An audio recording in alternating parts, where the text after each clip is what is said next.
The Turn of the Screw. By Henry James. The Turn of the Screw.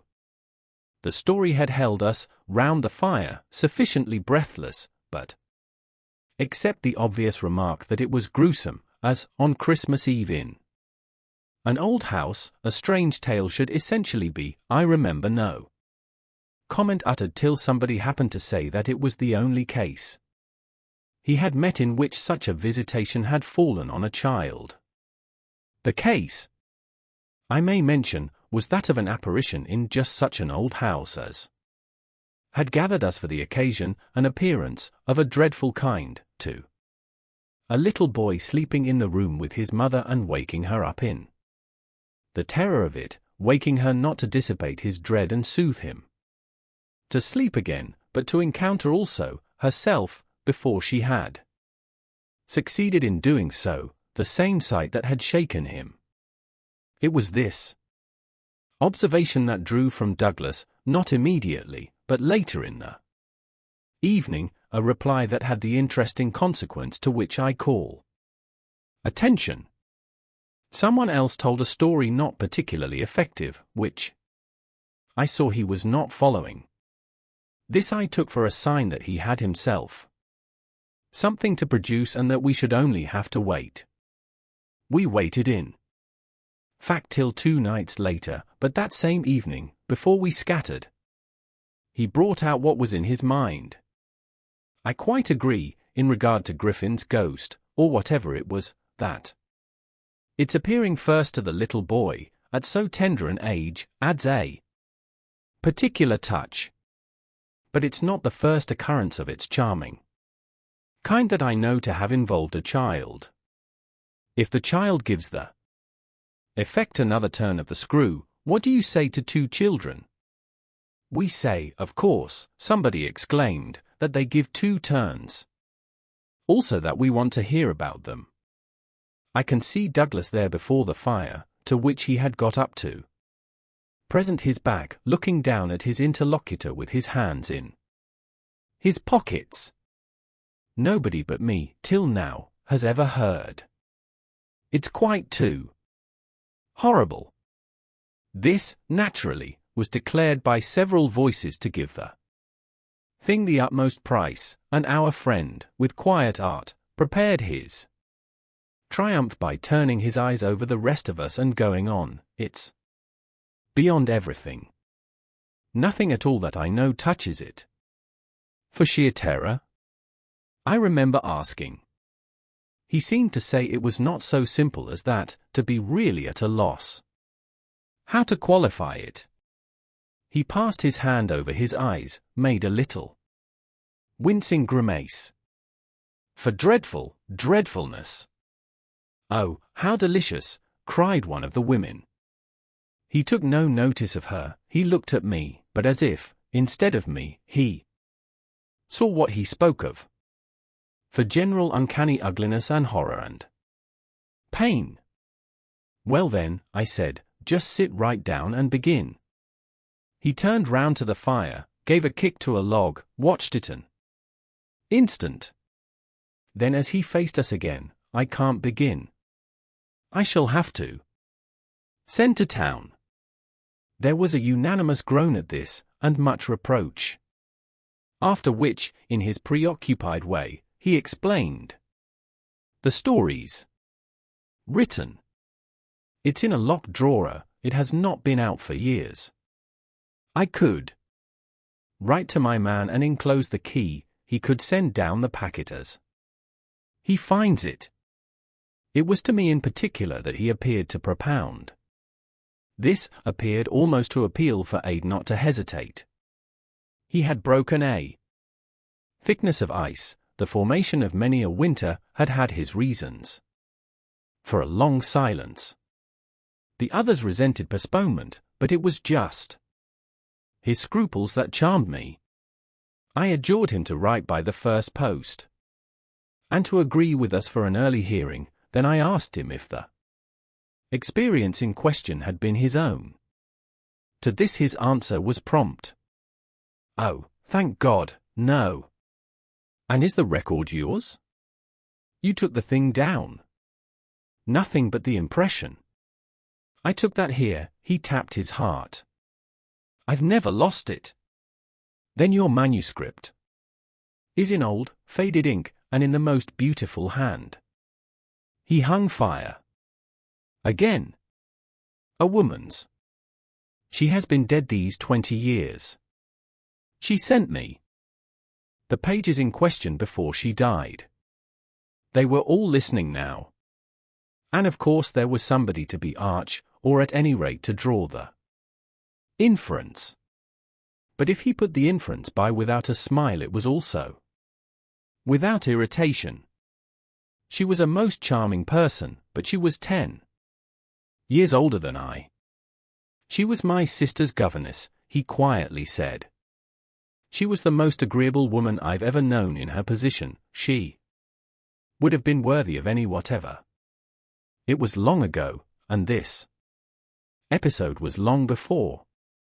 I was at Trinity, and I found her at home on my coming down the second summer.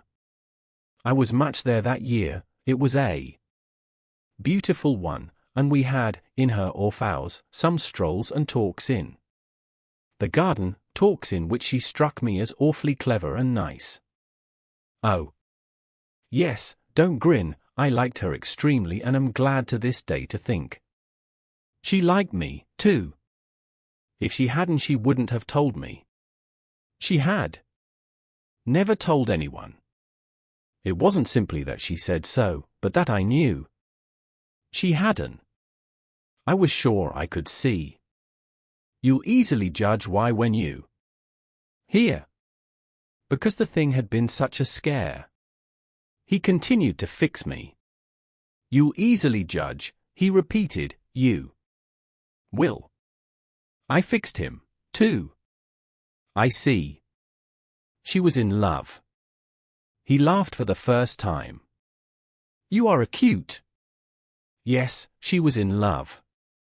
That is, she had been. That came out, she couldn't tell her story without its coming out. I saw it, and she saw I saw it, but neither of us spoke of it. I remember the time and the place, the corner of the lawn, the shade of the great beeches and the long, hot summer afternoon. It wasn't a scene for a shudder, but oh. He quitted the fire and dropped back into his chair. You'll receive the packet Thursday morning? I inquired. Probably not till the second post. Well then, after dinner. You'll all meet me here. He looked us round again. Isn't anybody going? It was almost the tone of hope. Everybody will stay. I will, and I will, cried the ladies whose departure had been fixed. Mrs. Griffin, however, expressed the need for a little more light. Who was it she was in love with? The story will tell, I took upon myself to reply. Oh, I can't wait for the story. The story won't tell, said Douglas, not in any literal, vulgar way. More's the pity, then. That's the only way I ever understand. Won't you tell, Douglas? Somebody else inquired. He sprang to his feet again. Yes, tomorrow. Now I must go to bed. Good night. And quickly catching up a candlestick, he left us slightly bewildered. From our end of the great brown hall we heard his step on the stair, whereupon Mrs. Griffin spoke.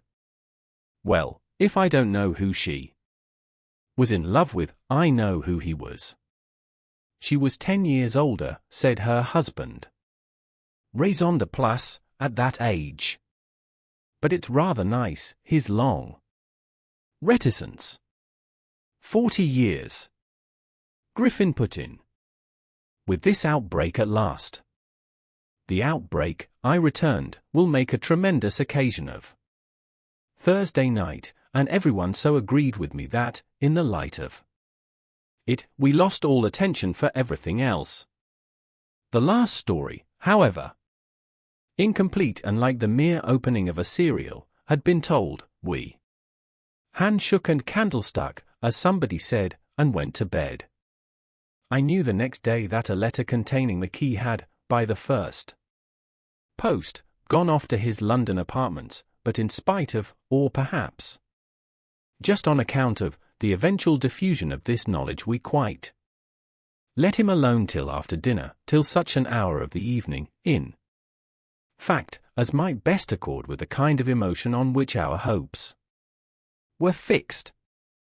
Then he became as communicative as we could desire and indeed gave us his best reason for being so. We had it from him again before the fire in the hall, as we had had our mild wonders of the previous night. It appeared that the narrative he had promised to read us really required for a proper intelligence a few words of prologue. Let me say here distinctly, to have done with it, that this narrative, from an exact transcript of my own made much later, is what I shall presently give. Poor Douglas, before his death, when it was in sight, committed to me the manuscript that reached him on the 3rd of these days, and that, on the same spot, with immense effect, he began to read to our hushed little circle on the night of the 4th. The departing ladies who had said they would stay didn't, of course, thank heaven, stay. They departed, in consequence of arrangements made, in a rage of curiosity, as they professed, produced by the touches with which he had already worked us up. But that only made his little final auditory more compact and select, kept it, round the hearth, subject to a common thrill. The first of these touches conveyed that the written statement took up the tale at a point after it had, in a manner, begun. The fact to be in possession of was therefore that his old friend, the youngest of several daughters of a poor country parson, had, at the age of 20, on taking service for the first time in the schoolroom, come up to London, in trepidation, to answer in person an advertisement that had already placed her in brief correspondence with the advertiser. This person proved, on her presenting herself, for judgment, at a house in Harley Street, that impressed her as vast and imposing. This prospective patron proved a gentleman, a bachelor in the prime of life, such a figure as had never risen, save in a dream or an old novel, before a fluttered, anxious girl out of a Hampshire vicarage. One could easily fix his type. It never, happily, dies out. He was handsome and bold and pleasant, offhand and gay and kind. He struck her, inevitably, as gallant and splendid, but what took her most of all and gave her the courage she afterward showed was that he put the whole thing to her as a kind of favor, an obligation he should gratefully incur. She conceived him as rich, but as fearfully extravagant, saw him all in a glow of high fashion, of good looks, of expensive habits, of charming ways with women. He had for his own town residence a big house filled with the spoils of travel and the trophies of the chase, but it was to his country home, an old family place in Essex, that he wished her immediately to proceed. He had been left, by the death of their parents in India, guardian to a small nephew and a small niece, children of a younger, a military brother, whom he had lost 2 years before. These children were, by the strangest of chances for a man in his position, a lone man without the right sort of experience or a grain of patience, very heavily on his hands. It had all been a great worry and, on his own part doubtless, a series of blunders, but he immensely pitied the poor chicks and had done all he could, had in particular sent them down to his other house, the proper place for them being of course the country, and kept them there, from the first, with the best people he could find to look after them, parting even with his own servants to wait on them and going down himself, whenever he might, to see how they were doing. The awkward thing was that they had practically no other relations and that his own affairs took up all his time. He had put them in possession of Bly, which was healthy and secure, and had placed at the head of their little establishment, but below stairs only, an excellent woman, Mrs. Groves, whom he was sure his visitor would like and who had formerly been maid to his mother. She was now housekeeper and was also acting for the time as superintendent to the little girl, of whom, without children of her own, she was, by good luck, extremely fond. There were plenty of people to help, but of course the young lady who should go down as governess would be in supreme authority. She would also have, in holidays, to look after the small boy, who had been for a term at school, young as he was to be sent, but what else could be done, and who, as the holidays were about to begin, would be back from one day to the other. There had been for the two children at first a young lady, whom they had had the misfortune to lose. She had done for them quite beautifully. She was a most respectable person, till her death, the great awkwardness of which had, precisely, left no alternative but the school for little Miles. Mrs. Groves, since then, in the way of manners and things, had done as she could for Flora, and there were, further, a cook, a housemaid, a dairy woman, an old pony, an old groom, and an old gardener, all likewise thoroughly respectable. So far had Douglas presented his picture when someone put a question. And what did the former governess die of so much respectability? Our friend's answer was prompt. That will come out. I don't anticipate. Excuse me, I thought that was just what you are doing. In her successor's place, I suggested, I should have wished to learn. If the office brought with it necessary danger to life. Douglas completed my thought. She did wish to learn, and she did learn. You shall hear tomorrow what she learned. Meanwhile, of course, the prospect struck her as slightly grim. She was young, untried, nervous. It was a vision of serious duties and little company, of really great loneliness.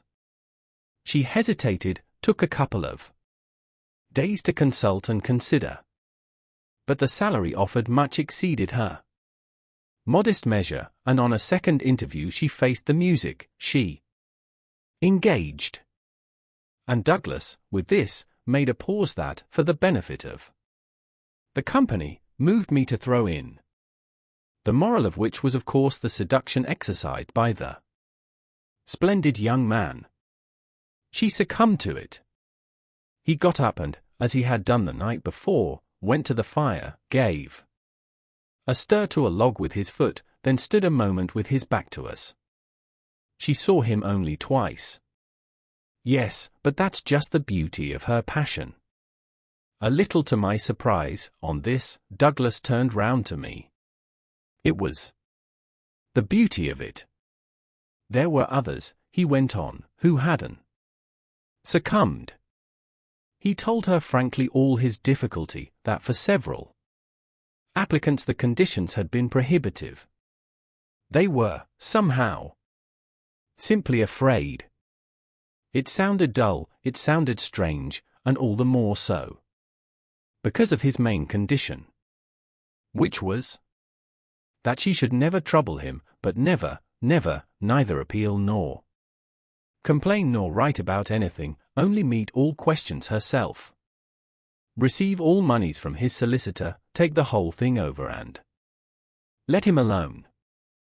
She promised to do this, and she mentioned to me that when, for a moment, disburdened, delighted, he held her hand, thanking her for the sacrifice, she already felt rewarded.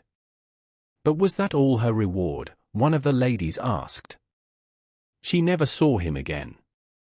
"Oh," said the lady, which, as our friend immediately left us again, was the only other word of importance contributed to the subject till the next night, by the corner of the hearth, in the best chair, he opened the faded red cover of a thin old-fashioned gilt-edged album. The whole thing took indeed more nights than one, but on the first occasion the same lady put another question. "What is your title?" "I haven't one." "Oh, I have," I said. But Douglas, without heeding me, had begun to read with a fine clearness that was like a rendering to the ear of the beauty of his author's hand. I remember the whole beginning as a succession of flights and drops, a little seesaw of the right throbs and the wrong.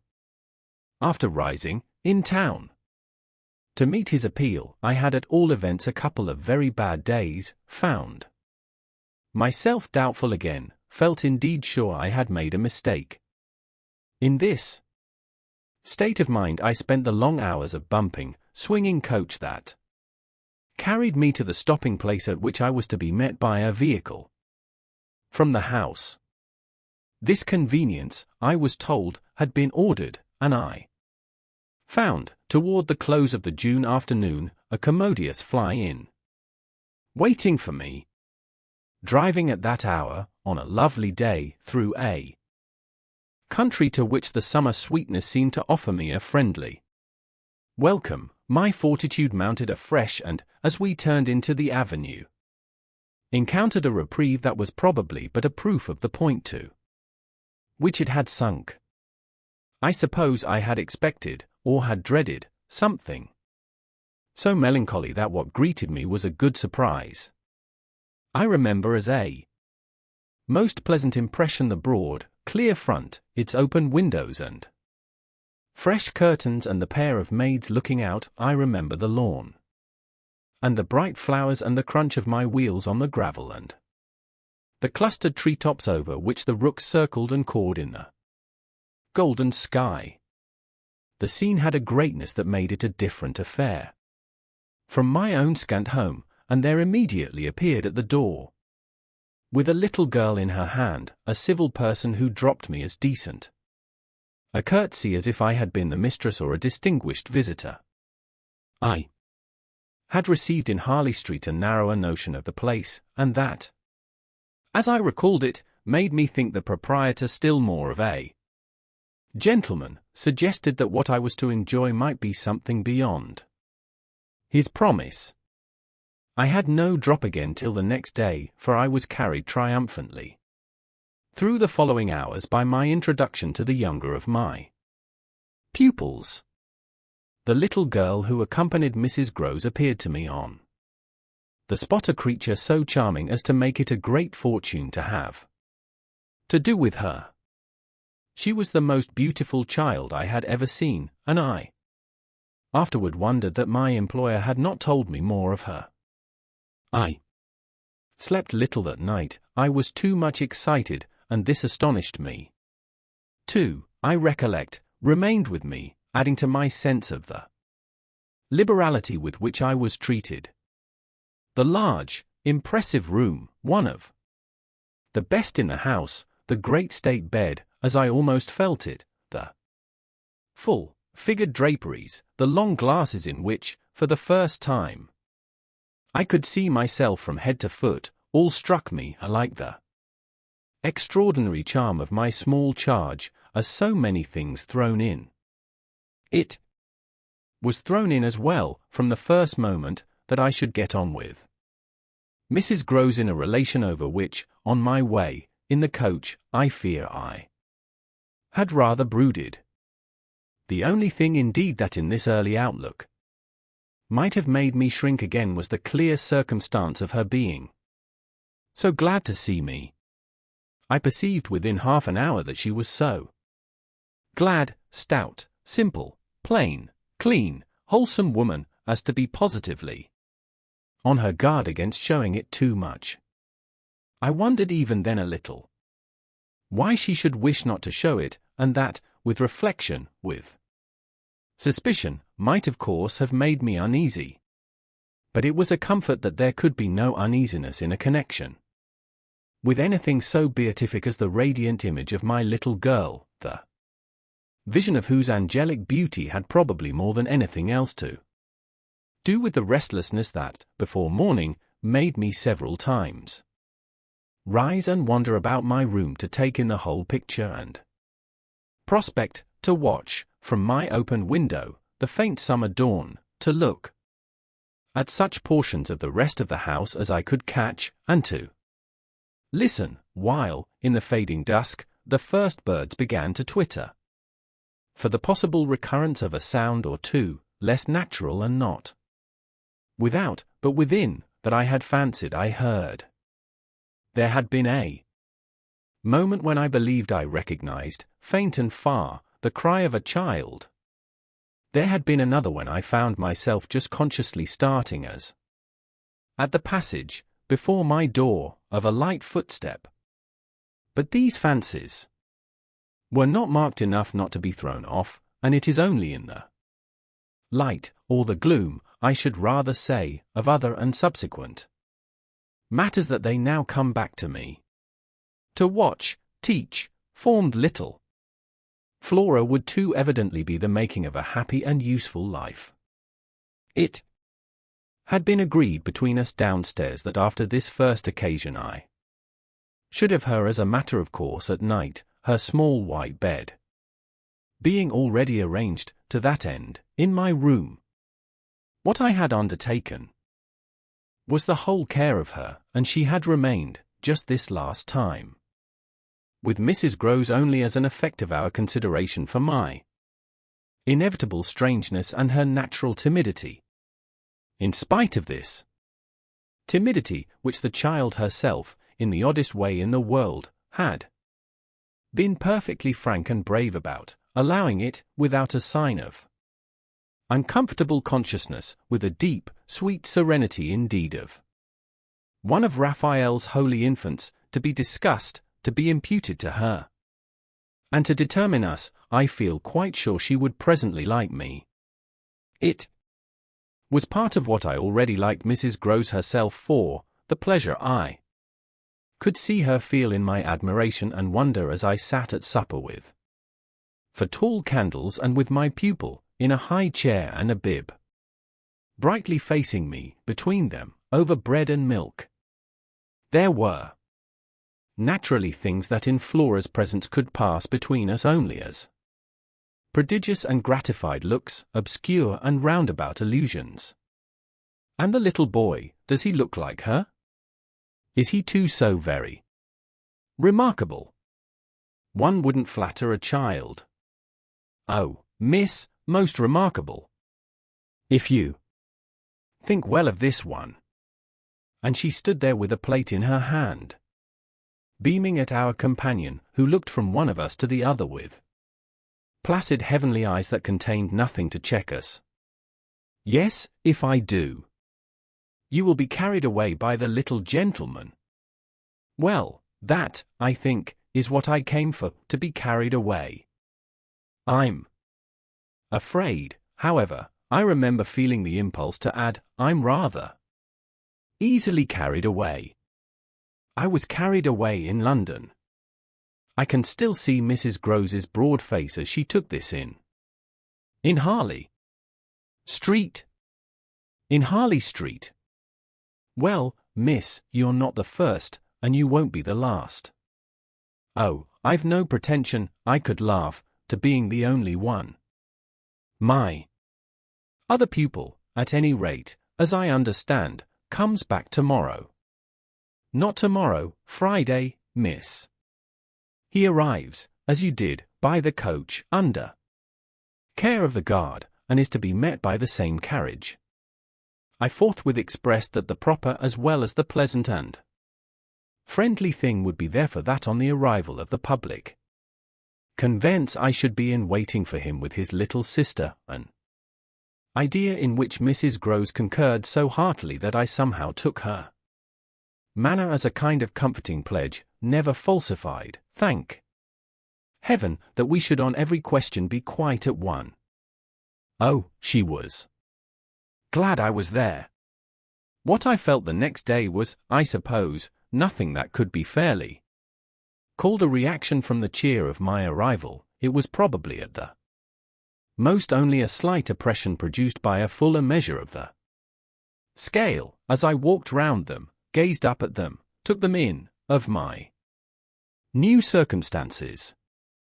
They had, as it were, an extent and mass for which I had not been prepared, and in the presence of which I found myself freshly a little scared as well as a little proud. Lessons in this agitation certainly suffered some delay. I reflected that my first duty was, by the gentlest arts I could contrive, to win the child into the sense of knowing me. I spent the day with her out of doors. I arranged with her, to her great satisfaction, that it should be she only, who might show me the place. She showed it step by step and room by room and secret by secret, with droll, delightful, childish talk about it, and with the result, in half an hour, of our becoming immense friends. Young as she was, I was struck, throughout our little tour, with her confidence and courage, with the way, in empty chambers and dull corridors, on crooked staircases that made me pause, and even on the summit of an old machicolated square tower that made me dizzy. Her morning music, her disposition to tell me so many more things than she asked, rang out and led me on.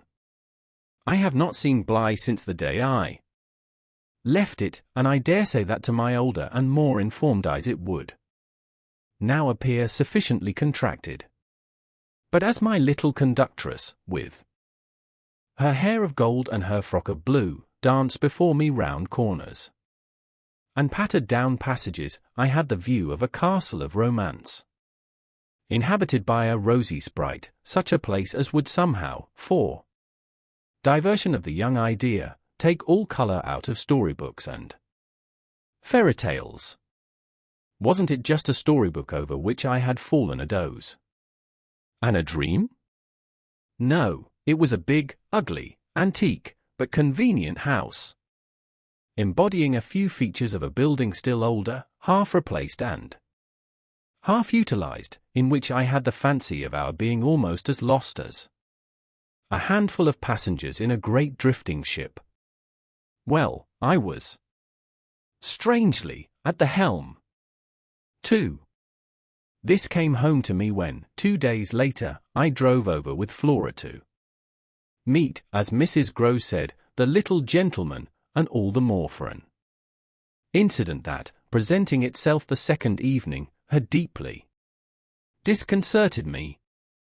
The first day had been, on the whole, as I have expressed, reassuring, but I was to see it wind up in keen apprehension. The post-bag, that evening, it came late, contained a letter for me, which, however, in the hand of my employer, I found to be composed but of a few words enclosing another, addressed to himself, with a seal still unbroken. This, I recognize, is from the headmaster. And the headmaster's an awful bore. Read him, please, deal with him. But mind you don't report. Not a word. I'm off. I broke the seal with a great effort, so great a one that I was a long time coming to it, took the unopened missive at last up to my room and only attacked it just before going to bed. I had better have let it wait till morning, for it gave me a second sleepless night. With no counsel to take, the next day, I was full of distress, and it finally got so the better of me that I determined to open myself at least to Mrs. Groves. What does it mean? The child's dismissed his school. She gave me a look that I remarked at the moment, then, visibly, with a quick blankness, seemed to try to take it back. But aren't they all sent home? Yes. But only for the holidays. Miles may never go back at all. Consciously, under my attention, she reddened. They won't take him. They absolutely decline. At this she raised her eyes, which she had turned from me. I saw them fill with good tears. What has he done? I hesitated, then I judged best simply to hand her my letter, which, however, had the effect of making her, without taking it, simply put her hands behind her. She shook her head sadly. Such things are not for me, miss. My counselor couldn't read. I winced at my mistake, which I attenuated as I could, and opened my letter again to repeat it to her, then, faltering in the act and folding it up once more, I put it back in my pocket. Is he really bad? The tears were still in her eyes. Do the gentlemen say so? They go into no particulars. They simply express their regret that it should be impossible to keep him. That can have only one meaning. Mrs. Groves listened with dumb emotion. She forbore to ask me what this meaning might be, so that, presently, to put the thing with some coherence and with the mere aid of her presence to my own mind, I went on, that is an injury to the others. At this, with one of the quick turns of simple folk, she suddenly flamed up. Master Miles! Him an injury? There was such a flood of good faith in it that, though I had not yet seen the child, my very fears made me jump to the absurdity of the idea. I found myself, to meet my friend the better, offering it, on the spot, sarcastically, to his poor little innocent mates. It's too dreadful, cried Mrs. Groves, to say such cruel things. Why? He's scarce 10 years old. Yes, yes, it would be incredible. She was evidently grateful for such a profession. See him, miss. First. Then believe it. I felt forthwith a new impatience to see him. It was the beginning of a curiosity that, for all the next hours, was to deepen almost to pain.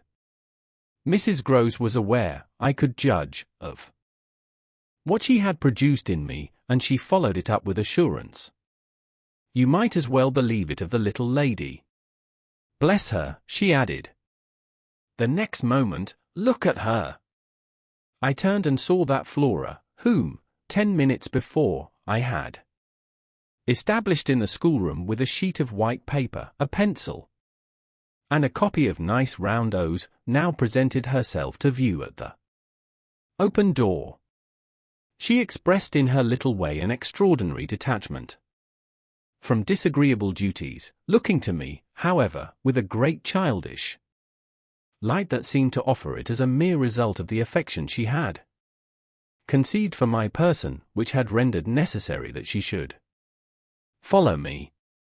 I needed nothing more than this to feel the full force of Mrs. Groves's comparison, and, catching my pupil in my arms, covered her with kisses in which there was a sob of atonement. Nonetheless, the rest of the day I watched for further occasion to approach my colleague, especially as, toward evening, I began to fancy she rather sought to avoid me. I overtook her, I remember, on the staircase. We went down together, and at the bottom I detained her, holding her there with a hand on her arm. I take what you said to me at noon as a declaration that you've never known him to be bad. She threw back her head. She had clearly, by this time, and very honestly, adopted an attitude. Oh, never known him, I don't pretend that. I was upset again. Then you have known him? Yes, indeed, miss, thank God. On reflection I accepted this. You mean that a boy who never is no boy for me. I held her tighter. You like them with the spirit to be naughty? Then, keeping pace with her answer, so do I. I eagerly brought out. But not to the degree to contaminate. To contaminate. My big word left her at a loss.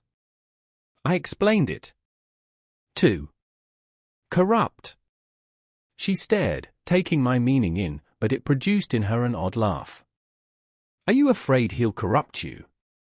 She put the question with such a fine bold humor that, with a laugh, a little silly doubtless, to match her own, I gave way for the time to the apprehension of ridicule.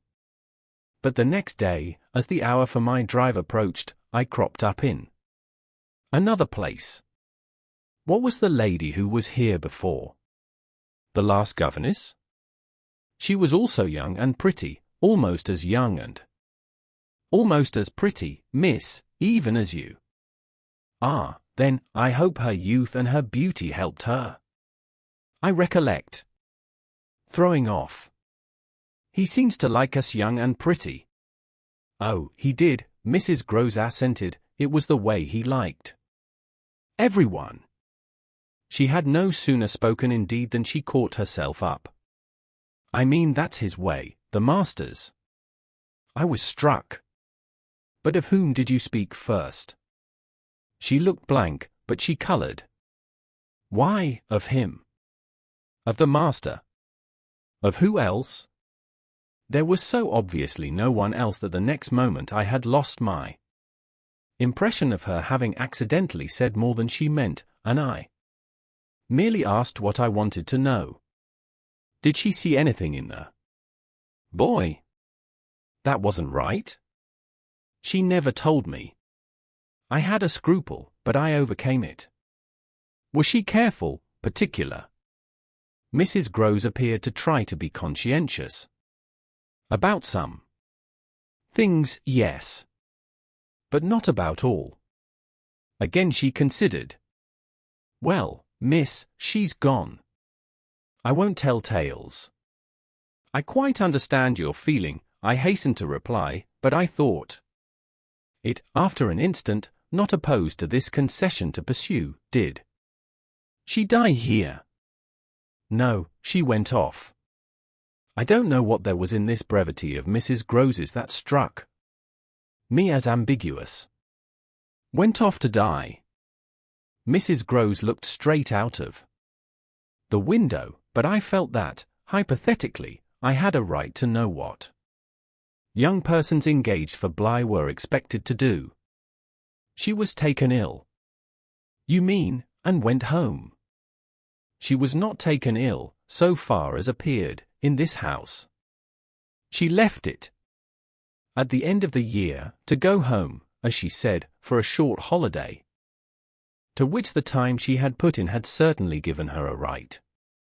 We had then a young woman, a nursemaid who had stayed on and who was a good girl and clever, and she took the children altogether for the interval. But our young lady never came back, and at the very moment I was expecting her I heard from the master that she was dead. I turned this over. But of what? He never told me. But please, miss, said Mrs. Groves, I must get to my work. 3. Her thus turning her back on me was fortunately not, for my just preoccupations, a snub that could check the growth of our mutual esteem. We met, after I had brought home little Miles, more intimately than ever on the ground of my stupefaction, my general emotion, so monstrous was I then ready to pronounce it that such a child as had now been revealed to me should be under an interdict. I was a little late on the scene, and I felt, as he stood wistfully looking out for me before the door of the inn at which the coach had put him down, that I had seen him, on the instant, without and within, in the great glow of freshness, the same positive fragrance of purity, in which I had, from the first moment, seen his little sister. He was incredibly beautiful. And Mrs. Groves had put her finger on it, everything but a sort of passion of tenderness for him was swept away by his presence. What I then and there took him to my heart, for was something divine that I have never found to the same degree in any child, his indescribable little air of knowing nothing in the world but love. It would have been impossible to carry a bad name with a greater sweetness of innocence. And by the time I had got back to Bly with him, I remained merely bewildered, so far, that is, as I was not outraged by the sense of the horrible letter locked up in my room, in a drawer. As soon as I could compass a private word with Mrs. Groves, I declared to her that it was grotesque. She promptly understood me. You mean the cruel charge? It doesn't live an instant. My dear woman, look at him. She smiled at my pretension to have discovered his charm. I assure you, miss, I do nothing else. What will you say, then? She immediately added. In answer to the letter, I had made up my mind. Nothing. And to his uncle, I was incisive. Nothing. And to the boy himself, I was wonderful. Nothing. She gave with her apron a great wipe to her mouth. Then I'll stand by you. We'll see it out. We'll see it out, I ardently echoed, giving her my hand to make it a vow. She held me there a moment, then whisked up her apron again with her detached hand. Would you mind, miss, if I used the freedom to kiss me? No. I took the good creature in my arms and, after we had embraced like sisters, felt still more fortified and indignant. This, at all events, was for the time, a time so full that, as I recall the way it went, it reminds me of all the art I now need to make it a little distinct. What I look back at with amazement is the situation I accepted. I had undertaken, with my companion, to see it out, and I was under a charm, apparently, that could smooth away the extent and the far and difficult connections of such an effort. I was lifted aloft on a great wave of infatuation and pity. I found it simple, in my ignorance, my confusion, and perhaps my conceit, to assume that I could deal with a boy whose education for the world was all on the point of beginning. I am unable even to remember at this day what proposal I framed for the end of his holidays and the resumption of his studies. Lessons with me, indeed, that charming summer we all had a theory that he was to have, but I now feel that, for weeks, the lessons must have been rather my own. I learned something, at first, certainly, that had not been one of the teachings of my small, smothered life, learned to be amused, and even amusing, and not to think for the morrow. It was the first time, in a manner, that I had known space and air and freedom, all the music of summer and all the mystery of nature. And then there was consideration, and consideration was sweet. Oh, it was a trap, not designed, but deep, to my imagination, to my delicacy, perhaps to my vanity, to whatever, in me, was most excitable. The best way to picture it all is to say that I was off my guard. They gave me so little trouble, they were of a gentleness so extraordinary. I used to speculate, but even this with a dim disconnectedness, as to how the rough future, for all futures are rough, would handle them and might bruise them. They had the bloom of health and happiness, and yet, as if I had been in charge of a pair of little grandees, of princes of the blood, for whom everything, to be right, would have to be enclosed and protected, the only form that, in my fancy, the after-years could take for them was that of a romantic, a really royal extension of the garden and the park. It may be, of course, above all, that what suddenly broke into this gives the previous time a charm of stillness, that hush in which something gathers or crouches. The change was actually like the spring of a beast. In the first weeks the days were long, they often, at their finest, gave me what I used to call my own hour, the hour when, for my pupils, tea time and bedtime having come and gone, I had, before my final retirement, a small interval alone. Much as I liked my companions, this hour was the thing in the day I liked most, and I liked it best of all. When, as the light faded, or rather, I should say, the day lingered and the last calls of the last birds sounded, in a flushed sky, from the old trees, I could take a turn into the grounds and enjoy, almost with a sense of property that amused and flattered me, the beauty and dignity of the place. It was a pleasure at these moments to feel myself tranquil and justified, doubtless, perhaps, also to reflect that by my discretion, my quiet good sense and general high propriety, I was giving pleasure, if he ever thought of it, to the person to whose pressure I had responded. What I was doing was what he had earnestly hoped and directly asked of me, and that I could, after all, do it proved even a greater joy than I had expected. I dare say I fancied myself, in short, a remarkable young woman, and took comfort in the faith that this would more publicly appear. Well, I needed to be remarkable to offer a front to the remarkable things that presently gave their first sign. It was plump, one afternoon, in the middle of my very hour, the children were tucked away, and I had come out for my stroll.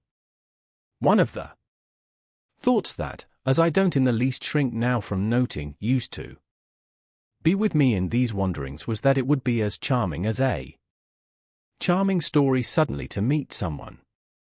Someone would appear there at the turn of a path and would stand before me and smile and approve. I didn't ask more than that, I only asked that he should know, and the only way to be sure he knew would be to see it, and the kind light of it, in his handsome face. That was exactly present to me, by which I mean the face was, when, on the first of these occasions, at the end of a long June day, I stopped short on emerging from one of the plantations and coming into view of the house. What arrested me on the spot, and with a shock much greater than any vision had allowed for, was the sense that my imagination had, in a flash, turned real. He did stand there, but high up, beyond the lawn and at the very top of the tower to which, on that first morning, little Flora had conducted me. This tower was one of a pair, square, incongruous, crenellated structures, that were distinguished, for some reason, though I could see little difference, as the new and the old. They flanked opposite ends of the house and were probably architectural absurdities, redeemed in a measure indeed by not being wholly disengaged nor of a height too pretentious, dating, in their gingerbread antiquity, from a romantic revival that was already a respectable past. I admired them, had fancies about them, for we could all profit in a degree, especially when they loomed through the dusk, by the grandeur of their actual battlements, yet it was not at such an elevation that the figure I had so often invoked seemed most in place. It produced in me, this figure, in the clear twilight, I remember, too, distinct gasps of emotion, which were, sharply, the shock of my first, and that of my second surprise. My second was a violent perception of the mistake of my first. The man who met my eyes was not the person I had precipitately supposed. There came to me thus a bewilderment of vision of which, after these years, there is no living view that I can hope to give. an unknown man in a lonely place is a permitted object of fear to a young woman privately bred, and the figure that faced me was, a few more seconds assured me, as little anyone else I knew as it was the image that had been in my mind. I had not seen it in Harley Street, I had not seen it anywhere. The place, moreover, in the strangest way in the world, had, on the instant, and by the very fact of its appearance, become a solitude. To me at least, making my statement here with a deliberation with which I have never made it, the whole feeling of the moment returns. It was as if, while I took in what I did take in, all the rest of the scene had been stricken with death. I can hear again, as I write, the intense hush in which the sounds of evening dropped. The rook stopped cawing in the golden sky, and the friendly hour lost, for the minute, all its voice. But there was no other change in nature, unless indeed it were a change that I saw with a stranger sharpness. The gold was still in the sky, the clearness in the air, and the man who looked at me over the battlements was as definite as a picture in a frame. That's how I thought, with extraordinary quickness, of each person that he might have been and that he was not. We were confronted across our distance quite long enough for me to ask myself with intensity who then he was, and to feel, as an effect of my inability to say, a wonder that in a few instants more became intense.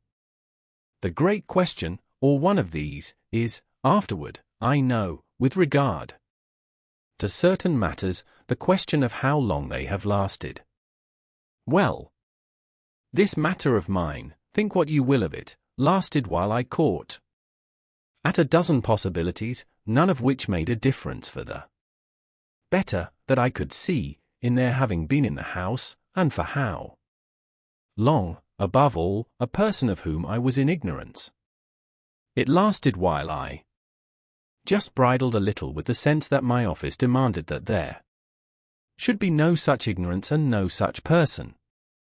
It lasted while this visitant, at all events, and there was a touch of the strange freedom, as I remember, in the sign of familiarity of his wearing no hat, seemed to fix me, from his position, with just the question, just the scrutiny, through the fading light, that his own presence provoked. We were too far apart to call to each other, but there was a moment at which, at shorter range, some challenge between us, breaking the hush, would have been the right result of our straight mutual stare. He was in one of the angles, the one away from the house, very erect, as it struck me, and with both hands on the ledge.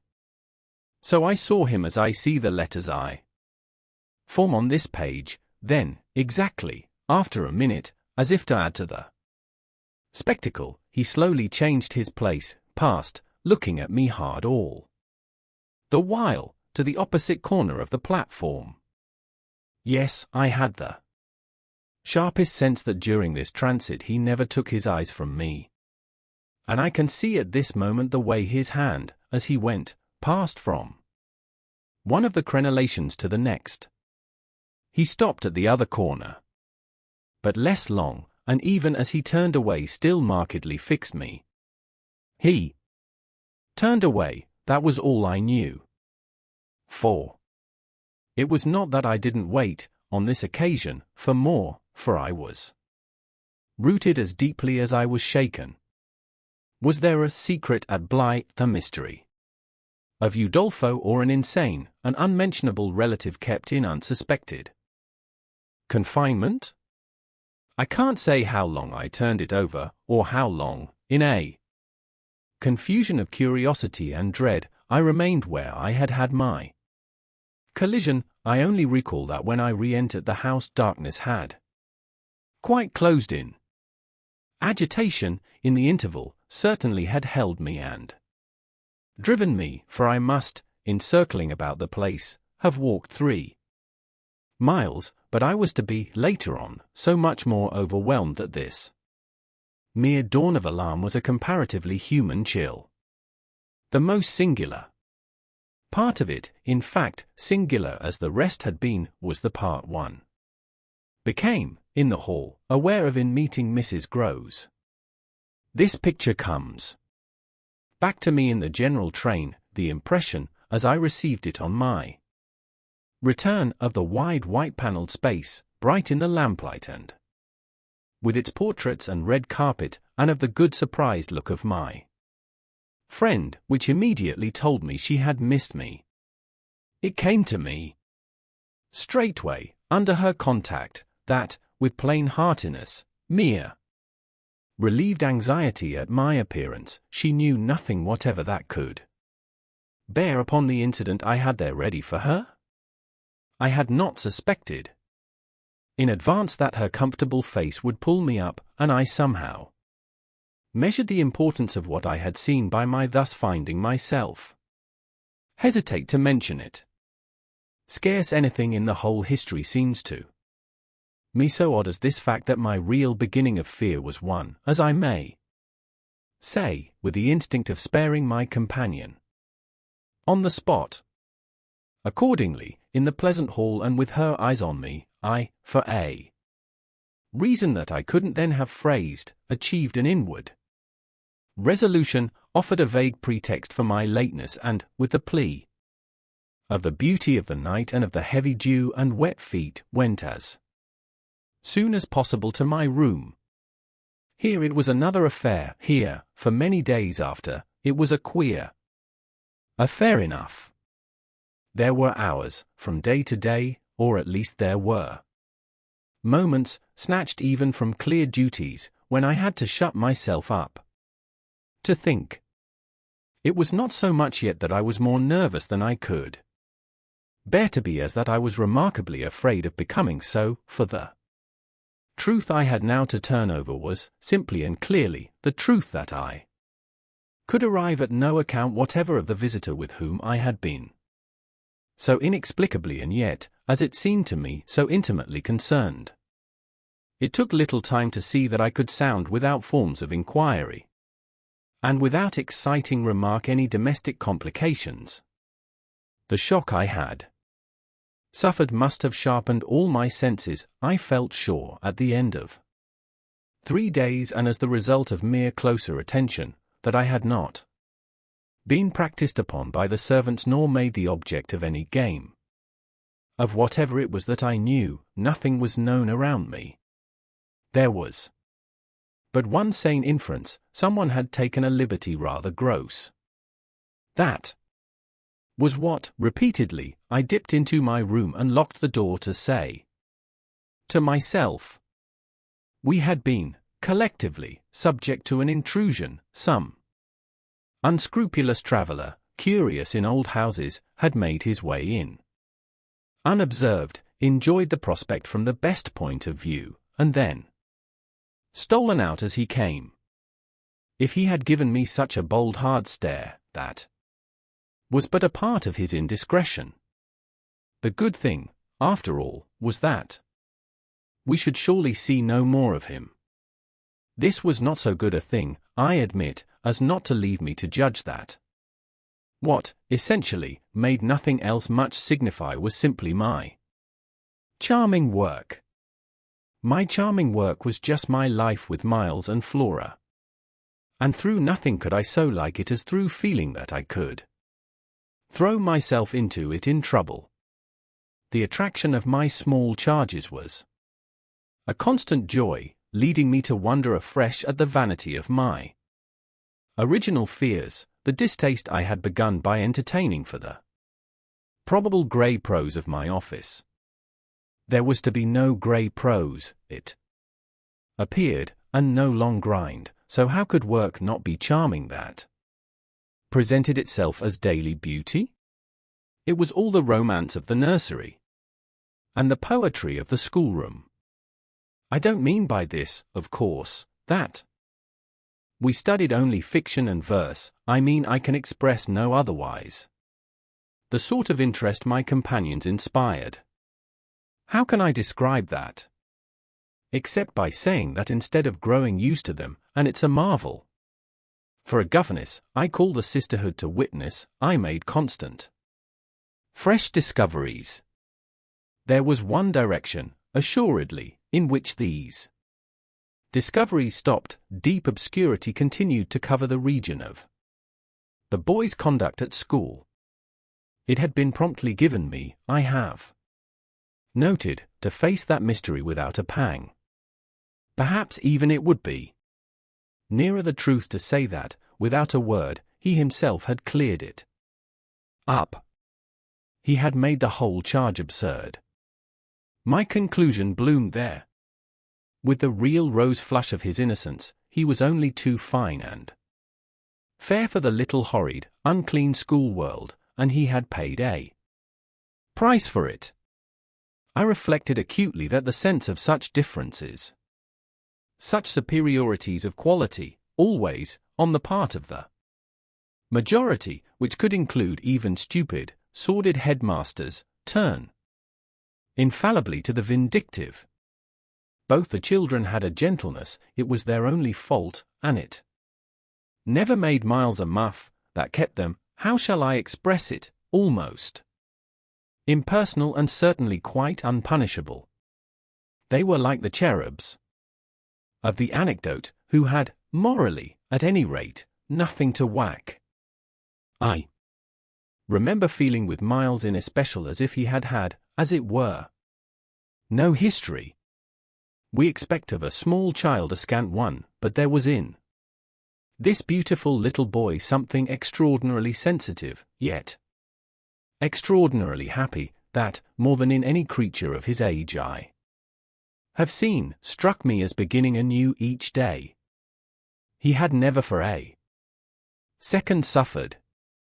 I took this as a direct disproof of his having really been chastised.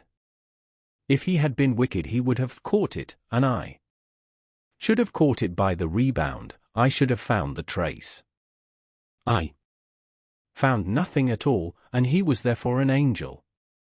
He never spoke of his school, never mentioned a comrade or a master, and I, for my part, was quite too much disgusted to allude to them. Of course I was under the spell, and the wonderful part is that, even at the time, I perfectly knew I was. But I gave myself up to it, it was an antidote to any pain, and I had more pains than one. I was in receipt in these days of disturbing letters from home, where things were not going well. But with my children, what things in the world mattered? That was the question I used to put to my scrappy retirements. I was dazzled by their loveliness. There was a Sunday, to get on, when it rained with such force and for so many hours that there could be no procession to church, in consequence of which, as the day declined, I had arranged with Mrs. Grose that, should the evening show improvement, we would attend together the late service. The rain happily stopped, and I prepared for our walk, which, through the park and by the good road to the village, would be a matter of 20 minutes.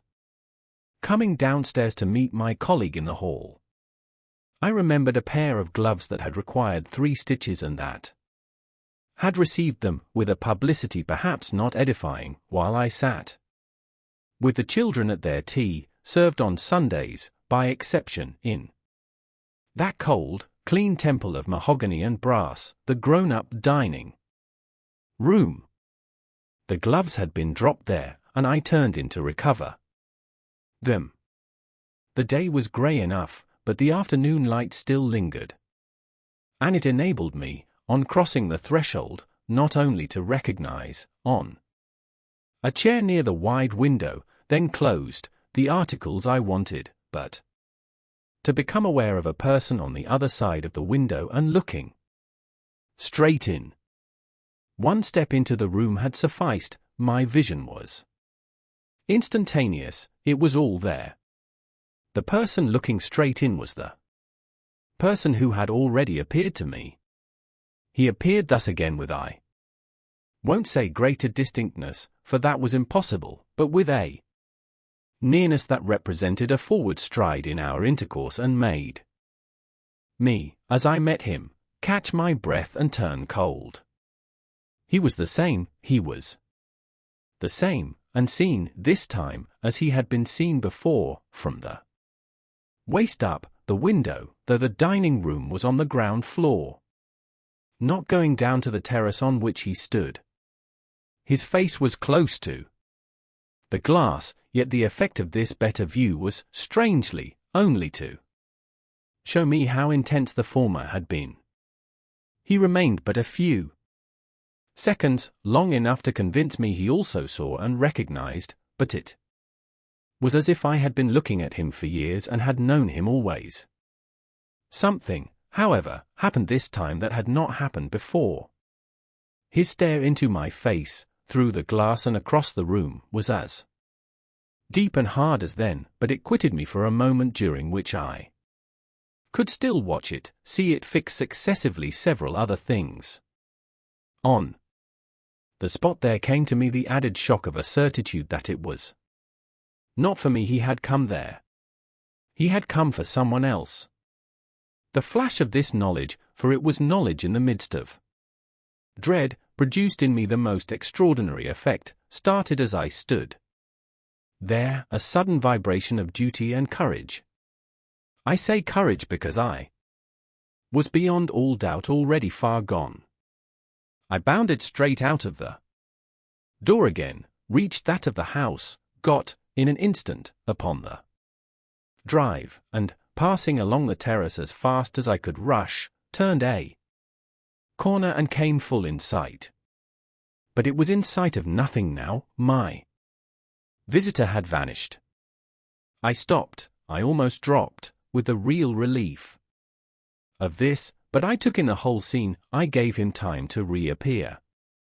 I call it time, but how long was it? I can't speak to the purpose today of the duration of these things. That kind of measure must have left me. They couldn't have lasted as they actually appeared to me to last. The terrace and the whole place, the lawn and the garden beyond it, all I could see of the park, were empty with a great emptiness.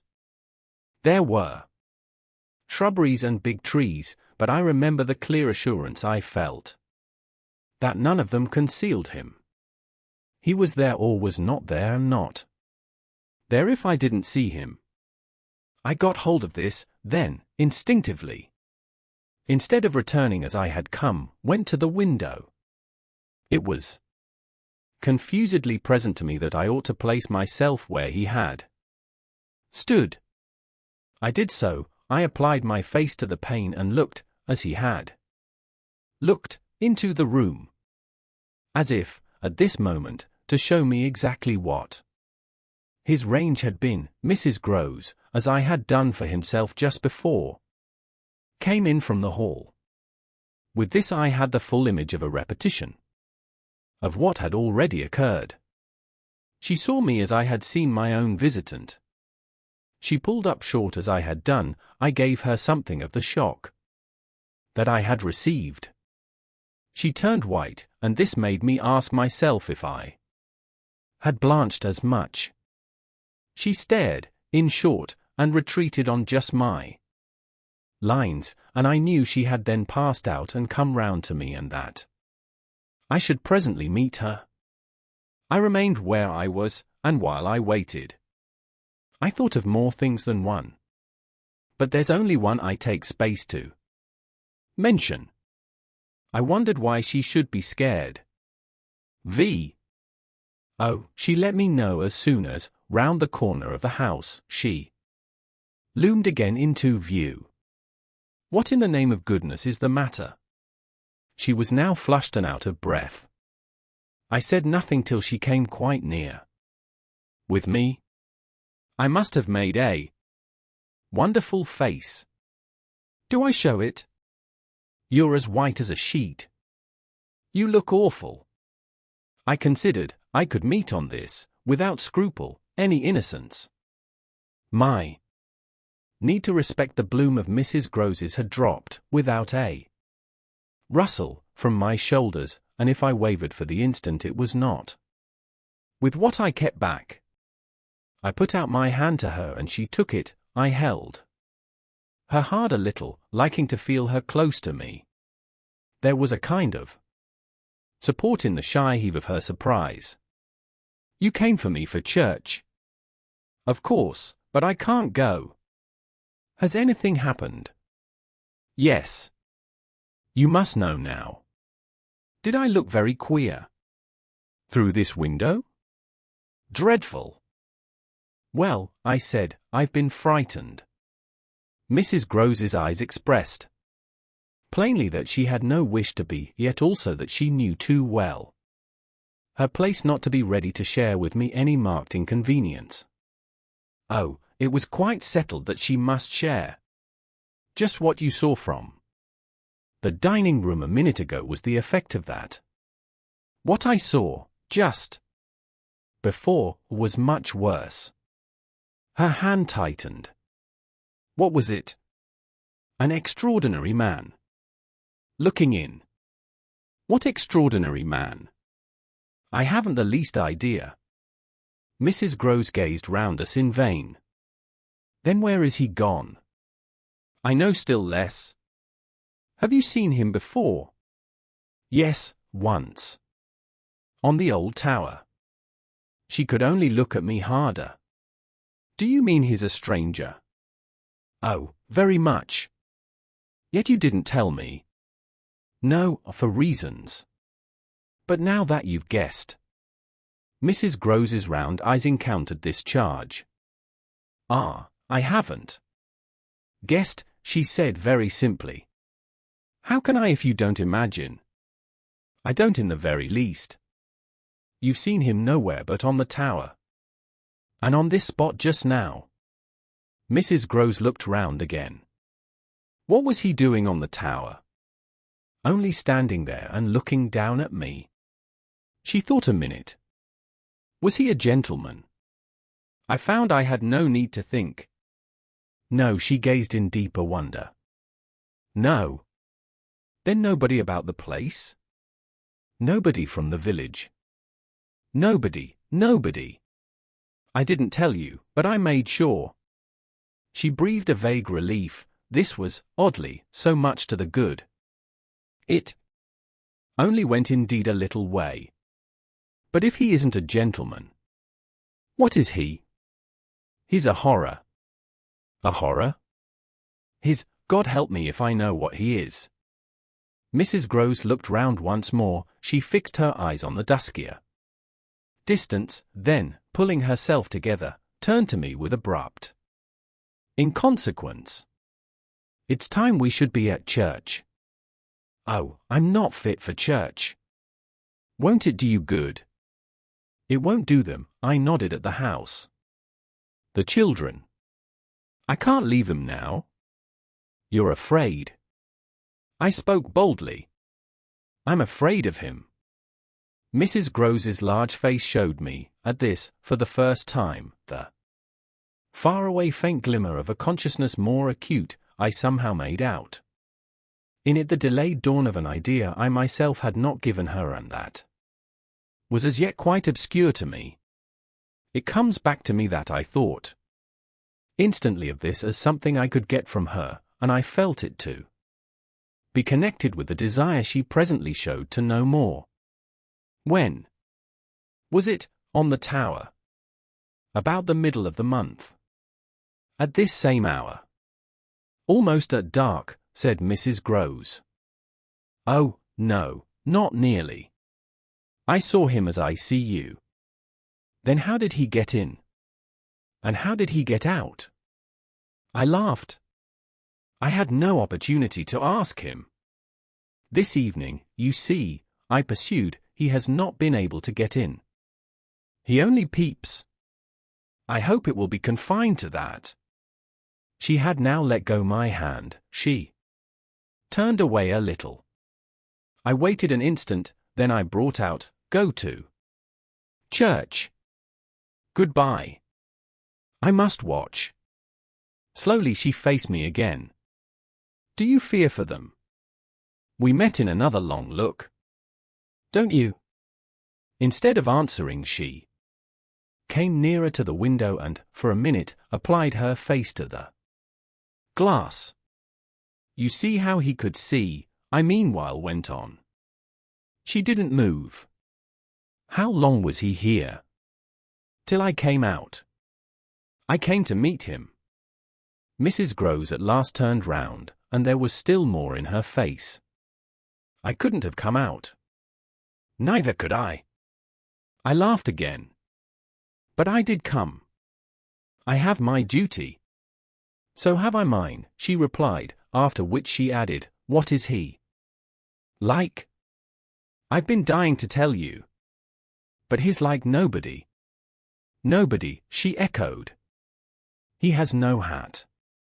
Then seeing in her face that she already, in this, with a deeper dismay, found a touch of picture, I quickly added stroke. To stroke. He has red hair, very red, close curling, and a pale face.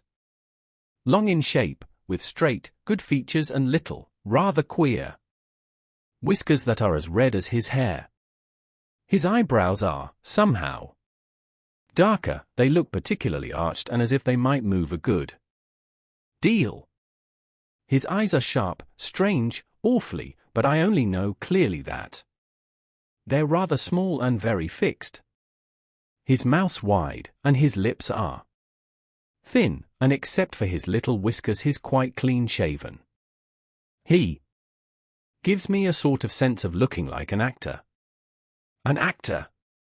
It was impossible to resemble one less, at least, than Mrs. Groves at that moment. I've never seen one, but so I suppose them. He's tall, active, erect. I continued, but never, no, never, a gentleman. My companion's face had blanched as I went on, her round eyes started, and her mild mouth gaped. A gentleman, she gasped, confounded. Stupefied, a gentleman he. You know him then? She visibly tried to hold herself. But he is handsome. I saw the way to help her. Remarkably. And dressed in somebody's clothes. They're smart, but they're not his own. She broke into a breathless affirmative groan. They're the master's. I caught it up. You do know him? She faltered but a second. Kint, she cried. Kint. Peter Kint, his own man, his valet, when he was here. When the master was gaping still, but meeting me, she pieced it all together. He never wore his hat, but he did wear, well, there were waistcoats missed. They were both here last year. Then the master went, and Kint was alone. I followed, but halting a little. Alone. Alone with us. Then, as from a deeper depth, in charge, she added, and what became of him? She hung fire so long that I was still more mystified. He went, too. She brought out at last. Went where? Her expression, at this, became extraordinary. God knows where. He died. Died. I almost shrieked. She seemed fairly to square herself, plant herself more firmly to utter the wonder of it. Yes. Mr. Kint is dead. 6. It took of course more than that particular passage to place us together in presence of what we had now to live with as we could, my dreadful liability to impressions of the order so vividly exemplified, and my companion's knowledge, henceforth, a knowledge half consternation, and half compassion of that liability. There had been, this evening, after the revelation left me, for an hour, so prostrate, there had been, for either of us, no attendance on any service but a little service of tears and vows, of prayers and promises, a climax to the series of mutual challenges and pledges that had straightway ensued on our retreating together to the schoolroom and shutting ourselves up there. To have everything out. The result of our having everything out was simply to reduce our situation to the last rigor of its elements. She herself had seen nothing, not the shadow of a shadow, and nobody in the house but the governess was in the governess's plight, yet she accepted, without directly impugning my sanity, the truth as I gave it to her, and ended by showing me, on this ground, an awe-stricken tenderness, an expression of the sense of my more than questionable privilege, of which the very breath has remained with me as that of the sweetest of human charities. What was settled between us, accordingly, that night, was that we thought we might bear things together, and I was not even sure that, in spite of her exemption, it was she who had the best of the burden. I knew at this hour, I think, as well as I knew later, what I was capable of meeting to shelter my pupils, but it took me some time to be wholly sure of what my honest ally was prepared for to keep terms with so compromising a contract.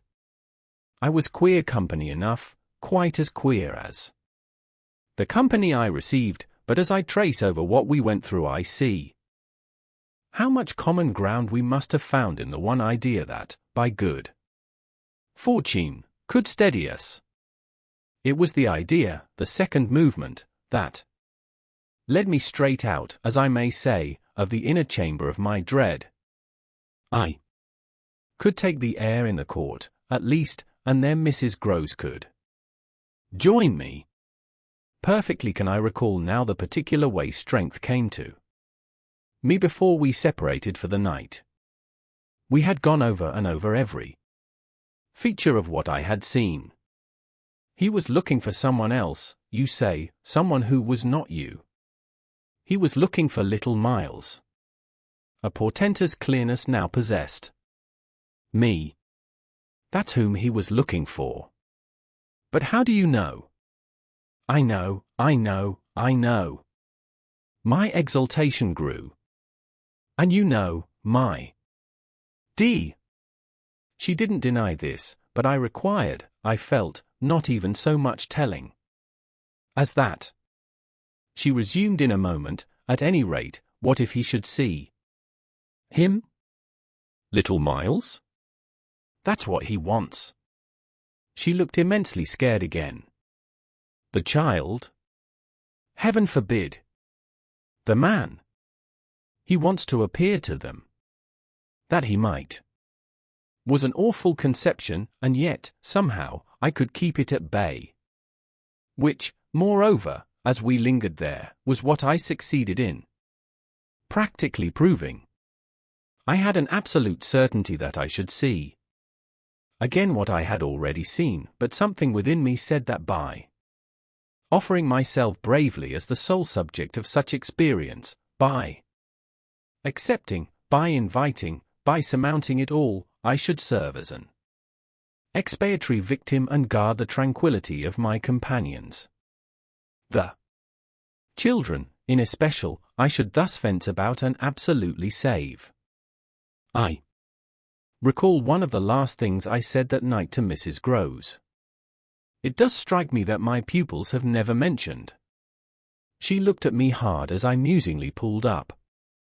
His having been here. And the time they were with him.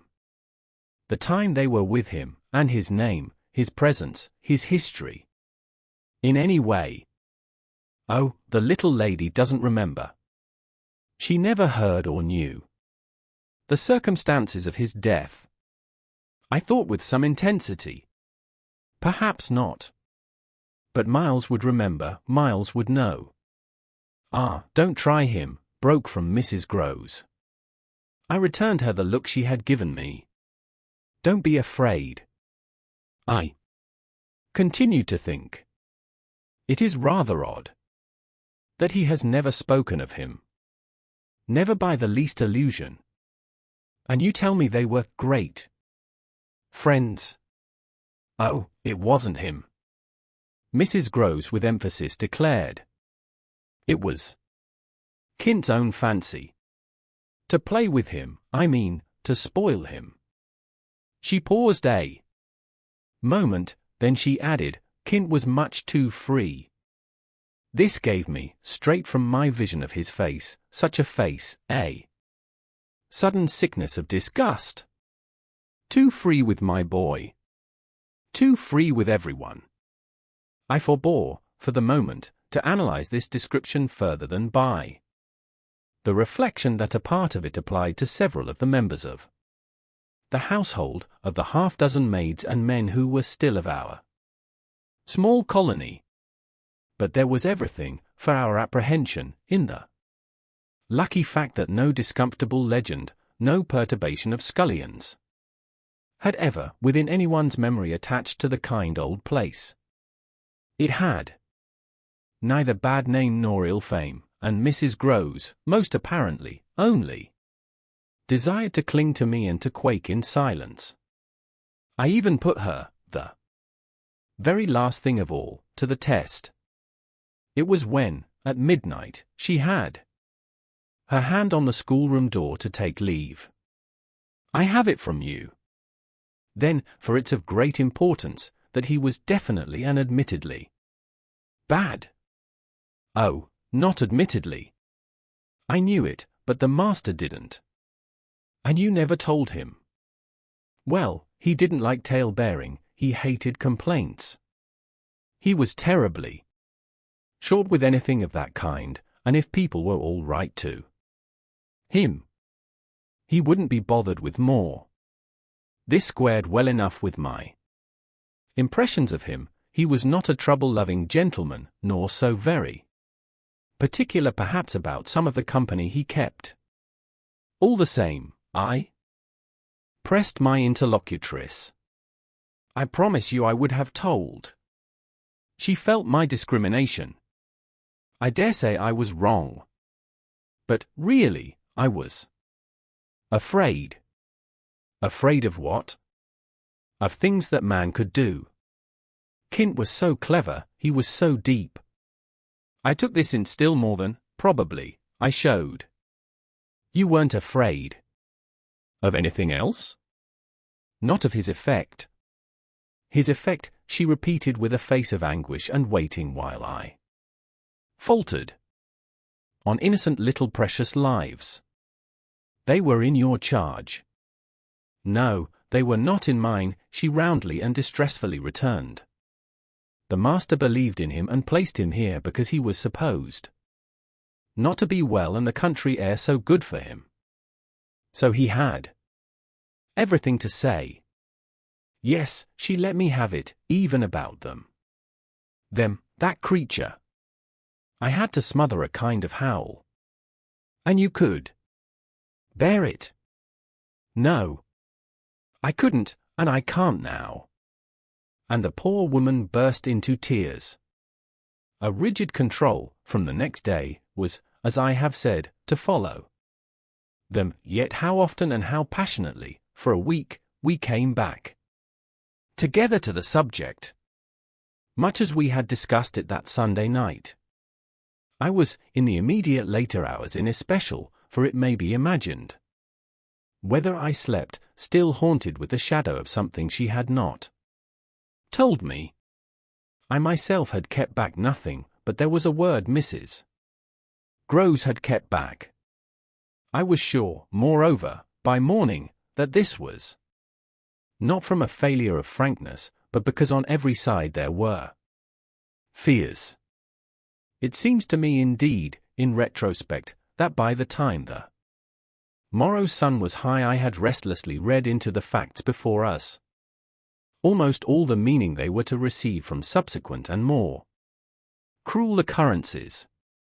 What they gave me above all was just the sinister figure of the living man, the dead one would keep a while, and of the months he had continuously passed at Bly, which, added up, made a formidable stretch.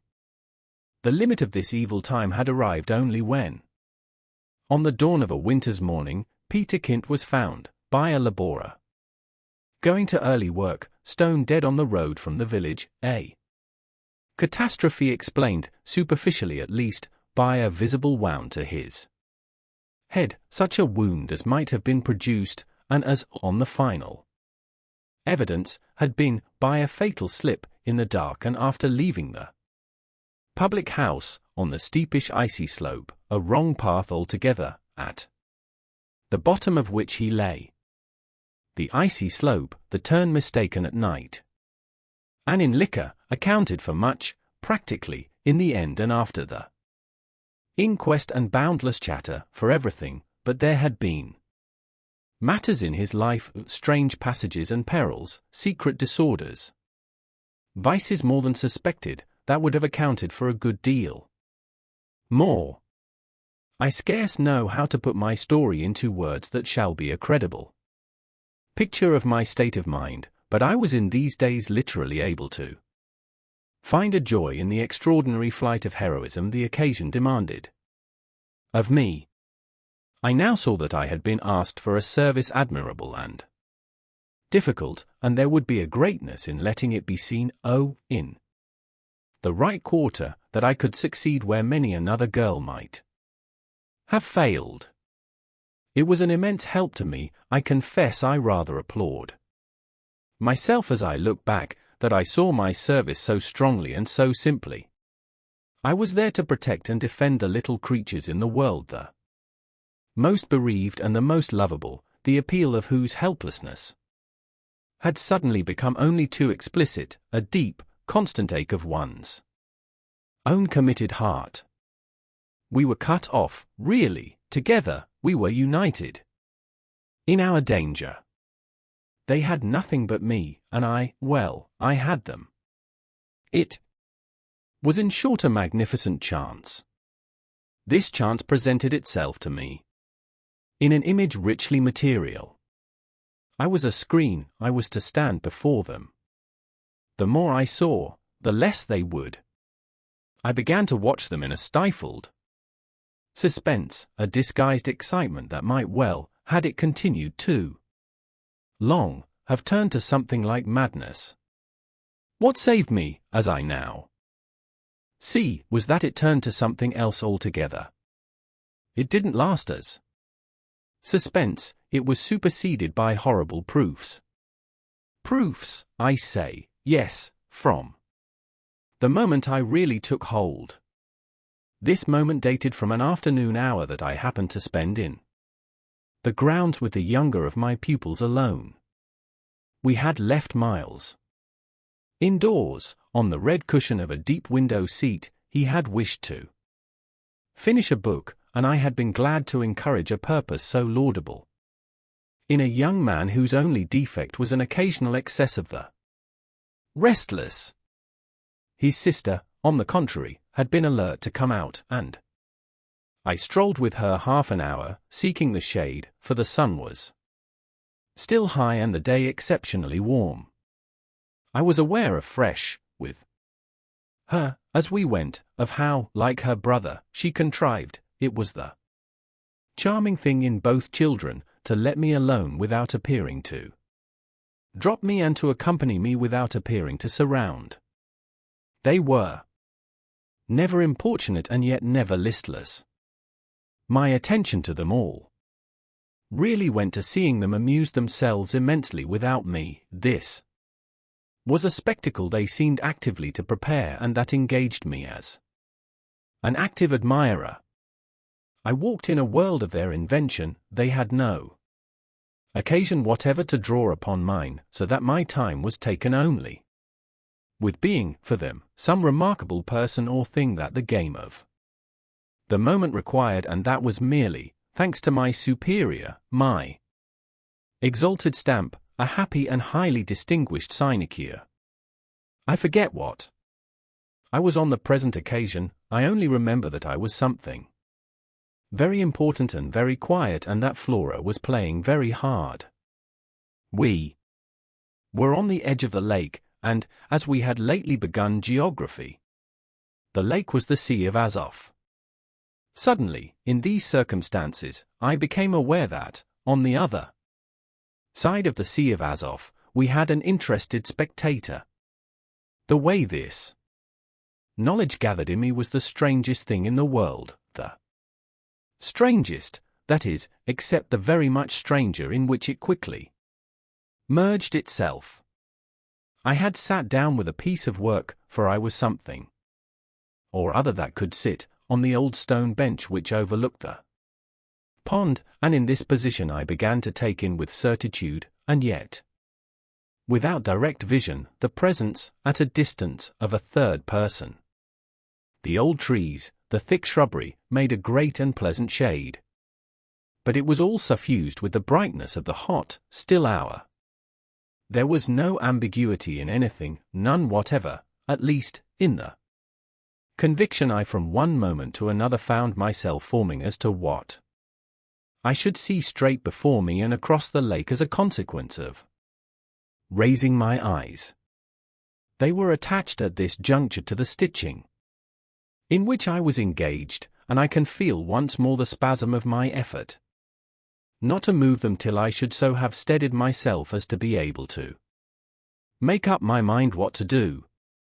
There was an alien object in view, a figure whose right of presence I instantly, passionately questioned.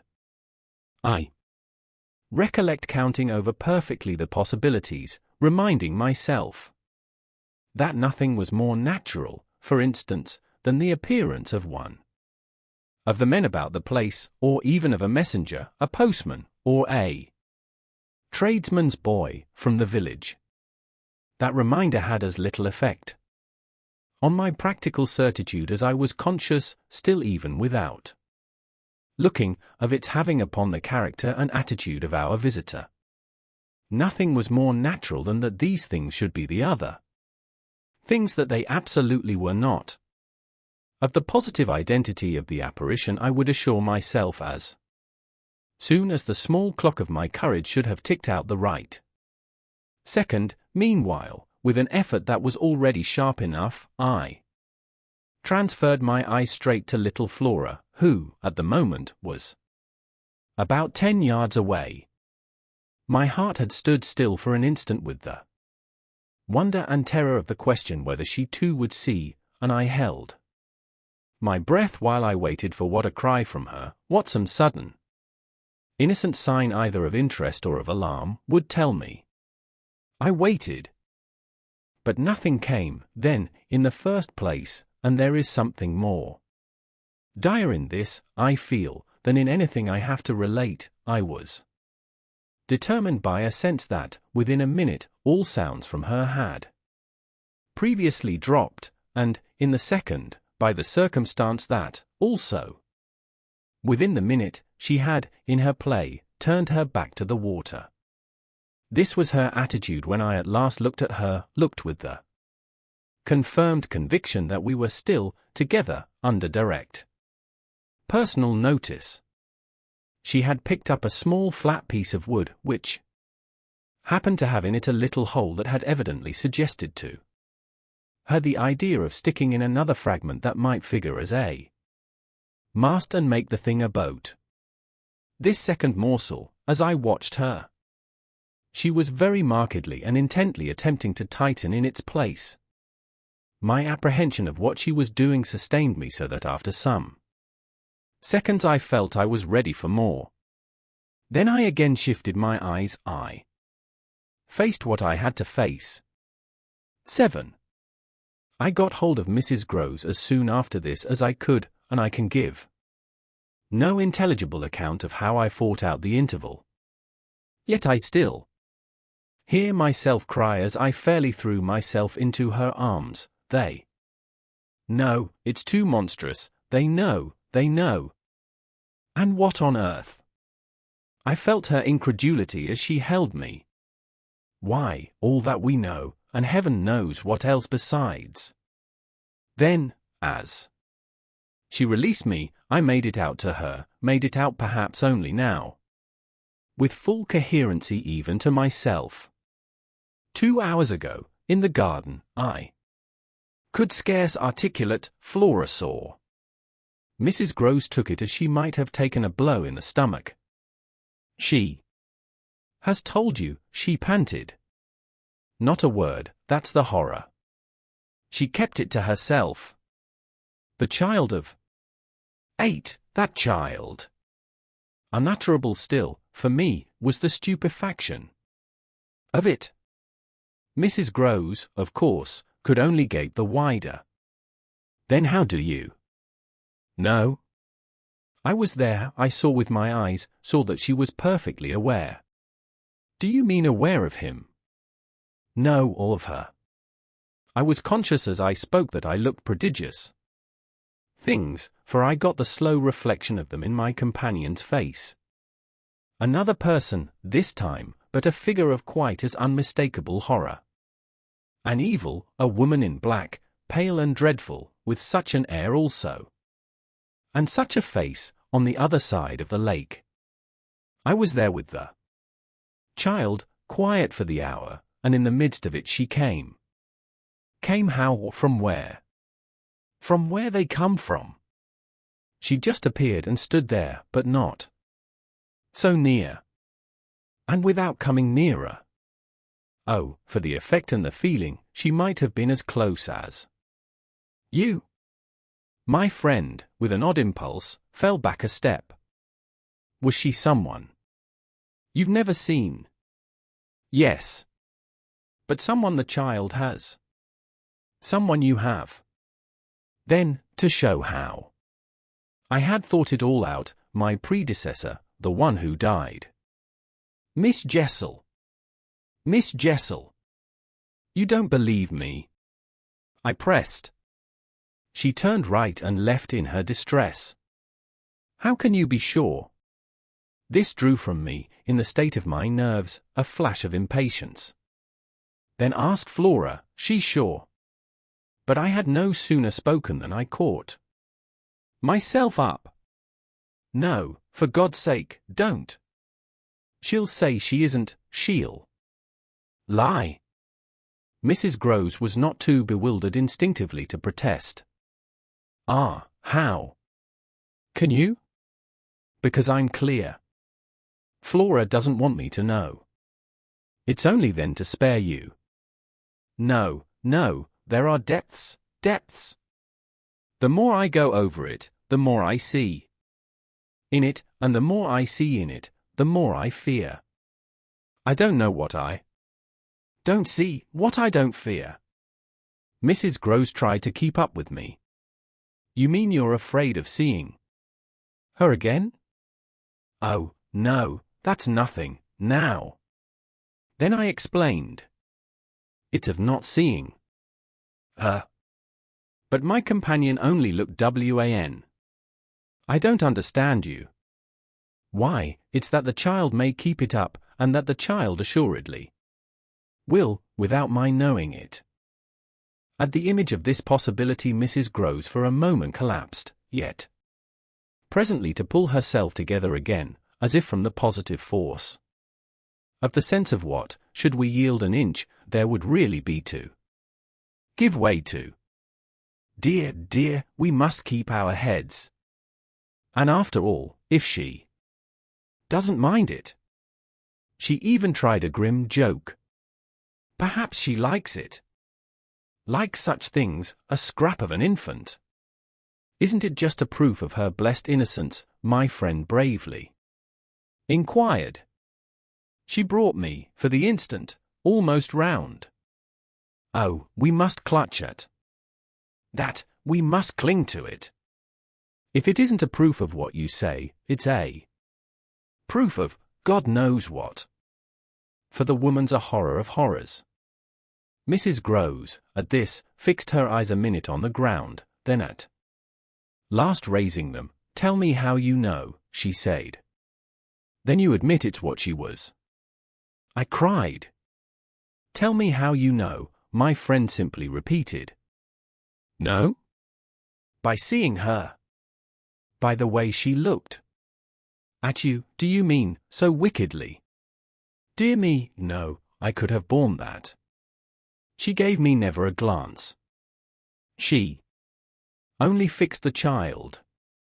Mrs. Groves tried to see it. Fixed her? Ah, with such awful eyes. She stared at mine as if they might really have resembled them. Do you mean of dislike? God help us, no. Of something much worse. Worse than dislike. This left her indeed at a loss. With a determination indescribable. With a kind of fury of intention. I made her turn pale. Intention. To get hold of her. Mrs. Groves, her eyes just lingering on mine, gave a shudder and walked to the window, and while she stood there looking out, I completed my statement. That's what Flora knows. After a little she turned round. The person was in black, you say? In mourning, rather poor, almost shabby. But yes, with extraordinary beauty. I now recognized to what I had at last, stroke by stroke, brought the victim of my confidence, for she quite visibly weighed. This. Oh, handsome, very, very, I insisted, wonderfully handsome. But infamous. She slowly came back to me. Miss Jessel was infamous. She once more took my hand in both her own, holding it as tight as if to fortify me against the increase of alarm I might draw from this disclosure. They were both infamous, she finally said. So, for a little, we faced it once more together, and I found absolutely a degree of help in seeing it now so straight. I appreciate, I said, the great decency of your not having hitherto spoken, but the time has certainly come to give me the whole thing. She appeared to assent to this, but still only in silence, seeing which I went on, I must have it now. Of what did she die? Come, there was something between them. There was everything. In spite of the difference. Oh, of their rank, their condition, she brought it woefully out. She was a lady. I turned it over, I again saw. Yes, she was a lady. And he so dreadfully below, said Mrs. Groves. I felt that I doubtless needn't press too hard, in such company, on the place of a servant in the scale, but there was nothing to prevent an acceptance of my companion's own measure of my predecessor's abasement. There was a way to deal with that, and I dealt, the more readily for my full vision on the evidence of our employer's late clever, good-looking own man, impudent, assured, spoiled, depraved. The fellow was a hound. Mrs. Groves considered as if it were perhaps a little a case for a sense of shades. I've never seen one like him. He did what he wished. With her? With them all. It was as if now in my friend's own eyes Miss Jessel had again appeared. I seemed at any rate, for an instant, to see their evocation of her as distinctly as I had seen her by the pond, and I brought out with decision, it must have been also what she wished. Mrs. Groves's face signified that it had been indeed, but she said at the same time, poor woman, she paid for it. Then you do know what she died of? I asked. No, I know nothing. I wanted not to know, I was glad enough I didn't. And I thanked heaven she was well out of this. Yet you had, then, your idea of her real reason for leaving? Oh, yes, as to that. She couldn't have stayed. Fancy it here, for a governess. And afterward I imagined, and I still imagine. And what I imagine is dreadful. Not so dreadful as what I do, I replied, on which I must have shown her, as I was indeed but too conscious, a front of miserable defeat. It brought out again all her compassion for me, and at the renewed touch of her kindness my power to resist broke down. I burst, as I had, the other time, made her burst, into tears, she took me to her motherly breast, and my lamentation overflowed. "I don't do it," I sobbed in despair. "I don't save or shield them. It's far worse than I dreamed. They're lost." 8. What I had said to Mrs. Groves was true enough. There were in the matter. I had put before her depths and possibilities that I lacked resolution to sound, so that when we met once more in the wonder of it, we were of a common mind about the duty of resistance to extravagant fancies. We were to keep our heads if we should keep nothing else, difficult indeed as that might be in the face of what, in our prodigious experience, was least to be questioned. Late that night, while the house slept, we had another talk in my room, when she went all the way with me as to its being beyond doubt that I had seen exactly what I had seen. To hold her perfectly in the pinch of that, I found I had only to ask her how, if I had made it up, I came to be able to give, of each of the persons appearing to me, a picture disclosing, to the last detail, their special marks, a portrait on the exhibition of which she had instantly recognized and named them. She wished, of course, small blame to her, to sink the whole subject, and I was quick to assure her that my own interest in it had now violently taken the form of a search for the way to escape from it. I encountered her on the ground of a probability that with recurrence, for recurrence we took for granted, I should get used to my danger, distinctly professing that my personal exposure had suddenly become the least of my discomforts. It was my new suspicion that was intolerable, and yet even to this complication the later hours of the day had brought a little ease.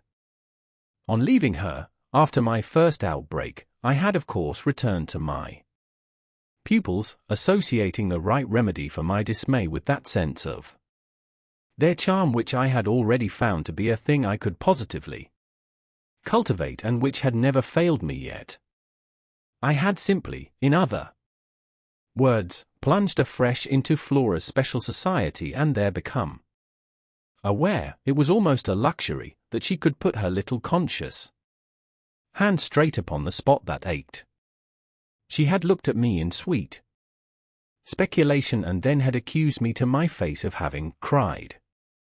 I had supposed I had brushed away the ugly signs, but I could literally, for the time, at all events, rejoice, under this fathomless charity, that they had not entirely disappeared. To gaze into the depths of blue of the child's eyes and pronounce their loveliness a trick of premature cunning was to be guilty of a cynicism in preference to which I naturally preferred to abjure my judgment and, so far as might be, my agitation. I couldn't abjure for merely wanting to, but I could repeat to Mrs. Groves, as I did there, over and over, in the small hours, that with their voices in the air, their pressure on one's heart, and their fragrant faces against one's cheek, everything fell to the ground but their incapacity and their beauty. It was a pity that, somehow, to settle this once for all, I had equally to re-enumerate the signs of subtlety that, in the afternoon, by the lake had made a miracle of my show of self-possession. It was a pity to be obliged to re-investigate the certitude of the moment itself and repeat how it had come to me as a revelation that the inconceivable communion I then surprised was a matter, for either party, of habit. It was a pity that I should have had to quaver out again the reasons for my not having, in my delusion, so much as questioned that the little girl saw our visitant even as I actually saw Mrs. Groves herself, and that she wanted, by just so much as she did thus see, to make me suppose she didn't, and at the same time, without showing anything, arrive at a guess as to whether I myself did. It was a pity that I needed once more to describe the portentous little activity by which she sought to divert my attention, the perceptible increase of movement, the greater intensity of play, the singing, the gabbling of nonsense, and the invitation to romp. Yet if I had not indulged, to prove there was nothing in it, in this review, I should have missed the 2 or 3 dim elements of comfort that still remained to me. I should not, for instance, have been able to asseverate to my friend that I was certain, which was so much to the good, that I at least had not betrayed myself. I should not have been prompted, by stress of need, by desperation of mind, I scarce know what to call it, to invoke such further aid to intelligence as might spring from pushing my colleague fairly to the wall. She had told me, bit by bit, under pressure, a great deal, but a small shifty spot on the wrong side of it all still sometimes brushed my brow like the wing of a bat. And I remember how on this occasion, for the sleeping house and the concentration alike of our danger and our watch seemed to help, I felt the importance of giving the last jerk to the curtain. I don't believe anything so horrible, I recollect saying, no, let us put it definitely, my dear, that I don't. But if I did, you know, there's a thing I should require now, just without sparing you the least bit more, oh, not a scrap, come, to get out of you. What was it you had in mind when, in our distress, before Miles came back, over the letter from his school, you said, under my insistence, that you didn't pretend for him that he had not literally ever been bad? He has not literally ever, in these weeks that I myself have lived with him and so closely watched him, he has been an imperturbable little prodigy of delightful, lovable goodness. Therefore you might perfectly have made the claim for him if you had not, as it happened, seen an exception to take. What was your exception, and to what passage in your personal observation of him did you refer? It was a dreadfully austere inquiry, but levity was not our note, and at any rate, before the grey dawn admonished us to separate, I had got my answer. What my friend had had in mind proved to be immensely to the purpose. It was neither more nor less than the circumstance that for a period of several months Kint and the boy had been perpetually together. It was in fact the very appropriate truth that she had ventured to criticize the propriety, to hint at the incongruity, of so close an alliance, and even to go so far on the subject as a frank overture to Miss Jessel. Miss Jessel had, with a most strange manner, requested her to mind her business, and the good woman had, on this, directly approached little Miles. What she had said to him, since I pressed, was that she liked to see young gentlemen not forget their station. I pressed again, of course, at this. You reminded him that Kint was only a base menial, as you might say. And it was his answer, for one thing, that was bad. And for another thing, I waited. He repeated your words to Kint. No, not that. It's just what he wouldn't, she could still impress upon me. I was sure, at any rate, she added, that he didn't. But he denied certain occasions. What occasions? When they had been about together quite as if Kint were his tutor, and a very grand one, and Miss Jessel only for the little lady. When he had gone off with the fellow, I mean, and spent hours with him. He then prevaricated about it, he said he hadn't. Her assent was clear enough to cause me to add in a moment, I see. He lied. Oh. Mrs. Groves mumbled. This was a suggestion that it didn't matter, which indeed she backed up by a further remark. You see, after all, Miss Jessel didn't mind. She didn't forbid him. I considered. Did he put that to you as a justification? At this she dropped again. No, he never spoke of it. Never mentioned her in connection with Kint. She saw, visibly flushing, where I was coming out. Well, he didn't show anything. He denied, she repeated, he denied. Lord, how I pressed her now. So that you could see he knew what was between the two wretches? I don't know, the poor woman groaned. You do know, you dear thing, I replied, only you haven't my dreadful boldness of mind, and you keep back, out of timidity and modesty and delicacy, even the impression that, in the past, when you had, without my aid, to flounder about in silence, most of all made you miserable. But I shall get it out of you yet.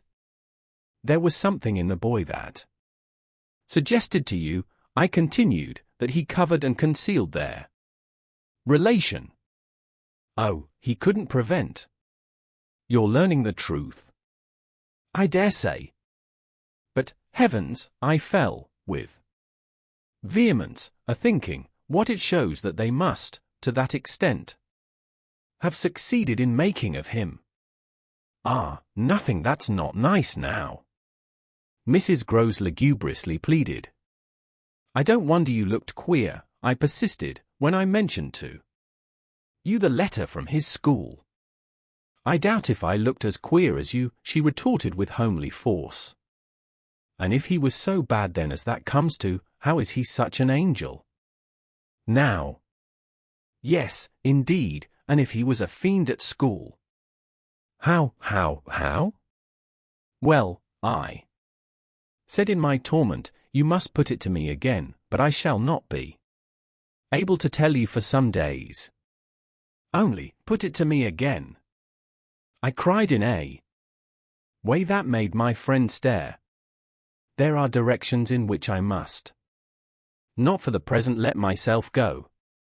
Meanwhile I returned to her first example, the one to which she had just previously referred, of the boy's happy capacity for an occasional slip. If Kint, on your remonstrance, at the time you speak of, was a base menial, one of the things Miles said to you, I find myself guessing, was that you were another. Again. Her admission was so adequate that I continued, and you forgave him. That. Wouldn't you? Oh, yes. And we exchanged there, in the stillness, a sound of the oddest amusement. Then I went on, at all events, while he was with the man. Miss Flora was with the woman. It suited them all. It suited me, too, I felt, only too well, by which I mean that it suited exactly the particularly deadly view I was in the very act of forbidding myself to entertain. But I so far succeeded in checking the expression of this view that I will throw, just here, no further light on it than may be offered by the mention of my final observation to Mrs. Groves. His having lied and been impudent are, I confess, less engaging specimens than I had hoped to have from you of the outbreak in him of the little natural man. Still, I mused, they must do, for they make me feel more than ever that I must watch. It made me blush, the next minute, to see in my friend's face how much more unreservedly she had forgiven him than her anecdote struck me as presenting to my own tenderness an occasion for doing. This came out when, at the schoolroom door, she quitted me. Surely you don't accuse him of carrying on an intercourse that he conceals from me? Ah, remember that, until further evidence, I now accuse nobody. Then, before shutting her out to go, by another passage, to her own place, I must just wait, I wound up. 9. I waited and waited, and the days, as they elapsed, took something from my consternation. A very few of them, in fact, passing, in constant sight of my pupils, without a fresh incident, suffice to give to grievous fancies and even to odious memories a kind of brush of the sponge. I have spoken of the surrender to their extraordinary childish grace as a thing I could actively cultivate, and it may be imagined if I neglected now to address myself to this source for whatever it would yield. Stranger than I can express, certainly, was the effort to struggle against my new lights. It would doubtless have been, however, a great attention still had it not been so frequently successful.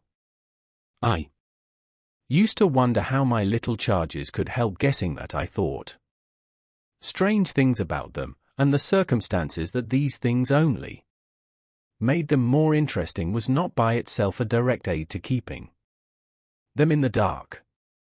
I trembled lest they should see that they were so immensely more interesting, putting things at the worst, at all events. As in meditation I so often did, any clouding of their innocence could only be, blameless and foredoomed as they were, a reason the more for taking risks. There were moments when, by an irresistible impulse, I found myself catching them up and pressing them to my heart. As soon as I had done so, I used to say to myself, what will they think of that? Doesn't it betray too much? It would have been easy to get into a sad wild tangle about how much I might betray, but the real account, I feel, of the hours of peace that I could still enjoy was that the immediate charm of my companions was a beguilement still effective even under the shadow of the possibility that it was studied. For if it occurred to me that I might occasionally excite suspicion by the little outbreaks of my sharper passion for them, so too I remember wondering if I mightn't see a queerness in the traceable increase of their own demonstrations. They were at this period extravagantly and preternaturally fond of me, which, after all, I could reflect, was no more than a graceful response.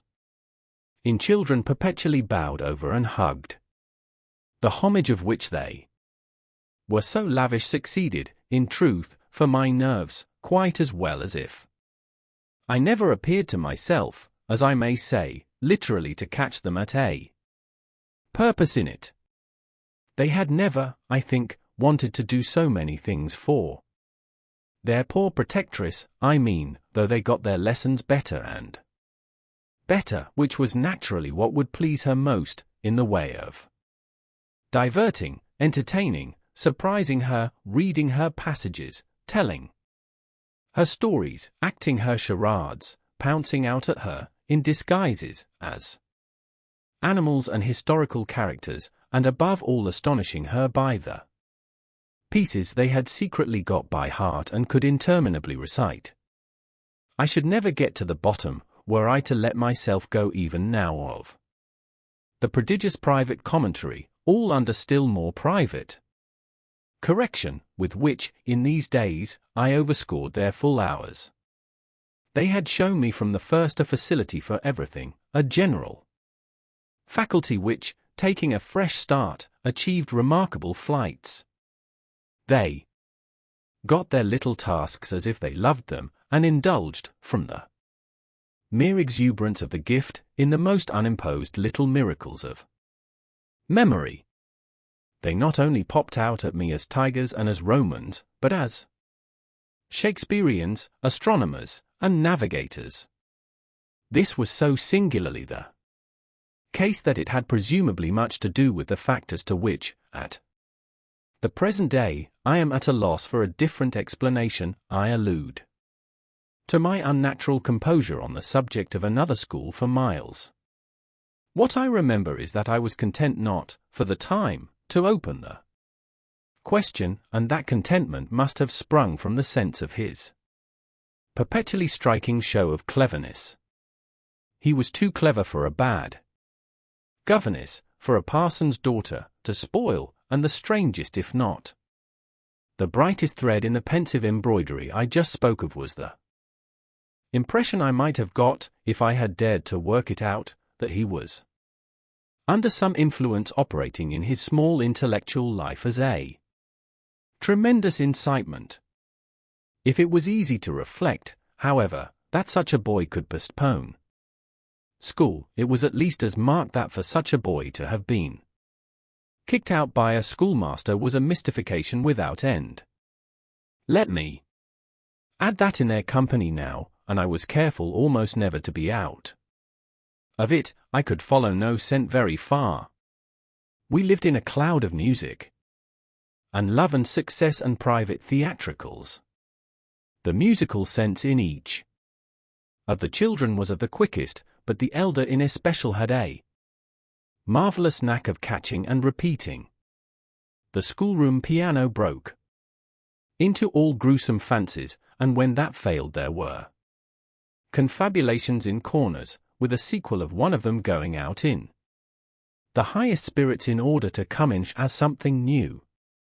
I had brothers myself, and it was no revelation to me that little girls could be slavish idolaters of little boys. What surpassed everything was that there was a little boy in the world who could have for the inferior age, sex, and intelligence so fine a consideration. They were extraordinarily at one, and to say that they never either quarrelled or complained is to make the note of praise coarse for their quality of sweetness. Sometimes, indeed, when I dropped into coarseness, I perhaps came across traces of little understandings between them by which one of them should keep me occupied while the other slipped away. There is a naïve side, I suppose, in all diplomacy, but if my pupils practiced upon me, it was surely with the minimum of grossness. It was all in the other quarter that, after a lull, the grossness broke out. I find that I really hang back, but I must take my plunge. In going on with the record of what was hideous at Bly, I not only challenge the most liberal faith, for which I little care, but, and this is another matter, I renew what I myself suffered, I again push my way through it to the end. There came suddenly an hour after which, as I look back, the affair seems to me to have been all pure suffering, but I have at least reached the heart of it, and the straightest road out is doubtless to advance. One evening, with nothing to lead up or to prepare it, I felt the cold touch of the impression that had breathed on me the night of my arrival, and which, much lighter then, as I have mentioned, I should probably have made little of in memory had my subsequent sojourn been less agitated.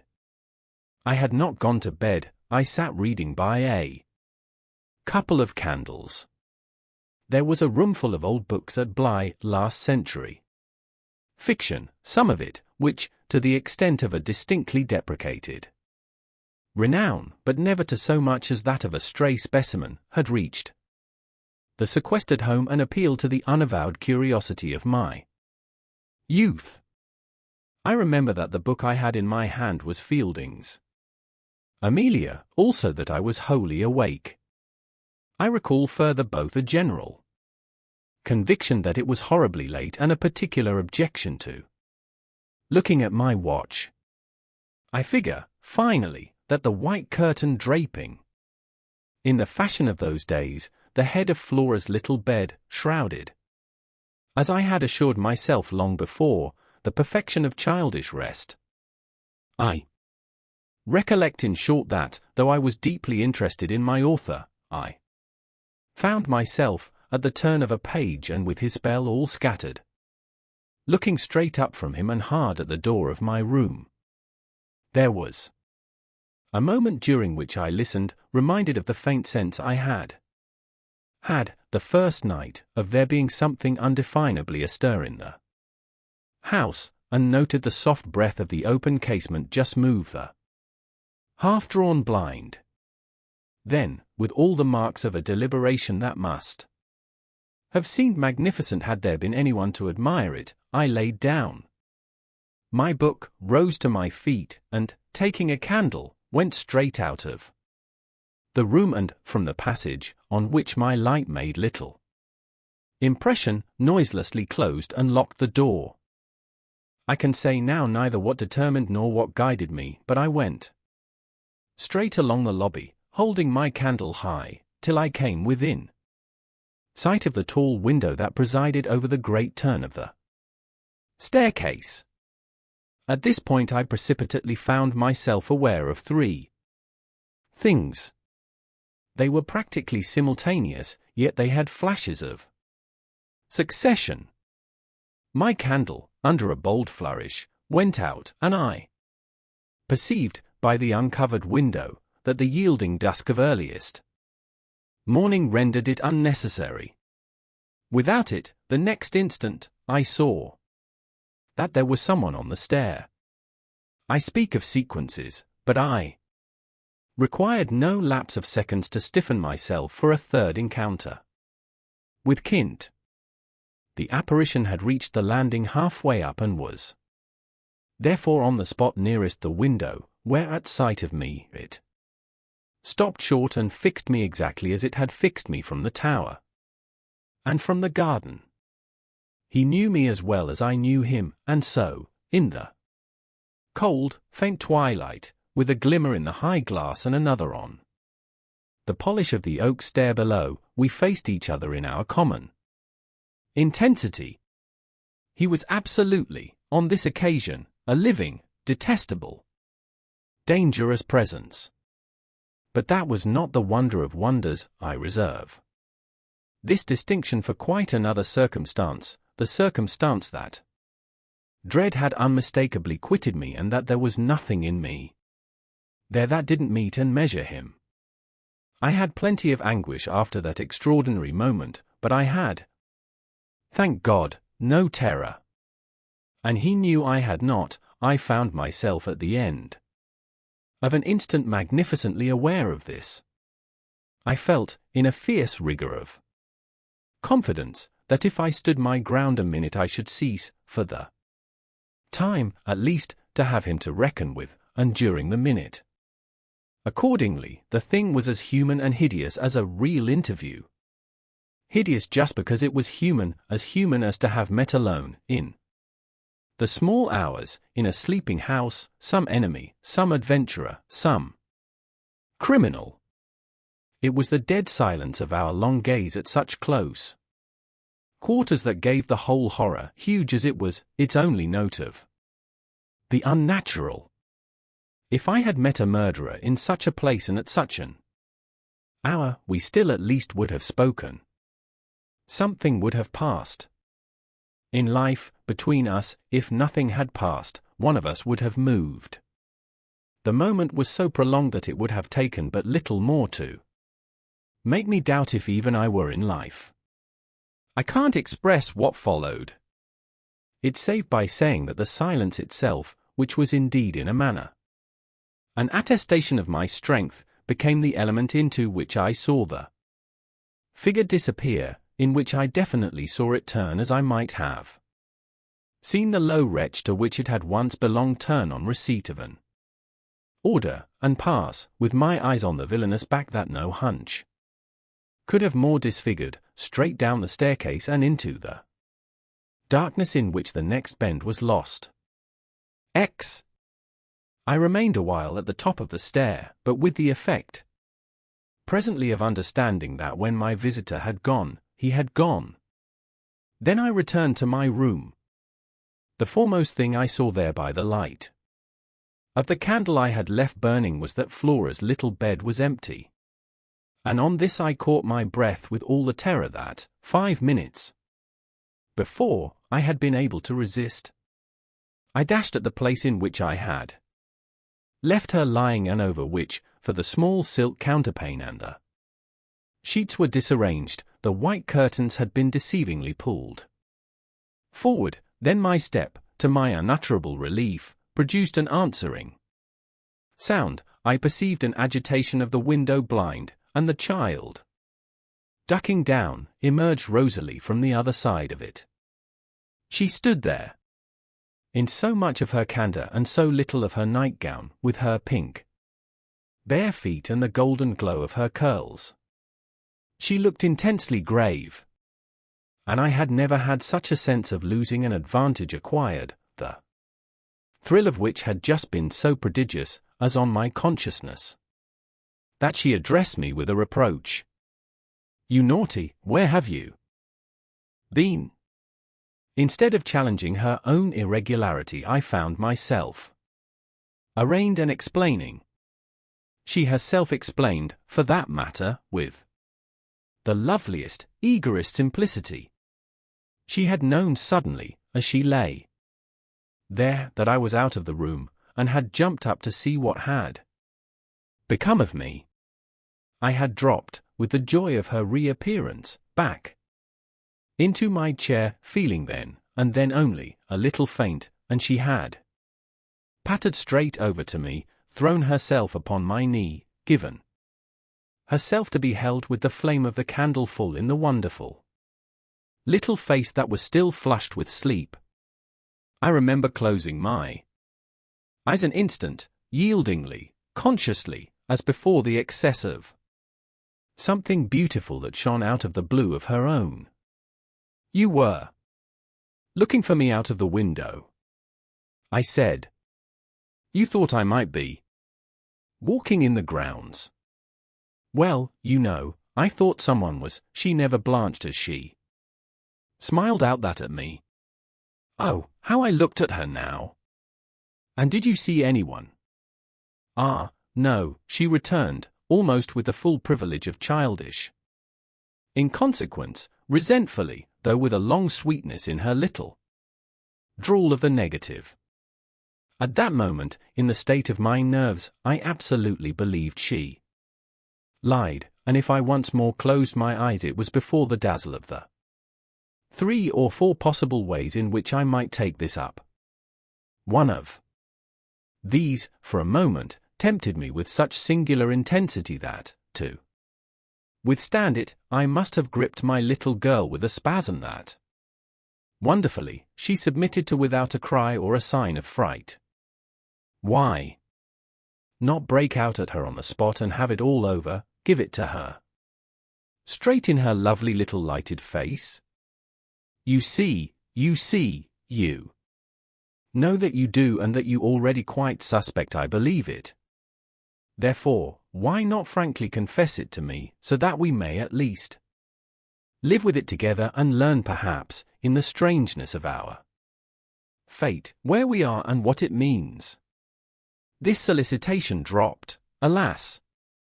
As it came, if I could immediately have succumbed to it I might have spared myself, well, you'll see what. Instead of succumbing I sprang again to my feet, looked at her bed, and took a helpless middle way.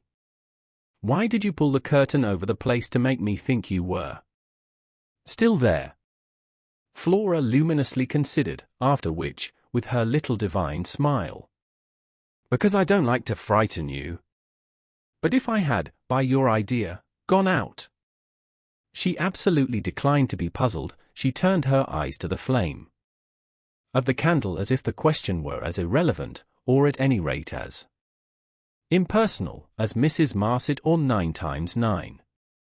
"Oh, but you know," she quite adequately answered, "that you might come back, you dear, and that you have." And after a little, when she had got into bed, I had, for a long time, by almost sitting on her to hold her hand, to prove that I recognized the pertinence of my return. You may imagine the general complexion, from that moment, of my nights. I repeatedly sat up till I didn't know when. I selected moments when my roommate unmistakably slept, and, stealing out, took noiseless turns in the passage and even pushed as far as to where I had last met Kint.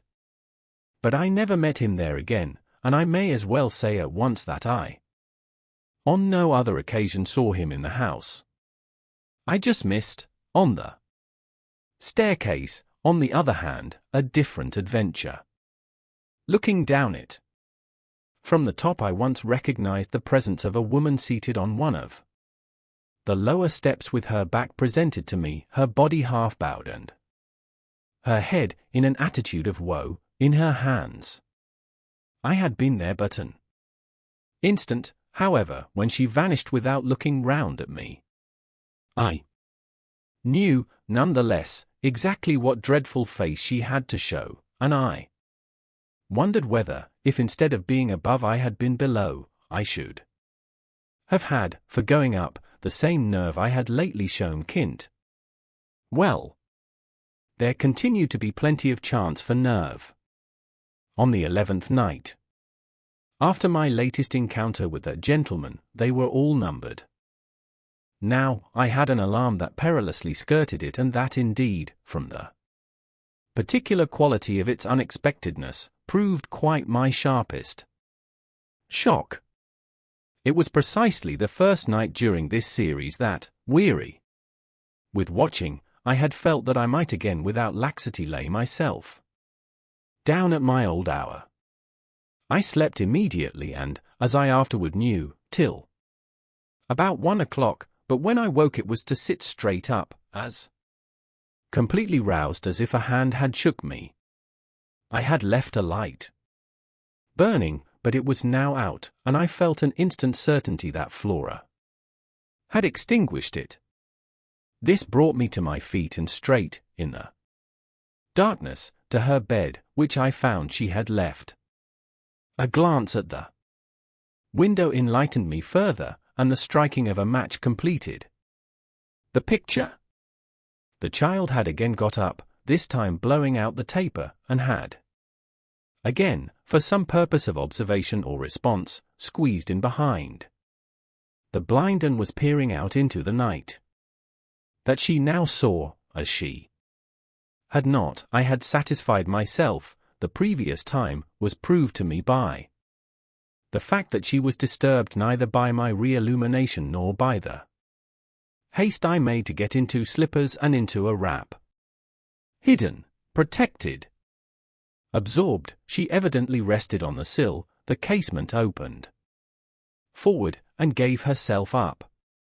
There was a great still moon to help her, and this fact had counted in my quick decision. She was face to face with the apparition we had met at the lake, and could now communicate with it as she had not then been able to do. What I, on my side, had to care for was, without disturbing her, to reach, from the corridor, some other window in the same quarter. I got to the door without her hearing me. I got out of it, closed it, and listened, from the other side, for some sound from her. While I stood in the passage I had my eyes on her brother's door, which was but 10 steps off and which, indescribably, produced in me a renewal of the strange impulse that I lately spoke of as my temptation.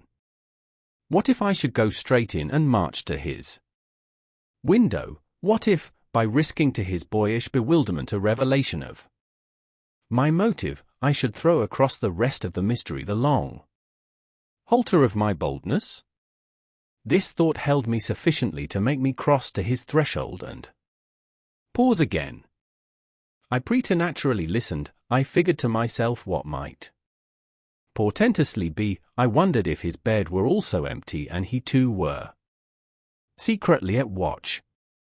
It was a deep, soundless minute, at the end of which my impulse failed. He was quiet, he might be innocent, the risk was hideous. I turned away. There was a figure in the grounds, a figure prowling for a sight, the visitor with whom Flora was engaged, but it was not the visitor most concerned with my boy. I hesitated afresh, but on other grounds, and only for a few seconds. Then I had made my choice. There were empty rooms at Bly, and it was only a question of choosing the right one. The right one suddenly presented itself to me as the lower one, though high above the gardens, in the solid corner of the house that I have spoken of as the old tower. This was a large, square chamber, arranged with some state as a bedroom, the extravagant size of which made it so inconvenient that it had not for years, though kept by Mrs. Groves in exemplary order, been occupied. I had often admired it, and I knew my way about in it. I had only, after just faltering at the first chill gloom of its disuse, to pass across it and unbolt as quietly as I could one of the shutters. Achieving this transit, I uncovered the glass without a sound and, applying my face to the pane, was able, the darkness without being much less than within, to see that I commanded the right direction. Then I saw something more. The moon made the night extraordinarily penetrable and showed me on the lawn a person, diminished by distance, who stood there motionless and as if fascinated, looking up to where I had appeared, looking, that is, not so much straight at me as at something that was apparently above me. There was clearly another person above me. There was a person on the tower. But the presence on the lawn was not in the least what I had conceived, and had confidently hurried to meet. The presence on the lawn, I felt, sick as I made it out, was poor little Miles himself. 11. It was not till late next day that I spoke to Mrs. Groves, the rigor with which I kept my pupils in sight making it often difficult to meet her privately, and the more as we each felt the importance of not provoking, on the part of the servants quite as much as on that of the children, any suspicion of a secret flurry or that of a discussion of mysteries. I drew a great security in this particular from her mere smooth aspect. There was nothing in her fresh face to pass on to others my horrible confidences. She believed me, I was sure, absolutely. If she hadn't, I don't know what would have become of me, for I couldn't have borne the business alone. But she was a magnificent monument to the blessing of a want of imagination, and if she could see in our little charges nothing but their beauty and amiability, their happiness and cleverness, she had no direct communication with the sources of my trouble. If they had been at all visibly blighted or battered, she would doubtless have grown, on tracing it back, haggard enough to match them. As matters stood, however, I could feel her, when she surveyed them, with her large white arms folded and the habit of serenity in all her look, thank the Lord's mercy that if they were ruined the pieces would still serve. Flights of fancy gave place, in her mind, to a steady fireside glow, and I had already begun to perceive how, with the development of the conviction that, as time went on without a public accident, our young things could, after all, look out for themselves. She addressed her greatest solicitude to the sad case presented by their instructress. That, for myself, was a sound simplification. I could engage that, to the world, my face should tell no tales, but it would have been, in the conditions, an immense added strain to find myself anxious about hers. At the hour I now speak of she had joined me, under pressure, on the terrace, where, with the lapse of the season, the afternoon sun was now agreeable, and we sat there together while, before us, at a distance, but within call if we wished, the children strolled to and fro in one of their most manageable moods. They moved slowly, in unison, below us. Over the lawn, the boy, as they went, reading aloud from a storybook, and passing his arm round his sister to keep her quite in touch. Mrs. Groves watched them with positive placidity, then I caught the suppressed intellectual creak with which she conscientiously turned to take from me a view of the back of the tapestry. I had made her a receptacle of lurid things, but there was an odd recognition of my superiority, my accomplishments and my function, in her patience under my pain. She offered her mind to my disclosures as had I wished to mix a witch's broth and proposed it with assurance, she would have held out a large clean saucepan. This had become thoroughly her attitude by the time that, in my recital of the events of the night, I reached the point of what Miles had said to me when, after seeing him, at such a monstrous hour, almost on the very spot where he happened now to be, I had gone down to bring him in, choosing then, at the window, with a concentrated need of not alarming the house, rather that method than a signal more resonant. I had left her meanwhile in little doubt of my small hope of representing with success even to her actual sympathy my sense of the real splendor of the little inspiration with which, after I had got him into the house, the boy met my final articulate challenge. As soon as I appeared in the moonlight on the terrace, he had come to me as straight as possible, on which I had taken his hand without a word and led him, through the dark spaces, up the staircase, where Kint had so hungrily hovered for him, along the lobby where I had listened and trembled, and so to his forsaken room. Not a sound, on the way, had passed between us, and I had wondered, oh, how I had wondered, if he were groping about in his little mind for something plausible and not too grotesque. It would tax his invention. Certainly, and I felt, this time, over his real embarrassment, a curious thrill of triumph. It was a sharp trap for the inscrutable. He couldn't play any longer at innocence, so how the deuce would he get out of it? There beat in me indeed, with the passionate throb of this question, an equal dumb appeal as to how the deuce I should. I was confronted at last, as never yet, with all the risk attached even now to sounding my own horrid note. I remember in fact that as we pushed into his little chamber where the bed had not been slept in at all and the window, uncovered to the moonlight, made the place so clear that there was no need of striking a match, I remember how I suddenly sank upon the edge of the bed from the force of the idea that he must know how he really, as they say, had me.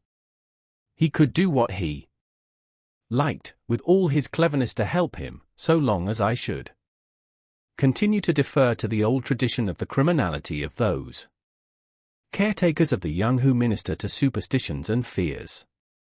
He had me indeed, and in a cleft stick, for who would ever absolve me?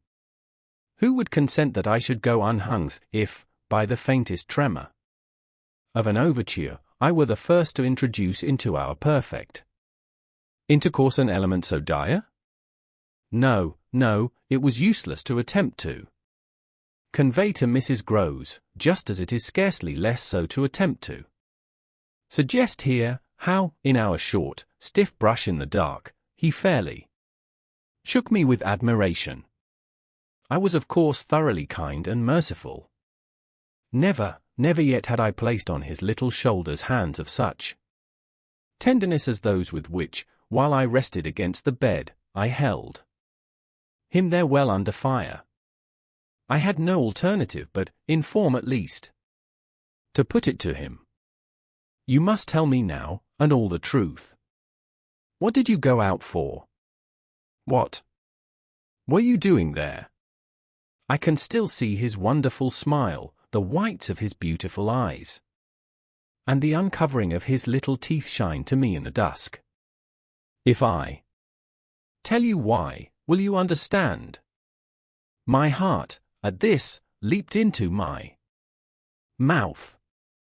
Would he tell me why?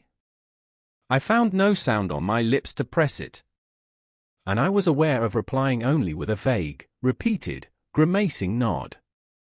He was gentleness itself, and while I wagged my head at him he stood there more than ever a little fairy prince. It was his brightness, indeed, that gave me a respite. Would it be so great if he were really going to tell me? Well, he said at last, just exactly in order that. You should do this. Do what? Think me, for a change, bad. I shall never forget the sweetness and gaiety with which he brought out the word, nor how, on top of it, he bent forward and kissed me.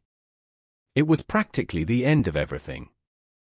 I met his kiss and I had to make, while I folded him for a minute in my arms, the most stupendous effort not to cry.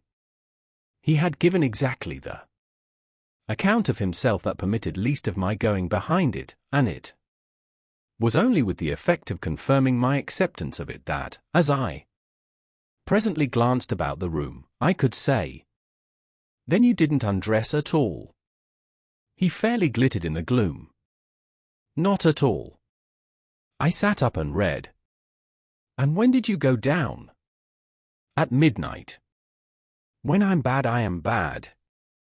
I see, it's charming. But how could you be sure I would know it?" "Oh, I arranged that with Flora." His answers rang out with a readiness. She was to get up and look out. Which is what she did do. It was I who fell into the trap. So she disturbed you, and, to see what she was looking at, you also looked, you saw. While you, I concurred, caught your death in the night air. He literally bloomed so from this exploit that he could afford radiantly to assent. "How otherwise should I have been bad enough?" he asked. Then, after another embrace, the incident and our interview closed on my recognition of all the reserves of goodness that, for his joke, he had been able to draw upon. 12. The particular impression I had received proved in the morning light, I repeat, not quite successfully presentable to Mrs. Groves, though I reinforced it with the mention of still another remark that he had made before we separated. "It all lies in half a dozen words," I said to her, "words that really settle the matter. Think, you know, what I might do." He threw that off to show me how good he is. He knows down to the ground what he's might to do. That's what he gave them a taste of at school. "Lord, you do change," cried my friend. "I don't change, I simply make it out. The four, depend upon it, perpetually meet. If on either of these last nights you had been with either child, you would clearly have understood. The more I've watched and waited, the more I've felt that if there were nothing else to make it would be made so by the systematic silence of each. Never, by a slip of the tongue, have they so much as alluded to either of their old friends, any more than Miles has alluded to his expulsion. Oh, yes, we may sit here and look at them, and they may show off to us. They're to their fill, but even while they pretend to be lost in their fairy tale, they're steeped in their vision of the dead restored. He's not reading to her, I declared. They're talking of them, they're talking horrors. I go on, I know, as if I were crazy, and it's a wonder I'm not. What I've seen would have made you so, but it has only made me more lucid, made me get hold of still other things. My lucidity must have seemed awful, but the charming creatures who were victims of it, passing and repassing in their interlocked sweetness, gave my colleague something to hold on by, and I felt how tight she held as, without stirring in the breath of my passion, she covered them still with her eyes. Of what other things have you got hold? Why, of the very things that have delighted, fascinated, and yet, at bottom, as I now so strangely see, mystified and troubled me. Their more than earthly beauty, their absolutely unnatural goodness. It's a game, I went on, it's a policy and a fraud on the part of little darlings.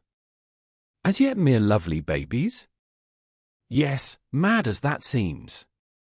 The very act of bringing it out really helped me to trace it, follow it all up and piece it all together. They haven't been good, they've only been absent. It has been easy to live with them because they're simply leading a life of their own. They're not mine, they're not ours. They're his and they're hers. Kint's and that woman's. Kint's and that woman's. They want to get to them. Oh, how, at this, poor Mrs. Groves appeared to study them. But for what? For the love of all the evil that, in those dreadful days, the pair put into them. And to ply them with that evil still, to keep up the work of demons, is what brings the others back. Laws, said my friend under her breath. The exclamation was homely, but it revealed a real acceptance of my further proof of what, in the bad time, for there had been a worse even than this, must have occurred. There could have been no such justification for me as the plain assent of her experience to whatever depth of depravity I found credible in our brace of scoundrels. It was in obvious submission of memory that she brought out after a moment, they were rascals. But what can they now do, she pursued. Do? I echoed so loud that Miles and Flora, as they passed at their distance, paused an instant in their walk and looked at us. Don't they do enough? I demanded in a lower tone, while the children, having smiled and nodded and kissed hands to us, resumed their exhibition. We were held by it a minute, then I answered, they can destroy them. At this my companion did turn, but the inquiry she launched was a silent one, the effect of which was to make me more explicit. They don't know, as yet, quite how, but they're trying hard. They're seen only across, as it were, and beyond, in strange places and on high places. The top of towers, the roof of houses, the outside of windows, the further edge of pools, but there's a deep design, on either side, to shorten the distance and overcome the obstacle, and the success of the tempters is only a question of time. They've only to keep to their suggestions of danger for the children to come and perish in the attempt. Mrs. Groves slowly got up, and I scrupulously added, unless, of course, we can prevent. Standing there before me while I kept my seat, she visibly turned things over. Their uncle must do the preventing. He must take them away. And who's to make him? She had been scanning the distance, but she now dropped on me a foolish face. You, miss. By writing to him that his house is poisoned and his little nephew and niece mad. But if they are, miss. And if I am myself, you mean? That's charming news to be sent him by a governess whose prime undertaking was to give him no worry. Mrs. Groves considered, following the children again. Yes, he do hate worry. That was the great reason why those fiends took him in so long. No doubt, though his indifference must have been awful. As I'm not a fiend, at any rate, I shouldn't take him in. My companion, after an instant and for all answer, sat down again and grasped my arm. Make him at any rate come to you. I stared. To me. I had a sudden fear of what she might do. Him? He ought to be here, he ought to help. I quickly rose, and I think I must have shown her a queerer face than ever yet. You see me asking him for a visit? No, with her eyes on my face she evidently couldn't. Instead of it even, as a woman reads Another, she could see what I myself saw, his derision, his amusement. His contempt for the breakdown of my resignation at being left alone. And for the fine machinery I had set in motion to attract his attention. To my slighted charms. She didn't know, no one knew, how proud I had been. To serve him and to stick to our terms, yet she none the less took the measure, I think, of the warning I now gave her. If you should so lose your head as to appeal to him for me. She was really frightened. Yes, miss. I would leave, on the spot, both him and you. 13. It was all very well to join them, but speaking to them proved quite as much as ever an effort beyond my strength, offered, in close quarters, difficulties as insurmountable as before. This situation continued a month, and with new aggravations and particular notes, the note above. All, sharper and sharper, of the small ironic consciousness on the part of my pupils. It was not, I am as sure today as I was sure then, my mere infernal imagination. It was absolutely traceable that they were aware of my predicament, and that this strange relation made, in a manner, for a long time, the air in which we moved. I don't mean that they had their tongues in their cheeks or did anything vulgar, for that was not one of their dangers. I do mean, on the other hand, that the element of the unnamed and untouched became, between us, greater than any other, and that so much avoidance could not have been so successfully effected without a great deal of tacit arrangement. It was as if, at moments, we were perpetually coming into sight of subjects before which we must stop short, turning suddenly out of alleys that we perceived to be blind, closing with a little bang that made us look at each other, for, like all bangs, it was something louder than we had intended, the doors we had indiscreetly opened.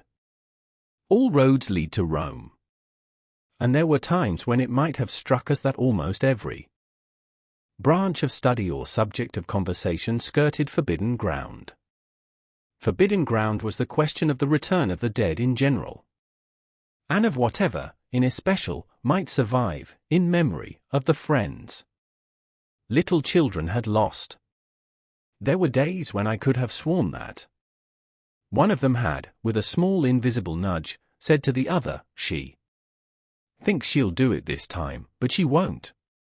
To do it would have been to indulge, for instance, and for once in a way, in some direct reference to the lady who had prepared them for my discipline.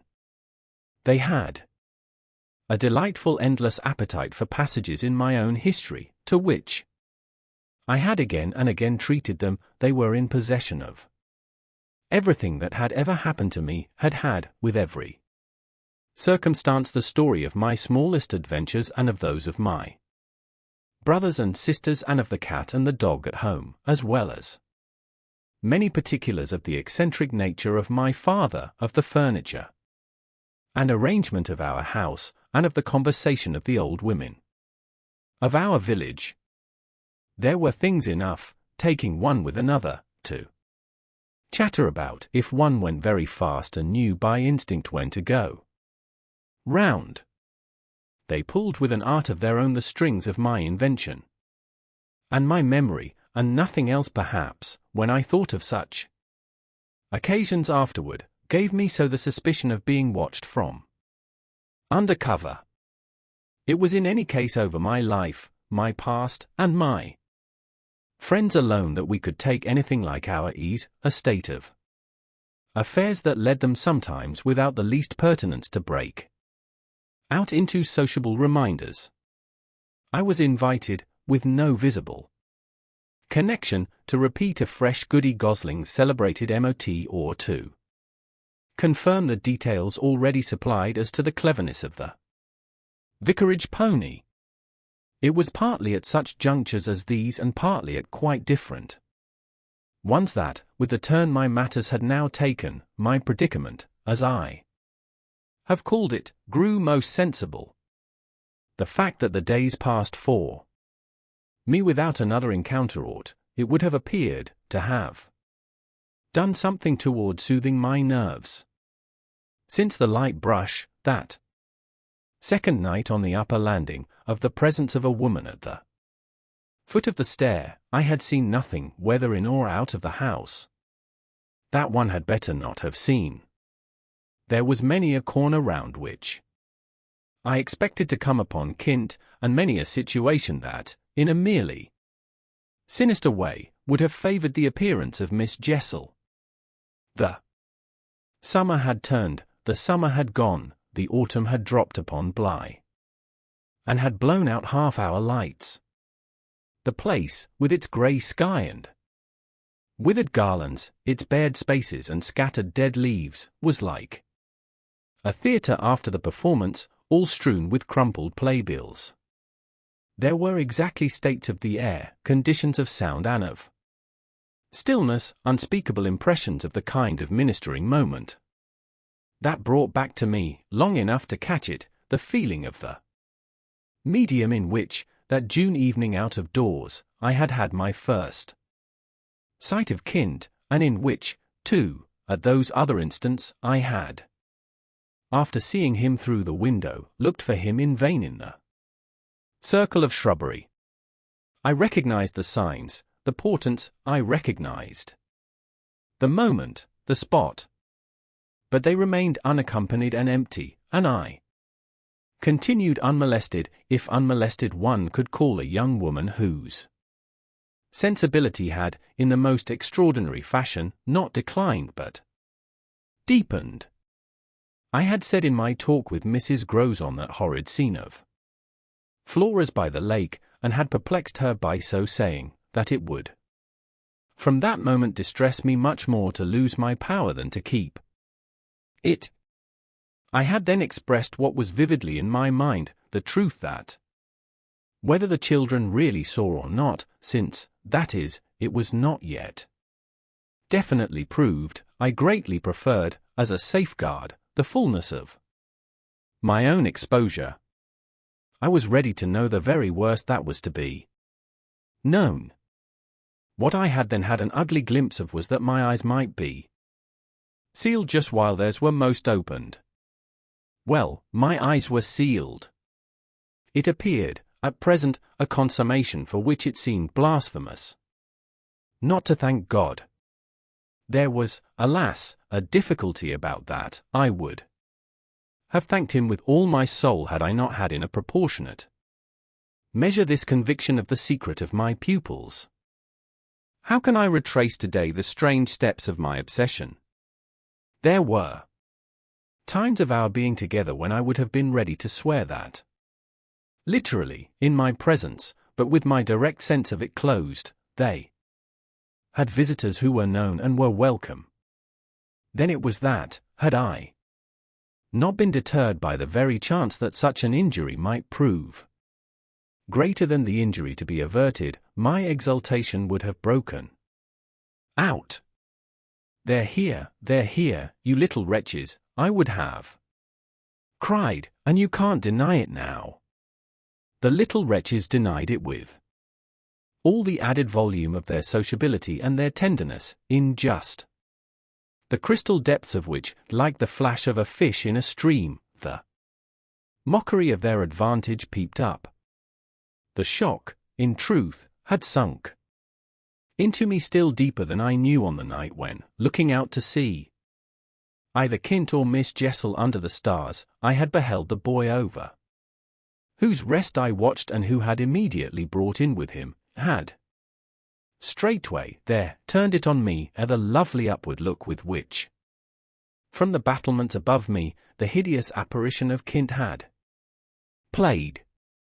If it was a question of a scare, my discovery on this occasion had scared me more than any other, and it was in the condition of nerves produced by it that I made my actual inductions. They harassed me so that sometimes, at odd moments, I shut myself up audibly to rehearse. It was at once a fantastic relief and a renewed despair, the manner in which I might come to the point.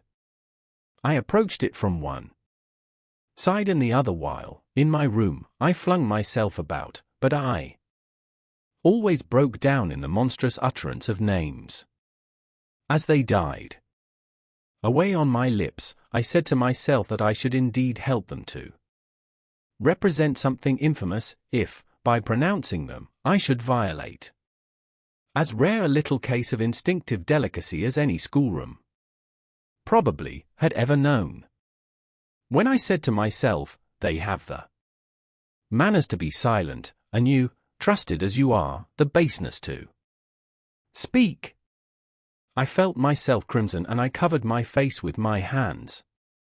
After these secret scenes I chattered more than ever, going on volubly enough till one of our prodigious, palpable hushes occurred. I can call them nothing else, the strange, dizzy lift or swim, I try for terms, into a stillness, a pause of all life, that had nothing to do with the more or less noise that at the moment we might be engaged in making, and that I could hear through any deepened exhilaration or quickened recitation or louder strum of the piano. Then it was that the others, the outsiders, were there. Though they were not angels, they passed, as the French say, causing me, while they stayed, to tremble with the fear of their addressing to their younger victims some yet more infernal message or more vivid image than they had thought good enough.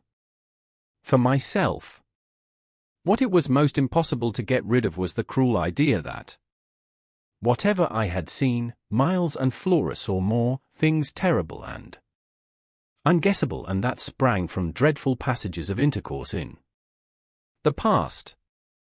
Such things naturally left on the surface, for the time, a chill which we vociferously denied that we felt, and we had, all three, with repetition, got into such splendid training that we went, each time, almost automatically, to mark the close of the incident, through the very same movements.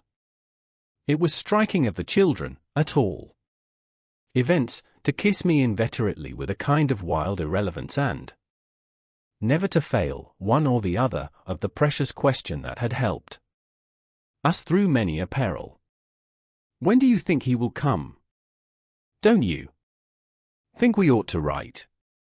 There was nothing like that inquiry, we found by experience, for carrying off an awkwardness. He'll, of course, was their uncle in Harley Street, and we lived in much profusion of theory that he might at any moment arrive to mingle in our circle. It was impossible to have given less encouragement than he had done to such a doctrine, but if we had not had the doctrine to fall back upon, we should have deprived each other of some of our finest exhibitions. He never wrote to them, that may have been selfish, but it was a part of the flattery of his trust of me, for the way in which a man pays his highest tribute to a woman is apt to be but by the more festal celebration of one of the sacred laws of his comfort, and I held that I carried out the spirit of the pledge given not to appeal to him when I let my charges understand that their own letters were but charming literary exercises. They were too beautiful to be posted, I kept them myself, I have them all to this hour. This was a rule indeed which only added to the satiric effect of my being plied with the supposition that he might at any moment be among us. It was exactly as if my charges knew how almost more awkward than anything else that might be for me. There appears to me, moreover, as I look back, no note in all this more extraordinary than the mere fact that, in spite of my tension and of their triumph, I never lost patience with them. Adorable they must in truth have been, I now reflect, that I didn't in these days hate them. Would exasperation, however, if relief had longer been postponed, finally have betrayed me? It little matters, for relief arrived. I call it relief, though it was only the relief that a snap brings to a strain, or the burst of a thunderstorm to a day of suffocation. It was at least change, and it came with a rush. 14. Walking to church a certain Sunday morning, I had little Miles at my side and his sister in advance of us and at Mrs. Grose's, well in sight. It was a crisp, clear day, the first of its order for some time. The night had brought a touch of frost, and the autumn air, bright and sharp, made the church bells almost gay. It was an odd accident of thought that I should have happened at such a moment to be particularly and very gratefully struck with the obedience of my little charges. Why? Did they never resent my inexorable, my perpetual society? Something or other had brought nearer home to me that I had all but pinned the boy to my shawl, and that, in the way our companions were marshalled before me, I might have appeared to provide against some danger of rebellion. I was like a gaoler with an eye to possible surprises and escapes. But all this belonged, I mean their magnificent little surrender, just to the special array of the facts that were most abysmal. Turned out for Sunday by his uncle's tailor, who had had a free hand and a notion of pretty waistcoats, and of his grand little heir, Miles's whole title to independence, the rights of his sex and situation, were so stamped upon him that if he had suddenly struck for freedom I should have had nothing to say. I was by the strangest of chances wondering how I should meet him when the revolution unmistakably occurred. I call it a revolution because I now see how, with the word he spoke, the curtain rose on the last act of my dreadful drama, and the catastrophe was precipitated. "Look here, my dear, you know," he charmingly said, "when in the world, please, am I going back to school?" Transcribed here, the speech sounds harmless enough, particularly as uttered in the sweet, high, casual pipe with which, at all interlocutors, but above all at his eternal governess, he threw off intonations as if he were tossing roses. There was something in them that always made one catch, and I caught, at any rate, now so effectually that I stopped as short as if one of the trees of the park had fallen across the road. There was something new, on the spot, between us, and he was perfectly aware that I recognized it, though, to enable me to do so, he had no need to look a whit less candid and charming than usual. I could feel in him how he already, from my at first finding nothing to reply, perceived the advantage he had gained. I was so slow to find anything that he had plenty of time, after a minute, to continue with his suggestive but inconclusive smile. "You no, my dear, that for a fellow to be with a lady always." His "my dear" was constantly on his lips for me, and nothing could have expressed more the exact shade of the sentiment with which I desired to inspire my pupils than its fond familiarity. It was so respectfully easy. But, oh, how I felt that at present I must pick my own phrases. I remember that, to gain time, I tried to laugh, and I seemed to see in the beautiful face with which he watched me how ugly and queer I looked. "And always with the same lady?" I returned. He neither blanched nor winked. The whole thing was virtually out between us. "Ah, of course, she's a jolly, perfect lady, but, after all, I'm a fellow, don't you see? That's, well, getting on." I lingered there with him an instant ever so kindly. "Yes, you're getting on." Oh, but I felt helpless. I have kept to this day the heartbreaking little idea of how he seemed to know that and to play with it. And you can't say I've not been awfully good, can you? I laid my hand on his shoulder, for, though I felt how much better it would have been to walk on, I was not yet quite able. "No, I can't say That, Miles. Except just that one night, you know.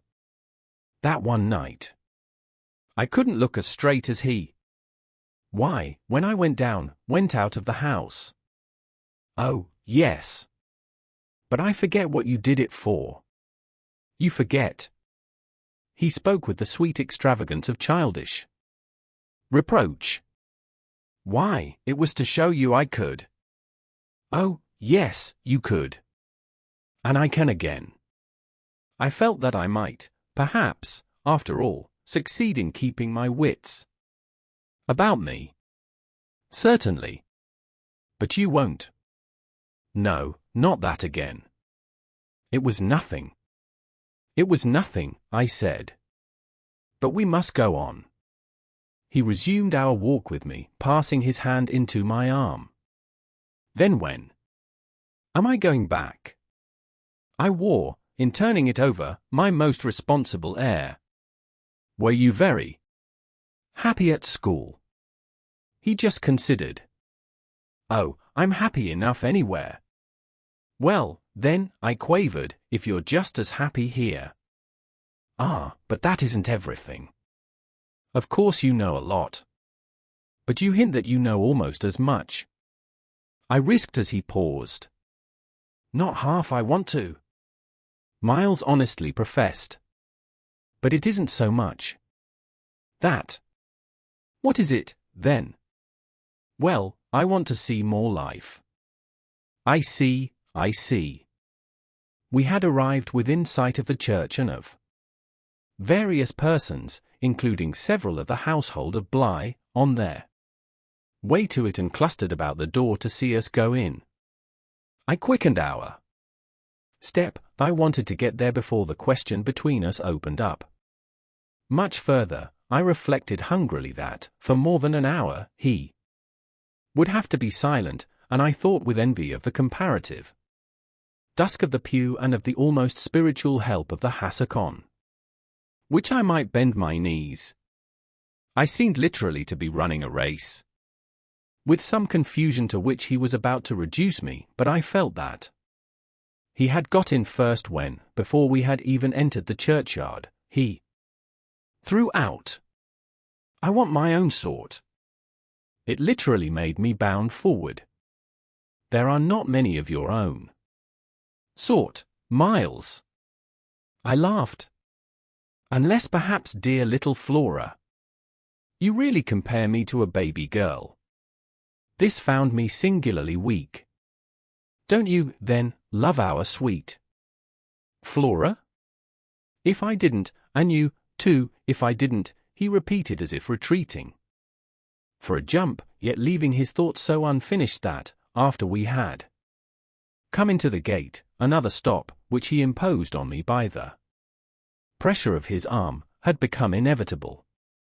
Mrs. Groves and Flora had passed into the church, the other worshippers had followed, and we were, for the minute, alone among the old, thick graves. We had paused on the path from the gate, by a low, oblong, table-like tomb. Yes, if you didn't. He looked, while I waited, at the graves. Well, you know what. But he didn't move, and he presently produced something that made me drop straight down on the stone slab, as if suddenly to rest. Does my uncle think what you think? I markedly rested. How do you know what I think? Ah, well, of course I don't, for it strikes me you never tell me. But I mean, does he know? Know what, Miles? Why, the way I'm going on. I perceived quickly enough that I could make, to this inquiry, no answer that would not involve something of a sacrifice of my employer. Yet it appeared to me that we were all, at Bly, sufficiently sacrificed to make that venial. I don't think your uncle much cares. Miles, on this, stood looking at me. Then don't you think he can be made to? In what way? Why, by his coming down. But who'll get him to come down? "I will," the boy said with extraordinary brightness and emphasis. He gave me another look charged with that expression and then marched off. Alone into church. 15. The business was practically settled from the moment I never followed him. It was a pitiful surrender to agitation, but my being aware of this had somehow no power to restore me. I only sat there on my tomb and read into what my little friend had said to me the fullness of its meaning, by the time I had grasped the whole of which I had also embraced, for absence, the pretext that I was ashamed to offer my pupils and the rest of the congregation such an example of delay. What I said to myself above all was that Miles had got something out of me, and that the proof of it, for him, would be just this awkward collapse. He had got out of me that there was something I was much afraid of, and that he should probably be able to make use of my fear to gain, for his own purpose, more freedom. My fear was of having to deal with the intolerable question of the grounds of his dismissal from school, for that was really but the question of the horrors gathered behind that. His uncle should arrive to treat with me of these things was a solution that, strictly speaking, I ought now to have desired to bring on, but I could so little face the ugliness and the pain of it that I simply procrastinated and lived from hand to mouth. The boy, to my deep discomposure, was immensely in the right, was in a position to say to me, either you clear up with my guardian the mystery of this interruption of my studies, or you cease to expect me to lead with you a life that's so unnatural for a boy. What was so unnatural for the particular boy I was concerned with was this sudden revelation of a consciousness and a plan. That was what really overcame me, what prevented my going in. I walked round the church, hesitating, hovering. I reflected that I had already, with him, hurt myself beyond repair. Therefore I could patch up nothing, and it was too extreme an effort to squeeze beside him into the pew. He would be so much more sure than ever to pass his arm into mine and make me sit there for an hour in close, silent contact with his commentary on our talk. For the first minute since his arrival I wanted to get away from him. As I paused beneath the high east window and listened to the sounds of worship, I was taken with an impulse that might master me. I felt, completely should I give it the least encouragement, I might easily put an end to my predicament by getting away altogether. Here was my chance. There was no one to stop me. I could give the whole thing up, turn my back and retreat. It was only a question of hurrying again, for a few preparations, to the house which the attendance at church of so many of the servants would practically have left unoccupied. No one, in short, could blame me if I should just drive desperately off. What was it to get away if I got away only till dinner? That would be in a couple of hours, at the end of which I had the acute provision my little pupils would play at innocent wonder about my non-appearance in their train. What did you do, you naughty, bad thing? Why in the world, to worry us so, and take our thoughts off, too, don't you know, did you desert us at the very door? I couldn't meet such questions nor, as they asked them, their false little lovely eyes, yet it was also exactly what I should have to meet that, as the prospect grew sharp to me, I at last let myself go. I got, so far as the immediate moment was concerned, away. I came straight out of the churchyard and, thinking hard, retraced my steps through the park. It seemed to me that by the time I reached the house, I had made up my mind I would fly. The Sunday stillness both of the approaches and of the interior, in which I met no one, fairly excited. Me with a sense of opportunity. Were I to get off quickly, this way, I should get off without a scene, without a word. My quickness would have to be remarkable, however, and the question of a conveyance was the great one to settle. Tormented, in the hall, with difficulties and obstacles, I remember sinking down at the foot of the staircase, suddenly collapsing there on the lowest step, and then, with a revulsion, recalling that it was exactly where more than a month before, in the darkness of night and just so bowed with evil things, I had seen the spectre of the most horrible of women.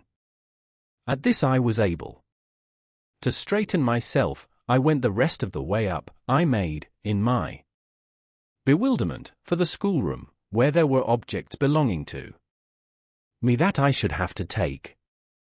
But I opened the door to find again, in a flash, my eyes unsealed.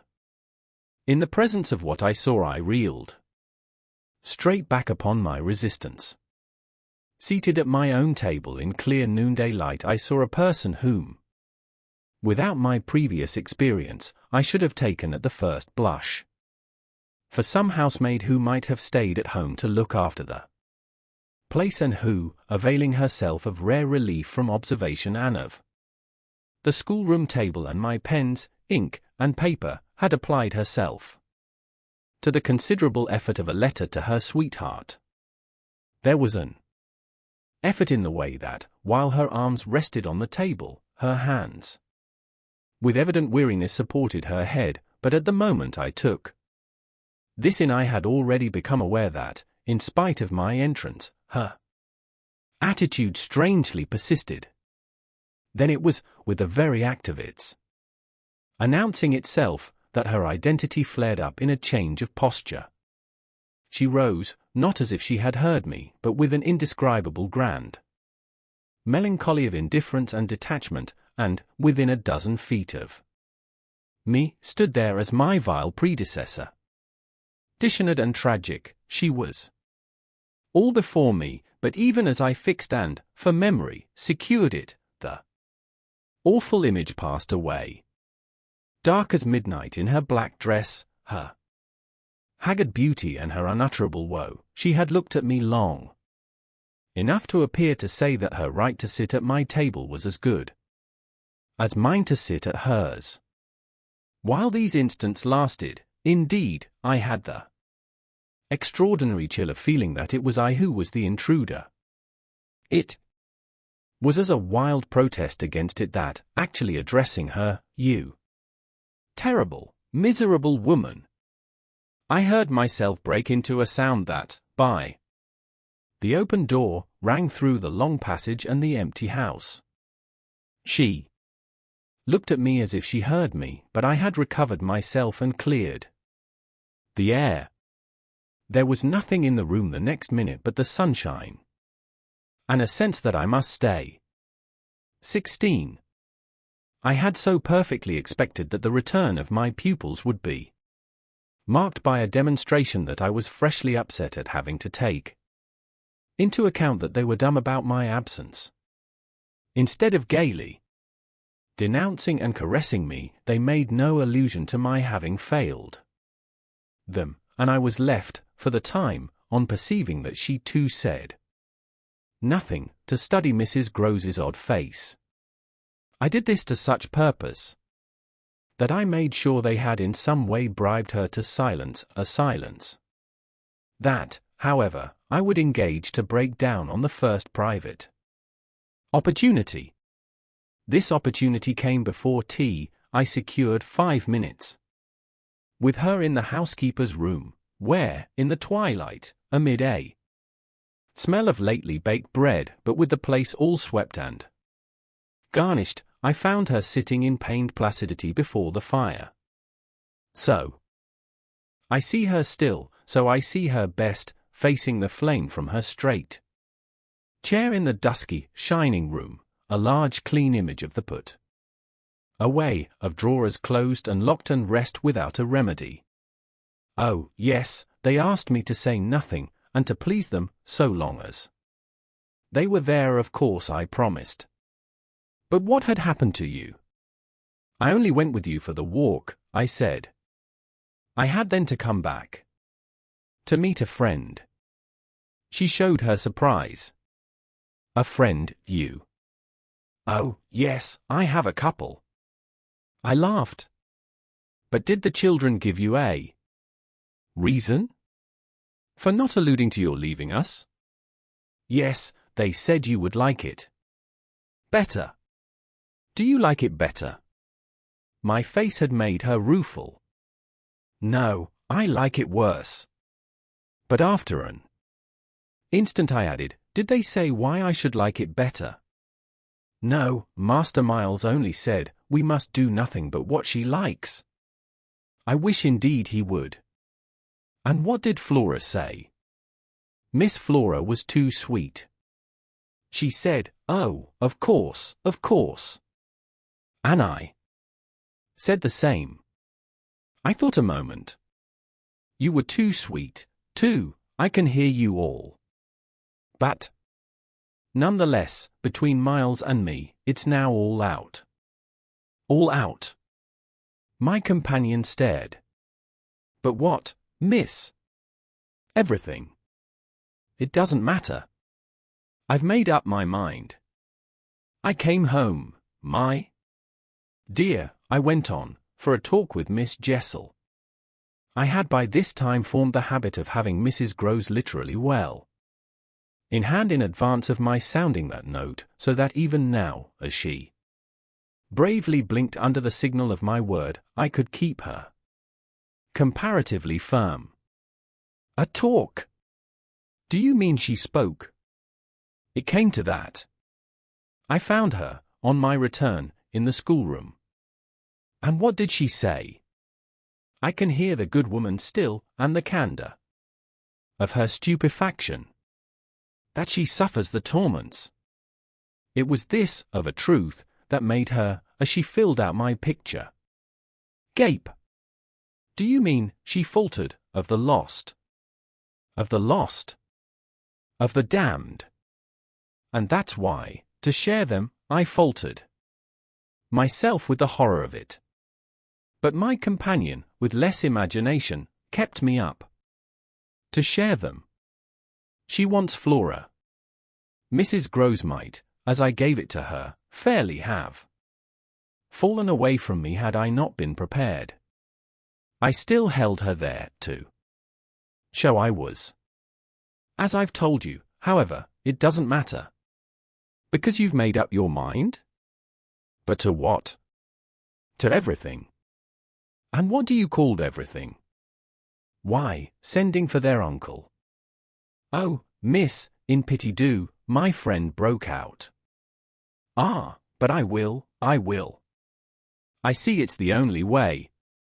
What's about, as I told you, with Miles is that if he thinks I'm afraid to, and has ideas of what he gains by that, he shall see he's mistaken. Yes, his uncle shall have it here. From me on the spot, and before the boy himself, if necessary, that if I'm to be reproached with having done nothing again about more school. Yes, miss, my companion pressed me. Well, there's that awful reason. There were now clearly so many of these for my poor colleague that she was excusable for being vague. But, which? Why, the letter from his old place. You'll show it to the master. I ought to have done so on the instant. Oh, no, said Mrs. Groves with decision. I'll put it before him, I went on inexorably, that I can't undertake to work the question on behalf of a child who has been expelled. For we've never in the least known what Mrs. Groves declared. For wickedness. For what else, when he's so clever and beautiful and perfect? Is he stupid? Is he untidy? Is he infirm? Is he ill-natured? He's exquisite, so it can be only that, and that would open up the whole thing. After all, I said, it's their uncle's fault. If he left, Hear such people. He didn't really in the least know them. The fault's mine. She had turned quite pale. Well, you shan't suffer, I answered. The children shan't, she emphatically returned. I was silent a while, we looked at each other. Then what am I to tell him? You needn't tell him anything. I'll tell him. I measured this. Do you mean you'll write? Remembering she couldn't. I caught myself up. How do you communicate? I tell the bailiff. He writes. And should you like him to write our story? My question had a sarcastic force that I had not fully intended, and it made her, after a moment, inconsequently break down. The tears were again in her eyes. Ah, miss, you write. Well, tonight, I at last answered, and on this we separated. 17. I went so far, in the evening, as to make a beginning. The weather had changed back, a great wind was abroad, and beneath the lamp, in my room, with Flora at peace beside me, I sat for a long time before a blank sheet of paper and listened to the lash of the rain and the batter of the gusts. Finally I went out, taking a candle, I crossed the passage and listened a minute at Miles's door. What, under my endless obsession, I had been impelled to listen for was some betrayal of his not being at rest, and I presently caught one, but not in the form I had expected. His voice tinkled out. I say, you there, come in. It was a gaiety in the gloom. I went in with my light and found him, in bed, very wide awake, but very much at his ease. Well, what are you up to? He asked with a grace of sociability in which it occurred to me that Mrs. Groves, had she been present, might have looked in vain for proof that anything was out. I stood over him with my candle. How did you know I was there? Why, of course I heard you. Did you fancy you made no noise? You're like a troop of cavalry, he beautifully laughed. Then you weren't asleep? Not much. I lie awake and think. I had put my candle, designedly, a short way off, and then, as he held out his friendly old hand to me, had sat down on the edge of his bed. What is it, I asked, that you think of? What in the world, my dear, but you? Ah, the pride I take in your appreciation doesn't insist on that. I had so far rather you slept. Well, I think also, you know, of this queer business of ours. I marked the coolness of his firm little hand. Of what queer business? Miles? Why, the way you bring me up. And all the rest? I fairly held my breath a minute, and even from my glimmering taper there was light enough to show how he smiled up at me from his pillow. What do you mean by all the rest? Oh, you know. I could say nothing for a minute, though I felt, as I held his hand and our eyes continued to meet, that my silence had all the air of admitting his charge and that nothing in the whole world of reality was perhaps at that moment so fabulous as our actual relation. Certainly. You shall go back to school, I said, if it be that troubles you. But not to the old place, we must find another, a better. How could I? No, it did trouble you, this question, when you never told me so. Never spoke of it at all. His clear, listening face, framed in its smooth whiteness, made him for the minute as appealing as some wistful patient in a children's hospital, and I would have given, as the resemblance came to me, all I possessed on earth really to be the nurse or the sister of charity who might have helped to cure him. Well, even as it was, I perhaps might help. Do you know you've never said a word to me about your school? I mean the old one, never mentioned it in any way. He seemed to wonder, he smiled with the same loveliness. But he clearly gained time, he waited, he called for guidance. Haven't I? It wasn't for me to help him, it was for the thing I had met. Something in his tone and the expression of his face, as I got this from him, set my heart aching with such a pang as it had never yet known, so unutterably touching was it to see his little brain puzzled, and his little resources taxed to play, under the spell laid on him, a part of innocence and consistency. No, never, from the hour you came back.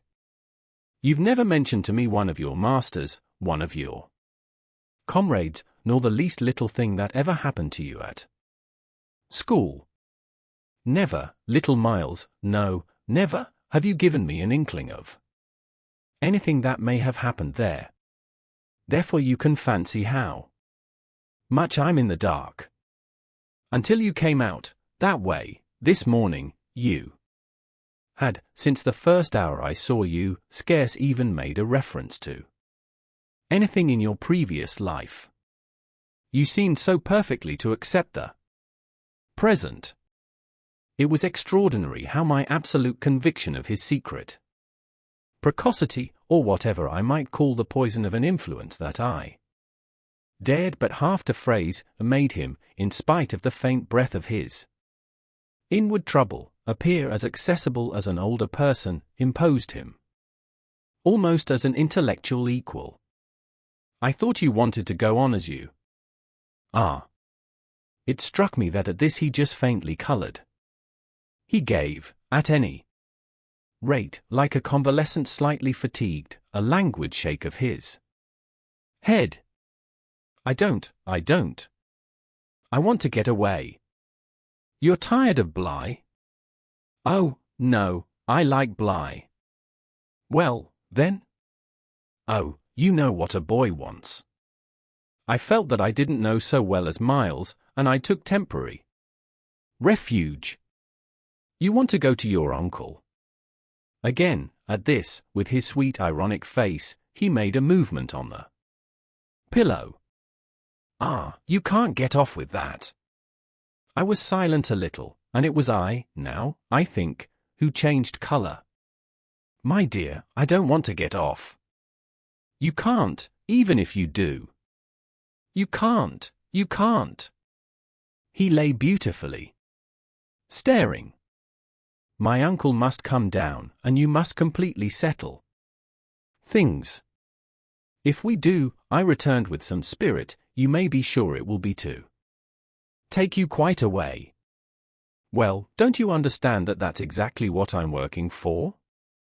You'll have to tell him about the way you've let it all drop, you'll have to tell him a tremendous lot. The exultation with which he uttered this helped me somehow, for the instant, to meet him rather more. And how much will you, Miles, have to tell him? There are things he'll ask you. He turned it over. Very likely. But what things? The things you've never told me. To make up his mind what to do with you. He can't send you back. Oh, I don't want to go back, he broke in. I want a new field. He said it with admirable serenity, with positive unimpeachable gaiety. And doubtless it was that very note that most evoked for me the poignancy, the unnatural childish tragedy, of his probable reappearance. At the end of 3 months with all this bravado and still more dishonor. It overwhelmed me now that I should never be able to bear that, and it made me let myself go. I threw myself upon him, and in the tenderness of my pity I embraced him. Dear little Miles, dear little Miles. My face was close to his, and he let me kiss him, simply taking it with indulgent good humor. Well, old lady, is there nothing at all that you want to tell me? He turned off a little, facing round toward the wall and holding up his hand to look at as one had seen sick children look. "I've told you, I told you this morning. Oh, I was sorry for him. That you just want me not to worry you." He looked round at me now, as if in recognition of my understanding. "Him, then ever so gently, to let me alone," he replied. There was even a singular little dignity in it, something that made me release him, yet, when I had slowly risen, linger beside him. God knows, I never wished to harass him, but I felt that merely, at this, to turn my back on him was to abandon or, to put it more truly, to lose him. "I've just begun a letter to your uncle," I said. "Well, then, finish it." I waited a minute. "What happened before?" He gazed up at me again. "Before what?" "Before you came back. And before you went away." For some time he was silent, but he continued to meet my eyes. "What happened?" It made me, the sound of the words, in which it seemed to me that I caught for the very first time a small faint quaver of consenting consciousness. It made me drop on my knees beside the bed and seize once more the chance of possessing him.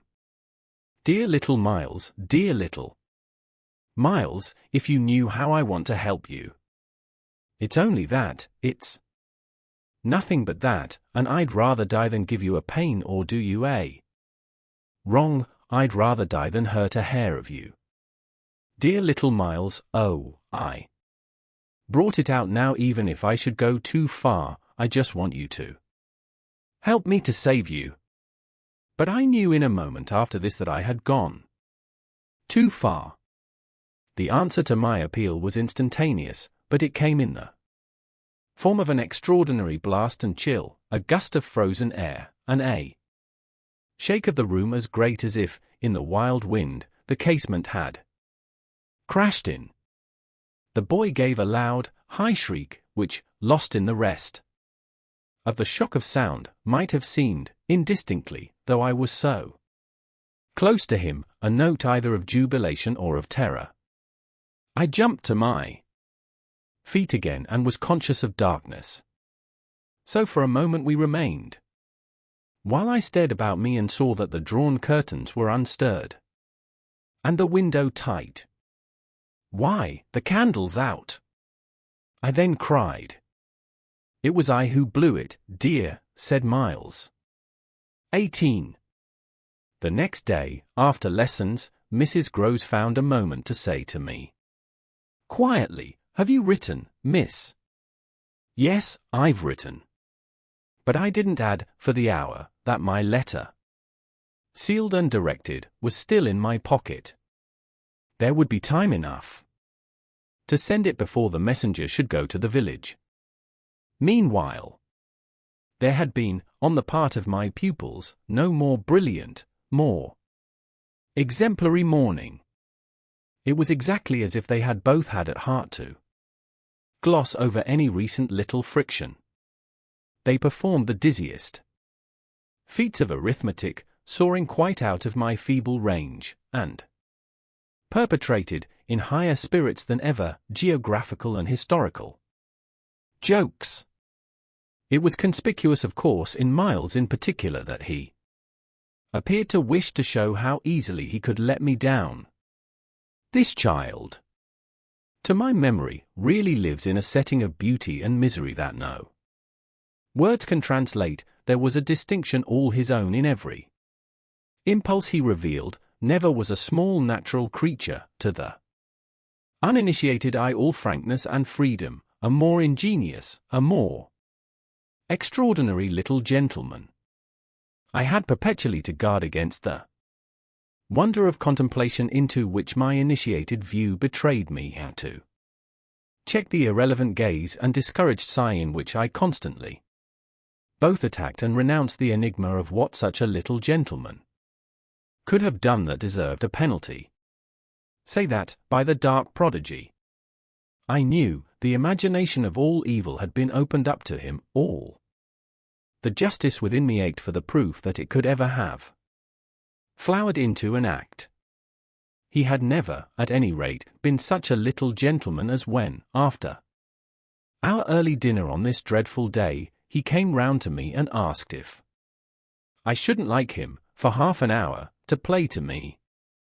David playing to Saul could never have shown a finer sense of the occasion. It was literally a charming exhibition of tact, of magnanimity, and quite tantamount to his saying outright, "The true knights we love to read about never push an advantage too far." I know what you mean now. You mean that, to be let alone yourself and not followed up, you'll cease to worry and spy upon me, won't keep me so close to you, will let me go and come. Well, I come, you see, but I don't go. There'll be plenty of time for that. I do really delight in your society, and I only want to show you that I contended for a principle. It may be imagined whether I resisted this appeal or failed to accompany him again, hand in hand, to the schoolroom. He sat down at the old piano and played as he had never played, and if there are those who think he had better have been kicking a football, I can only say that I wholly agree with them. For at the end of a time that under his influence I had quite ceased to measure, I started up with a strange sense of having literally slept at my post. It was after luncheon, and by the schoolroom fire, and yet I hadn't really, in the least, slept. I had only done something much worse. I had forgotten where, all this time, was Flora. When I put the question to Miles, he played on a minute before answering and then could only say, "Why, my dear, how do I know?" breaking moreover into a happy laugh which, immediately after, as if it were a vocal accompaniment, he prolonged into incoherent, extravagant song. I went straight to my room, but his sister was not there. Then, before going downstairs, I looked into several others. As she was nowhere about, she would surely be with Mrs. Groves, whom, in the comfort of that theory, I accordingly proceeded in quest of. I found her where I had found her the evening before, but she met my quick challenge with blank, scared ignorance. She had only supposed that, after the repast, I had carried off both the children, as to which she was quite in her right, for it was the very first time I had allowed the little girl out of my sight without some special provision. Of course now indeed she might be with the maids, so that the immediate thing was to look for her without an air of alarm. This we promptly arranged between us, but when, 10 minutes later and in pursuance of our arrangement, we met in the hall, it was only to report on either side that after guarded inquiries we had altogether failed to trace her. For a minute there, apart from observation, we exchanged mute alarms, and I could feel with what high interest my friend returned me all those I had from the first given her. "She'll be above," she presently said, "in one of the rooms you haven't searched." "No, she's at a distance." I had made up my mind. "She has gone out." Mrs. Groves stared. "Without a hat?" I naturally also looked volumes. "Isn't that woman always without one?" "She's with her." "She's with her," I declared. "We must find them." My hand was on my friend's arm, but she failed for the moment, confronted with such an account of the matter, to respond to my pressure. She communed, on the contrary, on the spot, with her uneasiness. "And where's Master Miles?" "Oh, he's with Kint. They're in the schoolroom." "Lord, miss!" My view, I was myself aware, and therefore I suppose my tone, had never yet reached so calm an assurance. The tricks played, I went on, they've successfully worked their plan. He found the most divine little way to keep me quiet while she went off. Divine? Mrs. Groves bewilderedly echoed. Infernal, then. I almost cheerfully rejoined. He has provided for himself as well. But come. She had helplessly gloomed at the upper regions. You leave him? So long with Kint? Yes, I don't mind that now. She always ended, at these moments, by getting possession of my hand. And in this manner she could at present still stay me. But after gasping an instant at my sudden resignation, because of your letter, she eagerly brought out. I quickly, by way of answer, felt for my letter, drew it forth, held it up, and then, freeing myself, went and laid it on the great hall table. Luke will take it, I said as I came back. I reached the house door and opened it. I was already on the steps. My companion still demurred. The storm of the night and the early morning had dropped, but the afternoon was damp and grey. I came down to the drive while she stood in the doorway. You go with nothing on. What do I care when the child has nothing? I can't wait to dress, I cried, and if you must do so, I leave you. Try meanwhile, yourself. Upstairs. With them? Oh, on this, the poor woman promptly joined me. 19. We went straight to the lake, as it was called at Bly, and I dare say rightly called, though I reflect that it may in fact have been a sheet of water less remarkable than it appeared to my untraveled eyes. My acquaintance with sheets of water was small, and the pool of Bly, at all events on the few occasions of my consenting, under the protection of my pupils, to affront its surface in the old flat-bottomed boat, moored there for our use, had impressed me both with its extent and its agitation. The usual place of embarkation was half a mile from the house, but I had an intimate conviction that, wherever Flora might be, she was not near home. She had not given me the slip for any small adventure, and, since the day of the very great one that I had shared with her by the pond, I had been aware, in our walks, of the quarter to which she most inclined.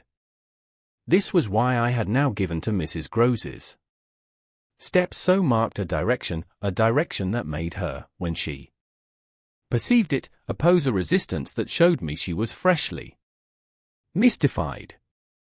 You're going to the water, miss, you think she's in. She may be, though the depth is, I believe, nowhere very great.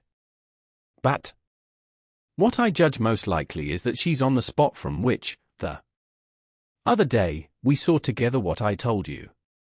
When she pretended not to see. With that astounding self-possession?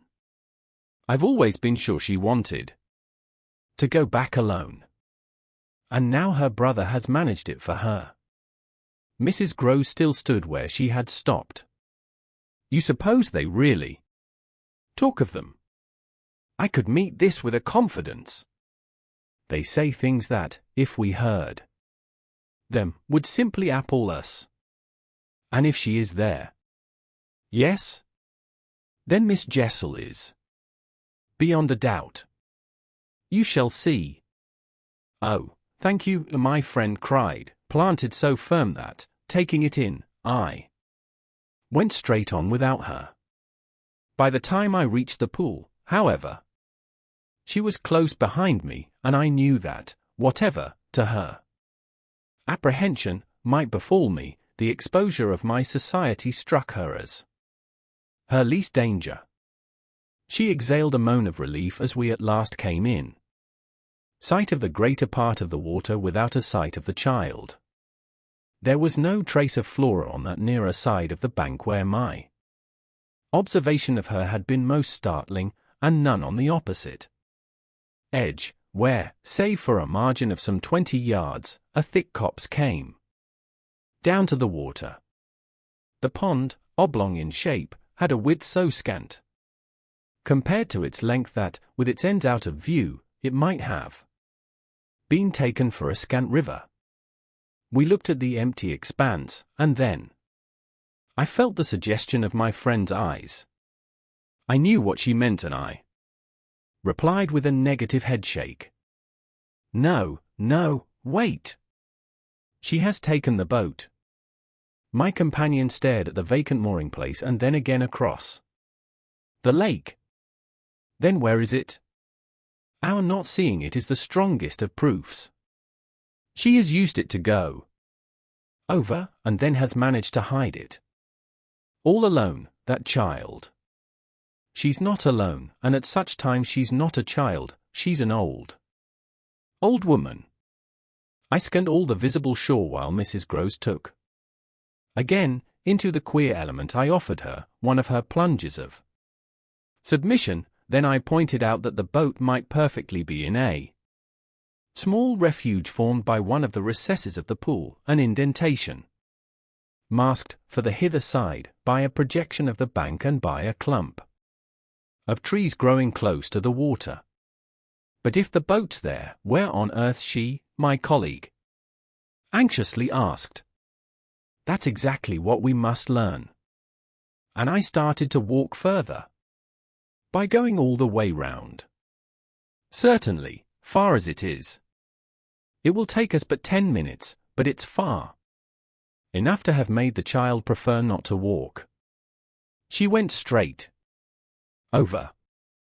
Laws, cried my friend again, the chain of my logic was ever too much for her. It dragged her at my heels even now, and when we had got halfway round, a devious, tiresome process, on ground much broken and by a path choked with overgrowth, I paused to give her breath. I sustained her with a grateful arm, assuring her that she might hugely help me. And this started us afresh, so that in the course of but few minutes more we reached a point from which we found the boat to be where I had supposed it. It had been intentionally left as much as possible out of sight and was tied to one of the stakes of a fence that came, just there, down to the brink, and that had been an assistance to disembarking. I recognized, as I looked at the pair of short, thick oars, quite safely drawn up, the prodigious character of the feat for a little girl, but I had lived, by this time, too long among wonders and had panted to too many livelier measures. There was a gate in the fence, through which we passed, and that brought us, after a trifling interval, more into the open. Then, there she is, we both exclaimed at once. Flora, a short way off, stood before us on the grass and smiled as if her performance was now complete. The next thing she did, however, was to stoop straight down and pluck, quite as if it were all she was there for, or a big, ugly spray of withered fern. I instantly became sure she had just come out of the copse. She waited for us, not herself taking a step, and I was conscious of the rare solemnity with which we presently approached her. She smiled and smiled, and we met, but it was all done in a silence by this time flagrantly ominous. Mrs. Groves was the first to break the spell. She threw herself on her knees and, drawing the child to her breast, clasped in a long embrace the little tender, yielding body. While this dumb convulsion lasted I could only watch it, which I did the more intently when I saw Flora's face peep at me over our companion's shoulder. It was serious now, the flicker had left it, but it strengthened the pang with which I at that moment envied Mrs. Groves the simplicity of her relation. Still, all this while, nothing more passed between us save that Flora had let her foolish fern again drop to the ground. What she and I had virtually said to each other was that pretexts were useless now. When Mrs. Groves finally got up, she kept the child's hand so that the two were still before me, and the singular reticence of our communion was even more marked in the frank look she launched me. "I'll be hanged," it said, "if I'll speak." It was Flora who, gazing all over me in candid wonder, was the first. She was struck with our bareheaded aspect. "Why, where are your things?" "Where yours are, my dear," I promptly returned. She had already got back her gaiety, and appeared to take this as an answer quite sufficient. "And where's Miles?" she went on. There was something in the small valour of it that quite finished me. These 3 words from her were, in a flash, like the glitter of a drawn blade, the jostle of the cup that my hand, for weeks and weeks, had held high and full to the brim, that now, even before speaking, I felt overflow in a deluge. "I'll tell you if you'll tell me," I heard myself say, then heard the tremor in which it broke. "Well, what?" Mrs. Groves's suspense blazed at me, but it was too late now, and I brought the thing out handsomely. "Where, my pet, is Miss Jessel?" XX. Just as in the churchyard with Miles, the whole thing was upon us. Much as I had made of the fact that this name had never once, between us, been sounded, the quick, smitten glare with which the child's face now received it fairly likened my breach of the silence to the smash of a pane of glass. It added to the interposing cry, as if to stay the blow, that Mrs. Groves, at the same instant, uttered over my violence, the shriek of a creature scared, or rather wounded, which, in turn, within a few seconds, was completed by a gasp of my own. I seized my colleague's arm. "She's there, she's there." Miss Jessel stood before us on the opposite bank exactly as she had stood the other time, and I remember, strangely, as the first feeling now produced in me, my thrill of joy at having brought on a proof. She was there, and I was justified. She was there, and I was neither cruel nor mad. She was there for poor scared Mrs. Groves, but she was there most for Flora, and no moment of my monstrous time was perhaps so extraordinary as that in which I consciously threw out to her, with the sense that, pale and ravenous demon as she was, she would catch and understand it, an inarticulate message of gratitude. She rose erect on the spot my friend and I had lately quitted, and there was not, in all the long reach of her desire, an inch of her evil that fell short. This first vividness of vision and emotion were things of a few seconds, during which Mrs. Groves's dazed blink across to where I pointed struck me as a sovereign sign that she too at last saw, just as it carried my own eyes precipitately to the child. The revelation then of the manner in which Flora was affected startled me, in truth, far more than it would have done to find her also merely agitated, for direct dismay was, of course, not what I had expected.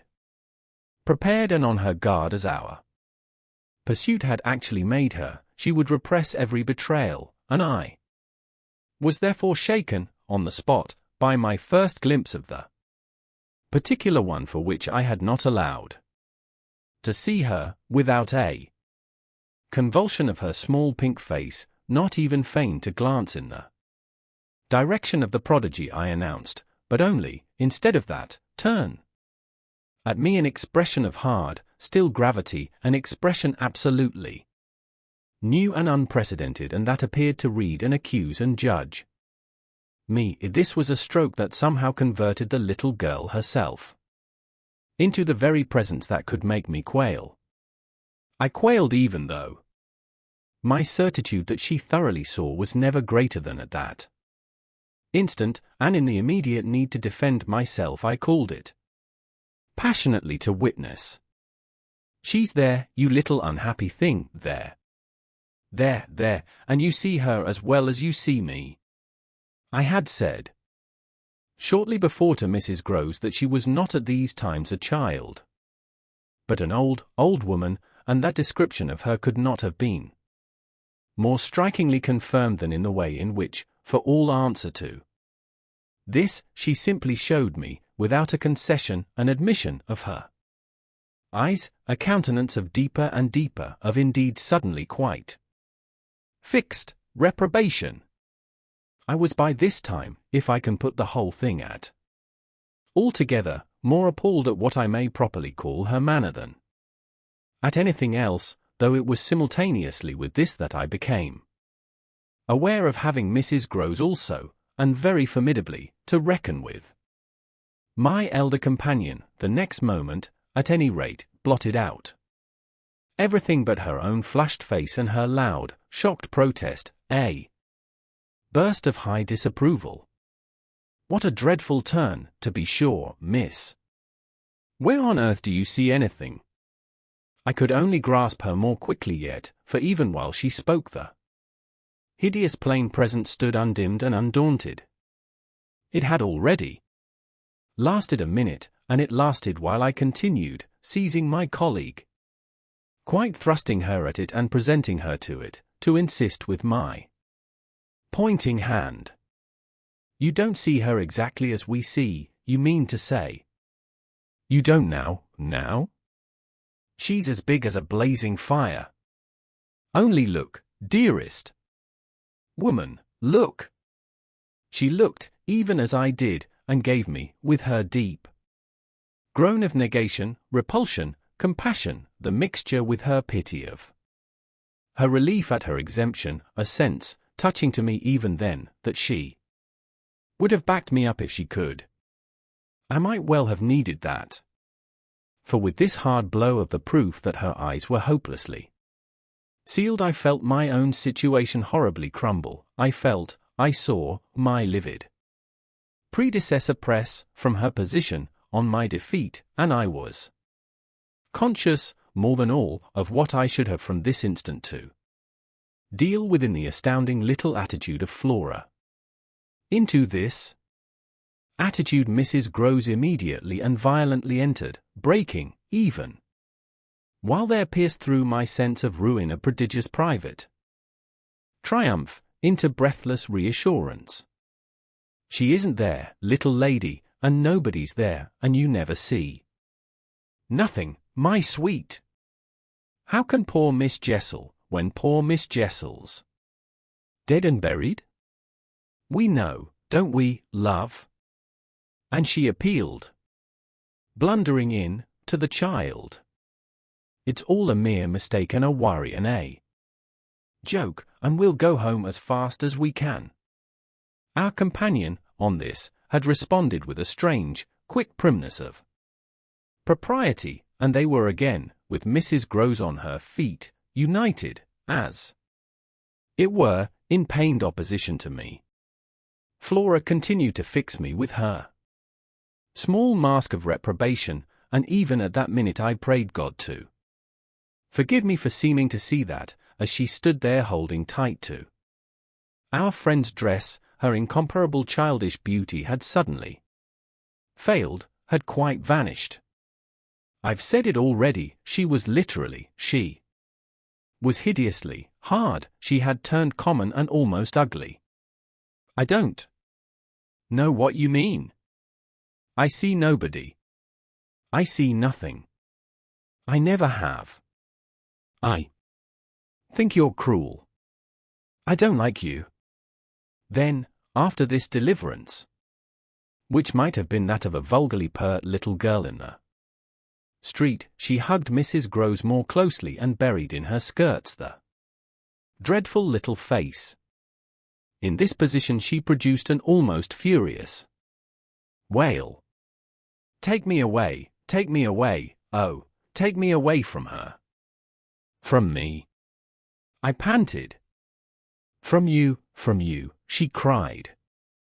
Even Mrs. Groves looked across at me dismayed, while I had nothing to do but communicate again with the figure that, on the opposite bank, without a movement, as rigidly still as if catching, beyond the interval, our voices, was as vividly there for my disaster as it was not there for my service. The wretched child had spoken exactly as if she had got from some outside source each of her stabbing little words, and I could therefore, in the full despair of all I had to accept, but sadly shake my head at her. If I had ever doubted, all my doubt would at present have gone.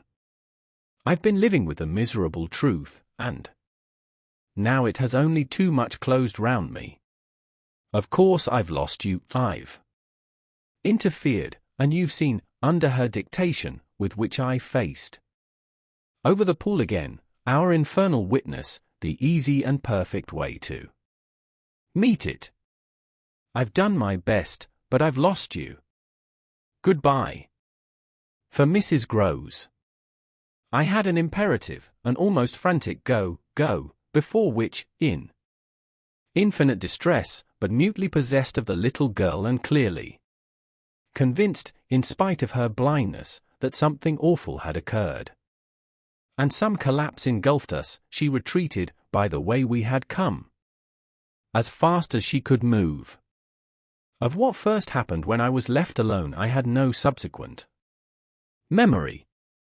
I only knew that at the end of, I suppose, a quarter of an hour, an odorous dampness and roughness, chilling and piercing my trouble, had made me understand that I must have thrown myself, on my face, on the ground and given way to a wildness of grief. I must have lain there long and cried and sobbed, for when I raised my head the day was almost done. I got up and looked a moment, through the twilight, at the grey pool and its blank, haunted edge, and then I took, back to the house, my dreary and difficult course. When I reached the gate in the fence, the boat, to my surprise, was gone, so that I had a fresh reflection to make on Flora's extraordinary command of the situation. She passed that night, by the most tacit, and I should add, were not the word so grotesque a false note, the happiest of arrangements, with Mrs. Groves. I saw neither of them on my return, but, on the other hand, as by an ambiguous compensation, I saw a great deal of Miles. I saw, or I can use no other phrase, so much of him that it was as if it were more than it had ever been. No evening I had passed at Bly had the portentous quality of this one, in spite of which, and in spite also of the deeper depths of consternation that had opened beneath my feet, there was literally, in the ebbing actual, an extraordinarily sweet sadness. On reaching the house I had never so much as looked for the boy. I had simply gone straight to my room to change what I was wearing and to take in, at a glance, much material testimony to Flora's rupture. Her little belongings had all been removed. When later, by the schoolroom fire, I was served with tea by the usual maid, I indulged, on the article of my other pupil, in no inquiry whatever. He had his freedom now, he might have it to the end. Well, he did have it, and it consisted, in part at least, of his coming in at about 8 o'clock and sitting down with me in silence. On the removal of the tea things I had blown out the candles and drawn my chair closer, I was conscious of a mortal coldness and felt as if I should never again be warm. So, when he appeared, I was sitting in the glow with my thoughts. He paused a moment by the door as if to look at me, then, as if to share them, came to the other side of the hearth and sank into a chair. We sat there in absolute stillness, yet he wanted, I felt, to be with me. XXI. Before a new day, in my room, had fully broken, my eyes opened to Mrs. Groves, who had come to my bedside with worse news. Flora was so markedly feverish that an illness was perhaps at hand. She had passed a night of extreme unrest, a night agitated above all by fears that had for their subject not in the least her former, but wholly her present governess. It was not against the possible re-entrance of Miss Jessel on the scene that she protested, it was conspicuously and passionately against mine. I was promptly on my feet, of course, and with an immense deal to ask, the more that my friend had discernibly now girded her loins to meet me once more. This I felt as soon as I had put to her the question of her sense of the child's sincerity as against my own. She persists in denying to you that she saw, or has ever seen, anything. My visitor's trouble, truly, was great. Ah, miss, it isn't a matter on which I can push her.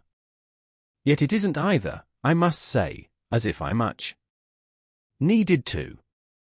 It has made her, every inch of her, quite old. Oh, I see her perfectly from here. She resents, for all the world like some high little personage, the imputation on her truthfulness and, as it were, her respectability. Miss Jessel indeed, she's respectable, the chit. The impression she gave me there yesterday was, I assure you, the very strangest of all. It was quite beyond any of the others. I did put my foot in it. She'll never speak to me again. Hideous and obscure as it all was, it held Mrs. Groves briefly silent.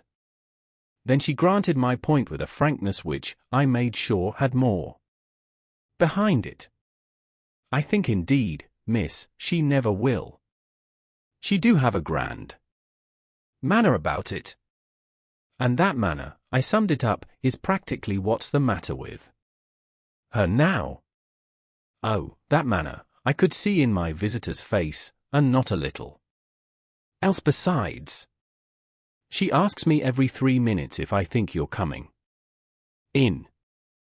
I see. I, too, on my side, had so much more than worked it out. Has she said to you since yesterday, except to repudiate her familiarity with anything so dreadful, a single other word about Miss Jessel? Not one, miss. And of course you know, my friend added, I took it from her, by the lake, that, just then and there at least, there was nobody. Rather. And, naturally, you take it from her still. I don't contradict her. What else can I do? Nothing in the world. You've the cleverest little person to deal with. They've made them, their two friends, I mean, still cleverer even than nature did, for it was wondrous material to play on. Flora has now her grievance, and she'll work it to the end. Yes, miss, but to what end? Why, that of dealing with me to her uncle. She'll make me out to him the lowest creature. I winced at the fair show of the scene in Mrs. Groves's face. She looked for a minute as if she sharply saw them together.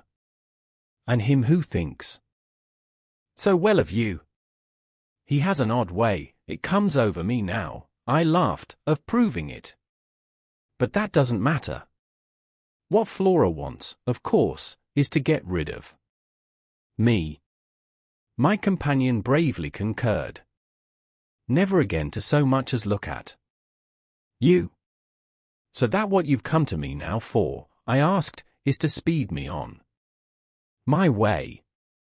Before she had time to reply, however, I had her in check. I've a better idea, the result of my reflections. My going would seem the right thing, and on Sunday I was terribly near it. Yet that won't do. It's you who must go. You must take Flora My visitor, at this, did speculate. But where in the world? Away from here. Away from them. Away, even most of all, now, from me. Straight to her uncle. Only to tell on you. No, not only. To leave me, in addition, with my remedy. She was still vague. And what is your remedy? Your loyalty, to begin with. And then Miles's. She looked at me hard. Do you think he won't, if he has the chance, turn on me? Yes, I venture still to think it. At all events, I want to try. Get off with his sister as soon as possible and leave me with him alone. I was amazed, myself, at the spirit I had still in reserve, and therefore perhaps a trifle the more disconcerted at the way in which, in spite of this fine example of it, she hesitated. There's one thing, of course, I went on, they mustn't, before she goes, see each other for 3 seconds. Then it came over me that, in spite of Flora's presumable sequestration from the instant of her return from the pool, it might already be too late. Do you mean, I anxiously asked, that they have met? At this she quite flushed. Ah, miss, I'm not such a fool as that. If I've been obliged to leave her 3 or 4 times, it has been each time with one of the maids, and at present, though she's alone, she's locked in safe. And yet, there were too many things. And yet what? Well, are you so sure of the little gentleman? I'm not sure of anything but you. But I have, since last evening, a new hope. I think he wants to give me an opening. I do believe that, poor little exquisite wretch, he wants to speak. Last evening, in the firelight and the silence, he sat with me for 2 hours as if it were just coming. Mrs. Groves looked hard, through the window, at the grey, gathering day. And did it come? No, though I waited and waited, I confess it didn't, and it was without a breach of the silence or so much as a faint allusion to his sister's condition and absence that we at last kissed for good night. All the same, I continued, I can't, if her uncle sees her, consent to his seeing her brother without my having given the boy, and most of all, because things have got so bad, a little more time. My friend appeared on this ground more reluctant than I could quite understand. What do you mean by more time? Well, a day or 2, really, to bring it out. He'll then be on my side, of which you see the importance. If nothing comes, I shall only fail, and you will, at the worst, have helped me by doing, on your arrival in town, whatever you may have found possible. So I put it before her, but she continued for a little so inscrutably embarrassed that I came again to her aid. Unless, indeed, I wound up, you really want not to go. I could see it, in her face, at last clear itself. She put out her hand to me as a pledge. I'll go, I'll go. I'll go this morning. I wanted to be very just. If you should wish still to wait, I would engage she shouldn't see me. No, no, it's the place itself. She must leave it. She held me a moment with heavy eyes, then brought out the rest. Your idea's the right one. I myself, miss. Well, I can't stay. The look she gave me with it made me jump at possibilities. You mean that, since yesterday, you have seen? She shook her head with dignity. I've heard. Heard?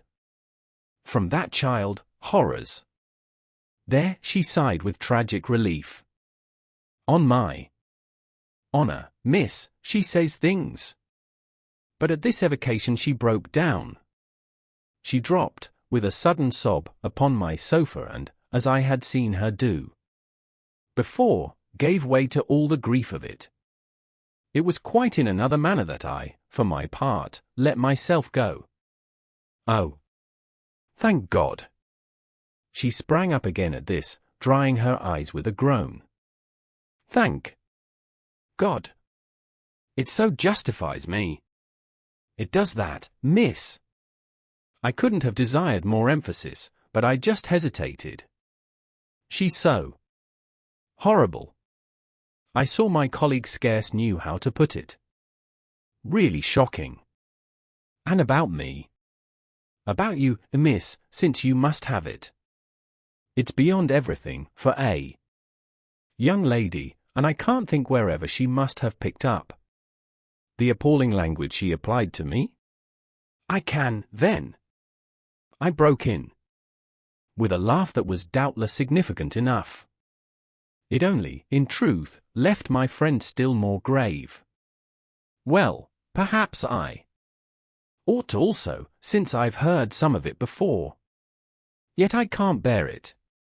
The poor woman went on while, with the same movement, she glanced on my dressing table, at the face of my watch. But I must go back. I kept her, however. Ah, if you can't bear it. How can I stop with her, you mean? Why, just for that, to get her away. Far from this, she pursued, far from them. She may be different. She may be free. I seized her almost with joy. Then, in spite of yesterday, you believe in such doings. Her simple description of them required, in the light of her expression, to be carried no further, and she gave me the whole thing as she had never done. I believe.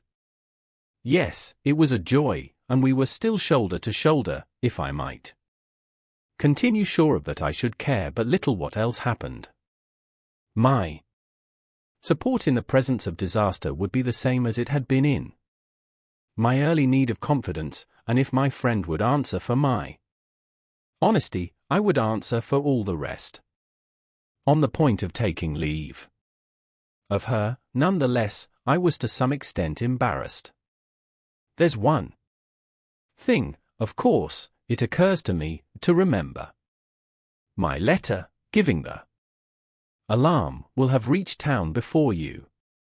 I now perceived still more how she had been beating about the bush and how weary at last it had made her. Your letter won't have got there. Your letter never went. What then became of it? Goodness knows. Master Miles. Do you mean he took it? I gasped.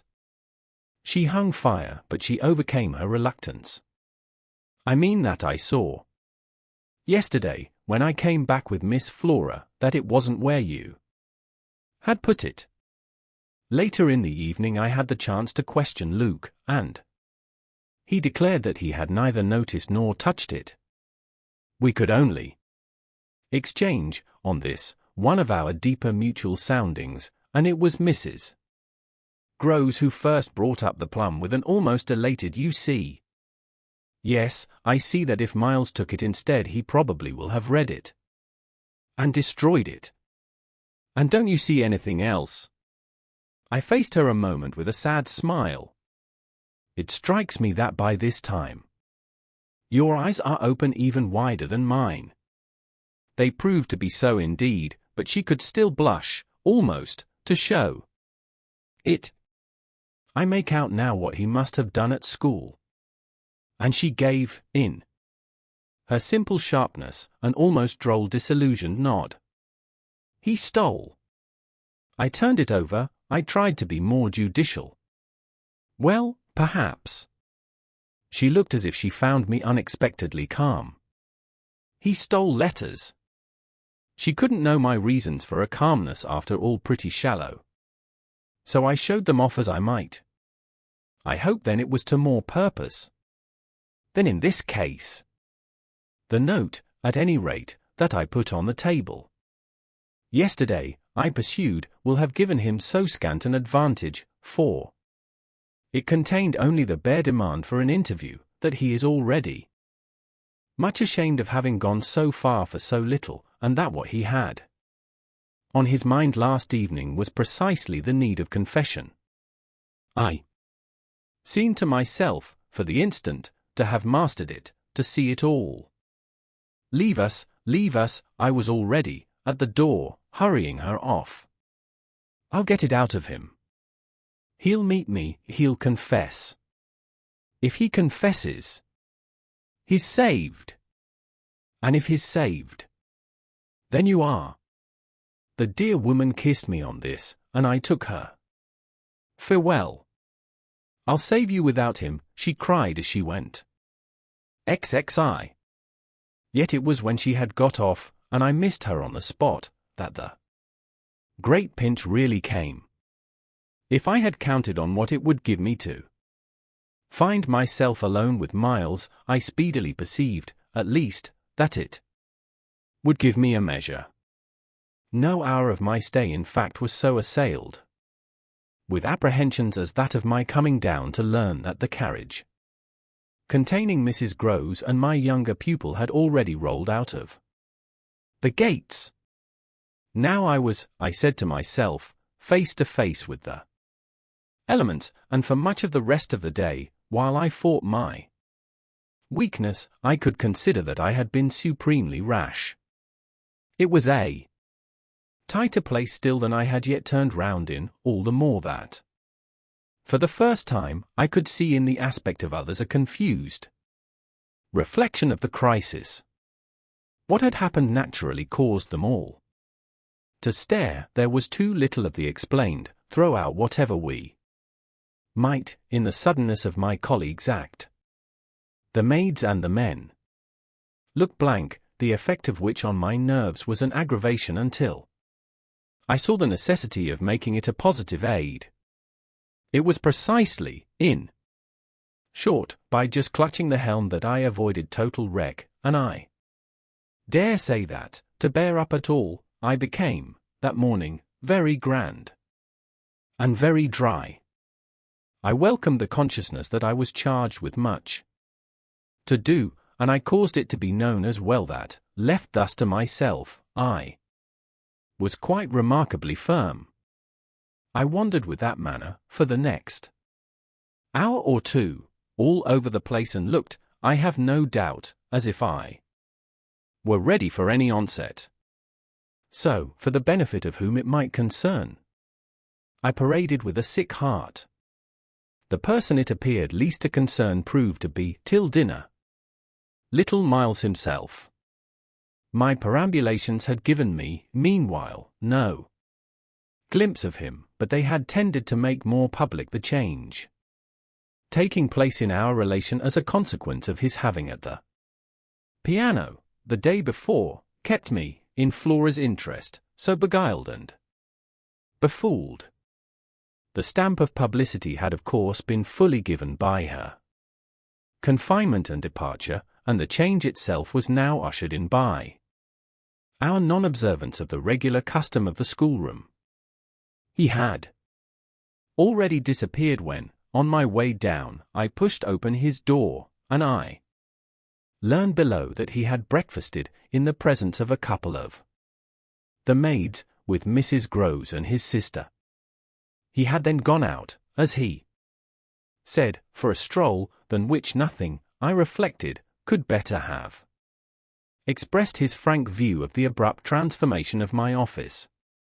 What he would not permit this office to consist of was yet to be settled. There was a queer relief, at all events, I mean for myself in especial, in the renouncement of one pretension. If so much had sprung to the surface, I scarce put it too strongly in saying that what had perhaps sprung highest was the absurdity of our prolonging the fiction that I had anything more to teach him. It sufficiently stuck out that, by tacit little tricks in which even more than myself he carried out The care for my dignity, I had had to appeal to him to let me off. Straining to meet him on the ground of his true capacity. He had at any rate his freedom now. I was never to touch it again, as I had amply shown, moreover, when, on his joining me in the schoolroom the previous night, I had uttered, on the subject of the interval just concluded, neither challenge nor hint. I had too much, from this moment, my other ideas. Yet when he at last arrived, the difficulty of applying them, the accumulations of my problem, were brought straight home to me by the beautiful little presents on which what had occurred had as yet, for the eye, dropped neither stain nor shadow. To mark, for the house, the high state I cultivated, I decreed that my meals with the boy should be served, as we called it, downstairs, so that I had been awaiting him in the ponderous pomp of the room outside, of the window of which I had had from Mrs. Groves, that first scared Sunday, my flash of something it would scarce have done to call light. Here at present I felt afresh, for I had felt it again and again, how my equilibrium depended on the success of my rigid will, the will to shut my eyes as tight as possible to the truth that what I had to deal with was, revoltingly, against nature. I could only get on at all by taking nature into my confidence and my account, by treating my monstrous ordeal as a push in a direction unusual, of course, and unpleasant, but demanding, after all, for a fair front, only another turn of the screw of ordinary human virtue. No attempt, none the less, could well require more tact than just this attempt to supply, oneself, all the nature. How could I put even a little of that article into a suppression of reference to what had occurred? How, on the other hand, could I make reference without a new plunge into the hideous obscure? Well, a sort of answer, after a time, had come to me, and it was so far confirmed as that I was met, incontestably, by the quickened vision of what was rare in my little companion. It was indeed as if he had found, even now, as he had so often found at lessons, still some other delicate way to ease me off. Wasn't there light in the fact which, as we shared our solitude, broke out with a specious glitter it had never yet quite worn, the fact that, opportunity aiding, precious opportunity which had now come, it would be preposterous, with a child so endowed, to forego the help one might wrest from absolute intelligence? What had his intelligence been given him for but to save him? Mightn't one, to reach his mind, risk the stretch of an angular arm over his character? It was as if, when we were face to face in the dining room, he had literally shown me the way. The roast mutton was on the table, and I had dispensed with attendance. Miles, before he sat down, stood a moment with his hands in his pockets and looked at the joint, on which he seemed on the point of passing some humorous judgment. But what he presently produced was, I say, my dear, is she really very awfully ill? Little Flora? Not so bad but that she'll presently be better. London will set her up. Bligh had ceased to agree with her. Come here and take your mutton. He alertly obeyed me, carried the plate carefully to his seat, and, when he was established, went on. Did Bligh disagree with her so terribly suddenly? Not so suddenly as you might think. One had seen it coming on.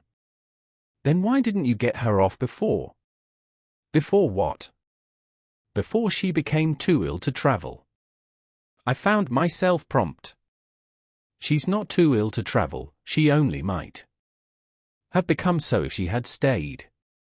This was just the moment to seize. The journey will dissipate the influence. Oh, I was grand, and carry it off. I see, Miles, for that matter, was grand, too. He settled to his repast with the charming little table manner that, from the day of his arrival, had relieved me of all grossness of admonition. Whatever he had been driven from school for, it was not for ugly feeding. He was irreproachable, as always, today, but he was unmistakably more conscious.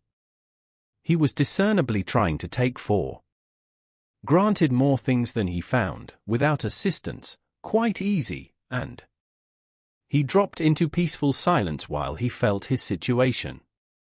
Our meal was of the briefest, minor vain pretense, and I had the things immediately removed.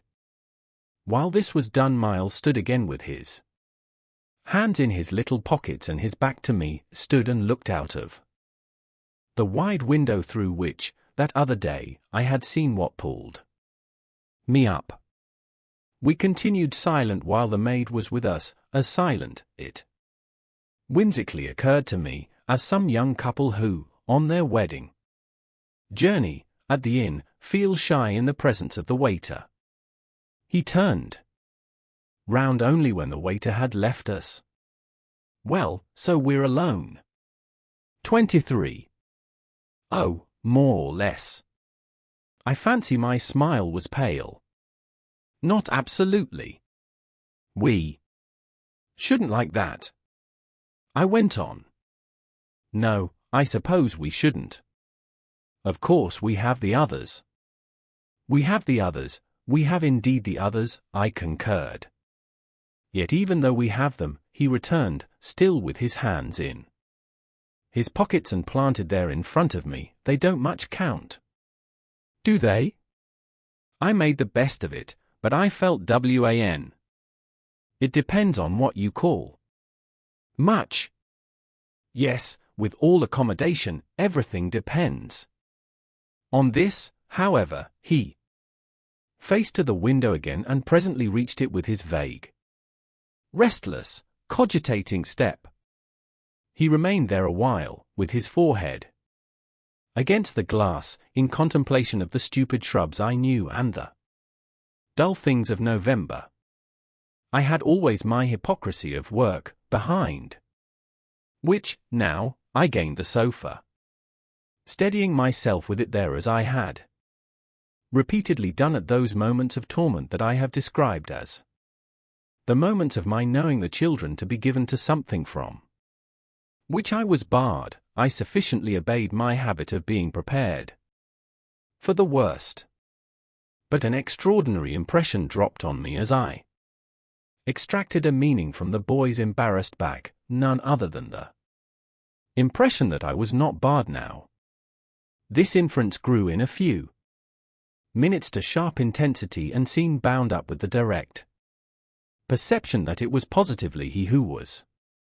The frames and squares of the great window were a kind of image, for him, of a kind of failure. I felt that I saw him, at any rate, shut in or shut out. He was admirable, but not comfortable. I took it in with a throb of hope. Wasn't he looking, through the haunted pane, for something he couldn't see, and wasn't it the first time in the whole business that he had known such a lapse? The first, the very first. I found it a splendid portent. It made him anxious, though he watched himself. He had been anxious all day, and, even while in his usual sweet little manner he sat at table, had needed all his small strange genius to give it a gloss. When he at last turned round to meet me, it was almost as if this genius had succumbed. Well, I think I'm glad Bligh agrees with me. You would certainly seem to have seen, these 24 hours, a good deal more of it than for some time before. I hope, I went on bravely, that you've been enjoying yourself. Oh, yes, I've been ever so far, all round about, miles and miles away. I've never been so free. He had really a manner of his own, and I could only try to keep up with Him. Well, do you like it? He stood there smiling, then at last he put into 2 words, do. You? More discrimination than I had ever heard 2 words contain. Before I had time to deal with that, however, he continued as if with the sense that this was an impertinence to be softened. Nothing could be more charming than the way you take it, for of course if we're alone together now it's you that are alone most. But I hope, he threw in, you don't particularly mind having to do with you. I asked. My dear child, how can I help minding? Though I've renounced all claim to your company, you're so beyond me, I at least greatly enjoy it. What else should I stay on for? He looked at me more directly, and the expression of his face, graver now, struck me as the most beautiful I had ever found in it. You stay on just for that? Certainly. I stay on as your friend and from the tremendous interest I take in you till something can be done for you that may be more worth your while. That needn't surprise you. My voice trembled so that I felt it impossible to suppress the shake. Don't you remember how I told you, when I came and sat on your bed the night of the storm, that there was nothing in the world I wouldn't do for you? Yes, yes. He, on his side, more and more visibly nervous, had a tone to master, but he was so much more successful than I that, laughing out through his gravity, he could pretend we were pleasantly jesting. Only that, I think, was to get me to do something for you. It was partly to get you to do something, I conceded. But, you know, you didn't do it. Oh, yes, he said with the brightest superficial eagerness, you wanted me to tell you something. That's it. Out, straight out. What you have on your mind, you know. Ah, then, is that what you've stayed over for? He spoke with a gaiety through which I could still catch the finest little quiver of resentful passion, but I can't begin to express the effect upon me of an implication of surrender even so faint. It was as if what I had yearned for had come at last only to astonish me. Well, yes, I may as well make a clean breast of it, it was precisely for that. He waited so long that I supposed it for the purpose of repudiating the assumption on which my action had been founded, but what he finally said was, do you mean now or here? There couldn't be a better place or time. He looked round him uneasily, and I had the rare, the queer, impression of the very first symptom I had seen in him of the approach of immediate fear. It was as if he were suddenly afraid of me, which struck me indeed as perhaps the best thing to make him. Yet in the very pang of the effort, I felt it vain to try sternness, and I heard myself the next instant so gentle as to be almost grotesque. You want so to go out again? Awfully. He smiled at me heroically, and the touching little bravery of it was enhanced by his actually flushing with pain. He had picked up his hat, which he had brought in, and stood twirling it in a way that gave me, even as I was just nearly reaching port, a perverse horror of what I was doing. To do it in any way was an act of violence, for what did it consist of but the obtrusion of the idea of grossness and guilt on a small helpless creature who had been for me a revelation of the possibilities of beautiful intercourse? Wasn't it base to create for a being so exquisite a mere alien awkwardness? I suppose I now read into our situation a clearness it couldn't have had at the time, for I seemed to see our poor eyes already lighted with some spark of a prevision of the anguish that was to come. So we circled about, with terrors and scruples, like fighters not daring to close. But it was for Each other we feared. That kept us a little longer suspended and unbruised. "I'll tell you everything," Miles said. "I mean, I'll tell you anything you like. You'll stay on with me, and we shall both be all right, and I will tell you, or I will. But not now." "Why not now?" My insistence turned him from me and kept him once more at his window. In a silence during which, between us, you might have heard a pin drop. Then he was before me again with the air of a person for whom, outside, someone who had frankly to be reckoned with was waiting. "I have to see Luke." I had not yet reduced him to quite so vulgar a lie, and I felt proportionately ashamed. But, horrible as it was, his lies made up my truth. I achieved thoughtfully a few loops of my knitting.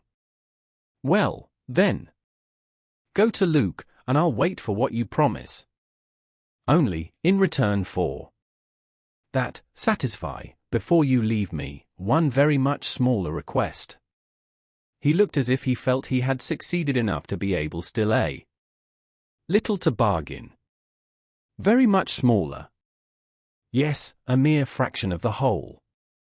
"Tell me." "Oh, my work preoccupied me, and I was offhand, yesterday afternoon, from the table in the hall. You took, my letter. Xiv." My sense of how he received this suffered for a minute from something that I can describe only as a fierce split of my attention, a stroke that at first, as I sprang straight up, reduced me to the mere blind movement of getting hold of him, drawing him close, and, while I just fell for support against the nearest piece of furniture, instinctively keeping him with his back to the window. The appearance was full upon us that I had already had to deal with here. Peterkind had come into view like a sentinel before a prison. The next thing I saw was that, from outside, he had reached the window, and then I knew that, close to the glass and glaring in through it, he offered once more to the room his white face of damnation. It represents but grossly what took place within me at the sight to say that on the second my decision was made. Yet I believe that no woman so overwhelmed ever in so short a time recovered her grasp of the act. It came to me in the very horror of the immediate presence that the act would be, seeing and facing what I saw and faced, to keep the boy himself unaware. The inspiration, I can call it by no other name, was that I felt how voluntarily, how transcendently, I might. It was like fighting with a demon for a human soul, and when I had fairly so appraised it, I saw how the human soul, held out, in the tremor of my hands, at arm's length, had a perfect dew of sweat on a lovely childish forehead. The face that was close to mine was as white as the face against the glass, and out of it presently came a sound, not low nor weak, but as if from much further away, that I drank like a waft of fragrance. Yes, I took it. At this, with a moan of joy, I enfolded, I drew him close, and while I held him to my breast, where I could feel in the sudden fever of his little body the tremendous pulse of his little heart, I kept my eyes on the thing at the window and saw it move and shift its posture. I have likened it to a sentinel, but its slow wheel, for a moment, was rather the prowl of a baffled beast. My present quickened courage, however, was such that, not too much to let it through, I had to shade, as it were, my flame. Meanwhile the glare of the face was again at the window, the scoundrel fixed as if to watch and wait. It was the very confidence that I might now defy him, as well as the positive certitude, by this time, of the child's unconsciousness, that made me go on. What did you take it for? To see what you said about me. You opened the letter. I opened it. My eyes were now, as I held him off a little again, on Miles's own face, in which the collapse of mockery showed me how complete was the ravage of uneasiness. What was prodigious was that at last, by my success, his sense was sealed and his communication stopped. He knew that he was in presence, but knew not of what, and knew still less that I also was and that I did know. And what did this strain of trouble matter when my eyes went back to the window only to see that the air was clear again and, by my personal triumph, the influence quenched? There was nothing there. I felt that the cause was mine and that I should surely get all. And you found nothing. I let my elation out. He gave the most mournful, thoughtful little headshake. Nothing. Nothing, nothing. I almost shouted in my joy. Nothing, nothing, he sadly repeated. I kissed his forehead, it was drenched. So what have you done with it? I've burned it. Burned it? It was now or never. Is that what you did at school? Oh, what this brought up. At school. Did you take letters, or other things? Other things? He appeared now to be thinking of something far off and that reached him only through the pressure of his anxiety. Yet it did reach him. Did I steal? I felt myself redden to the roots of my hair as well as wonder if it were more strange to put to a gentleman such a question or to see him take it with allowances that gave the very distance of his fall in the world. Was it for that you mightn't go back? The only thing he felt was rather a dreary little surprise. Did you know I mightn't go back? I know everything. He gave me at this the longest and strangest look. Everything? Everything. Therefore did you? But I couldn't say it again. Miles could, very simply. No. I didn't steal.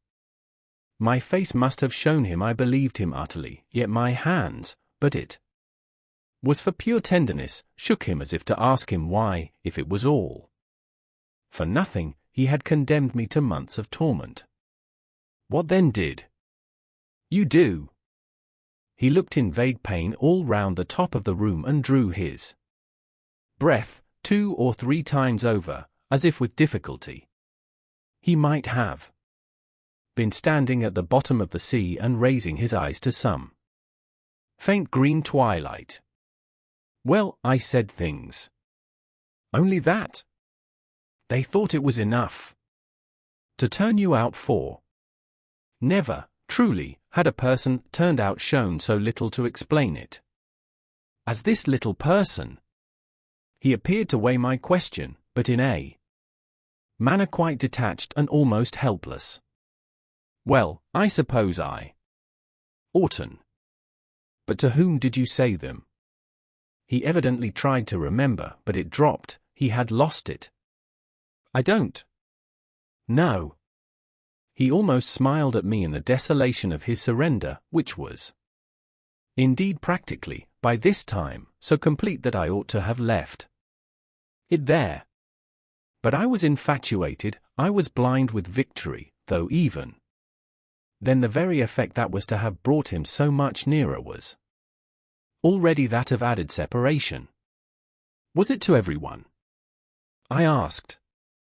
No, it was only to, but he gave a sick little headshake. I don't remember their names. Were they then so many? No, only a few. Those I liked. Those he liked?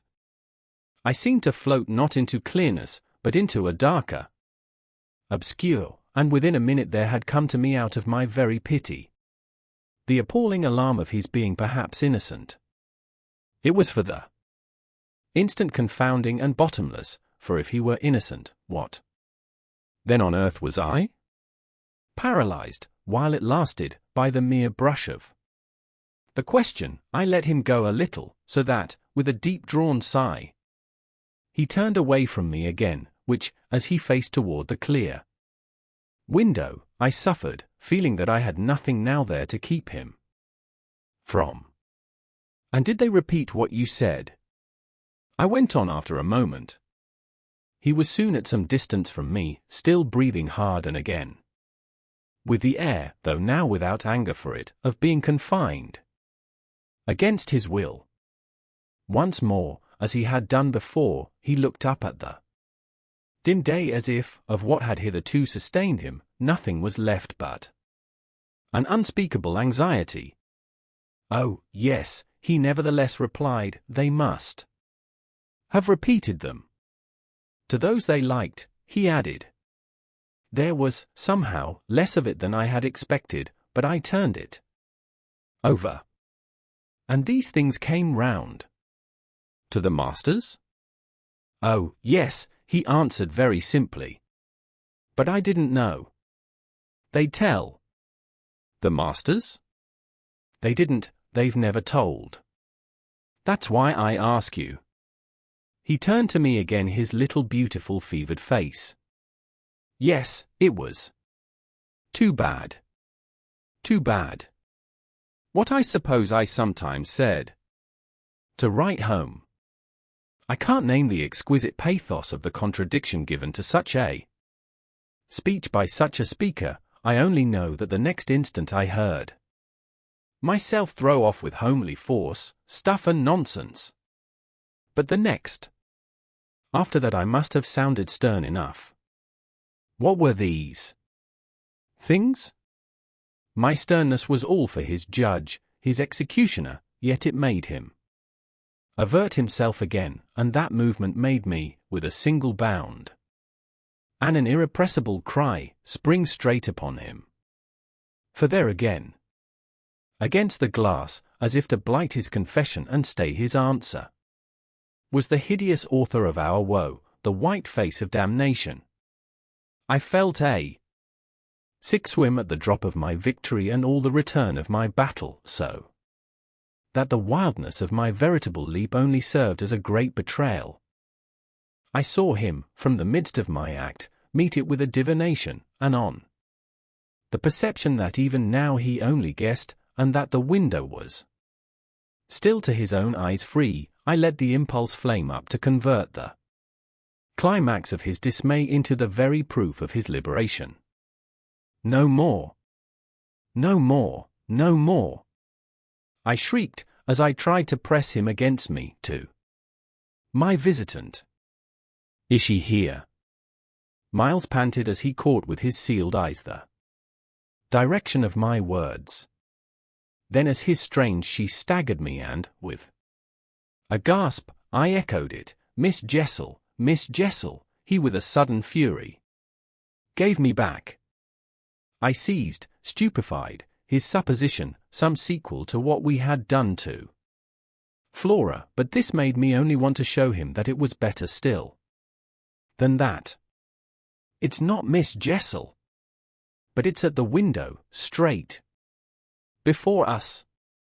It's there, the coward horror, there for the last time." At this, after a second in which his head made the movement of a baffled dog's on a scent and then gave a frantic little shake for air and light, he was at me in a white rage, bewildered, glaring vainly over the place and missing wholly, though it now, to my sense, filled the room like the taste of poison, the wide, overwhelming presence. "It's he?" I was so determined to have all my proof that I flashed into ice to challenge him. "Whom do you mean by he?" "Peter Kint, you devil!" His face gave again, round the room, its convulsed supplication. "Where?" "They are in my ears still, his supreme surrender of the name and his tribute to my devotion. What does he matter now, my own, what will he ever matter? I have you, I launched at the beast, but he has lost you forever.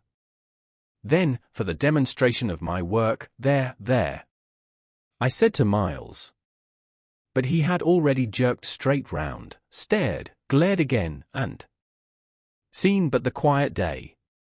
With the stroke of the loss I was so proud of. He uttered the cry of a creature hurled over an abyss, and the grasp with which I recovered him might have been that of catching him in his fall. I caught him, yes, I held him, it may be imagined with what a passion, but at the end of a minute I began to feel what it truly was that I held.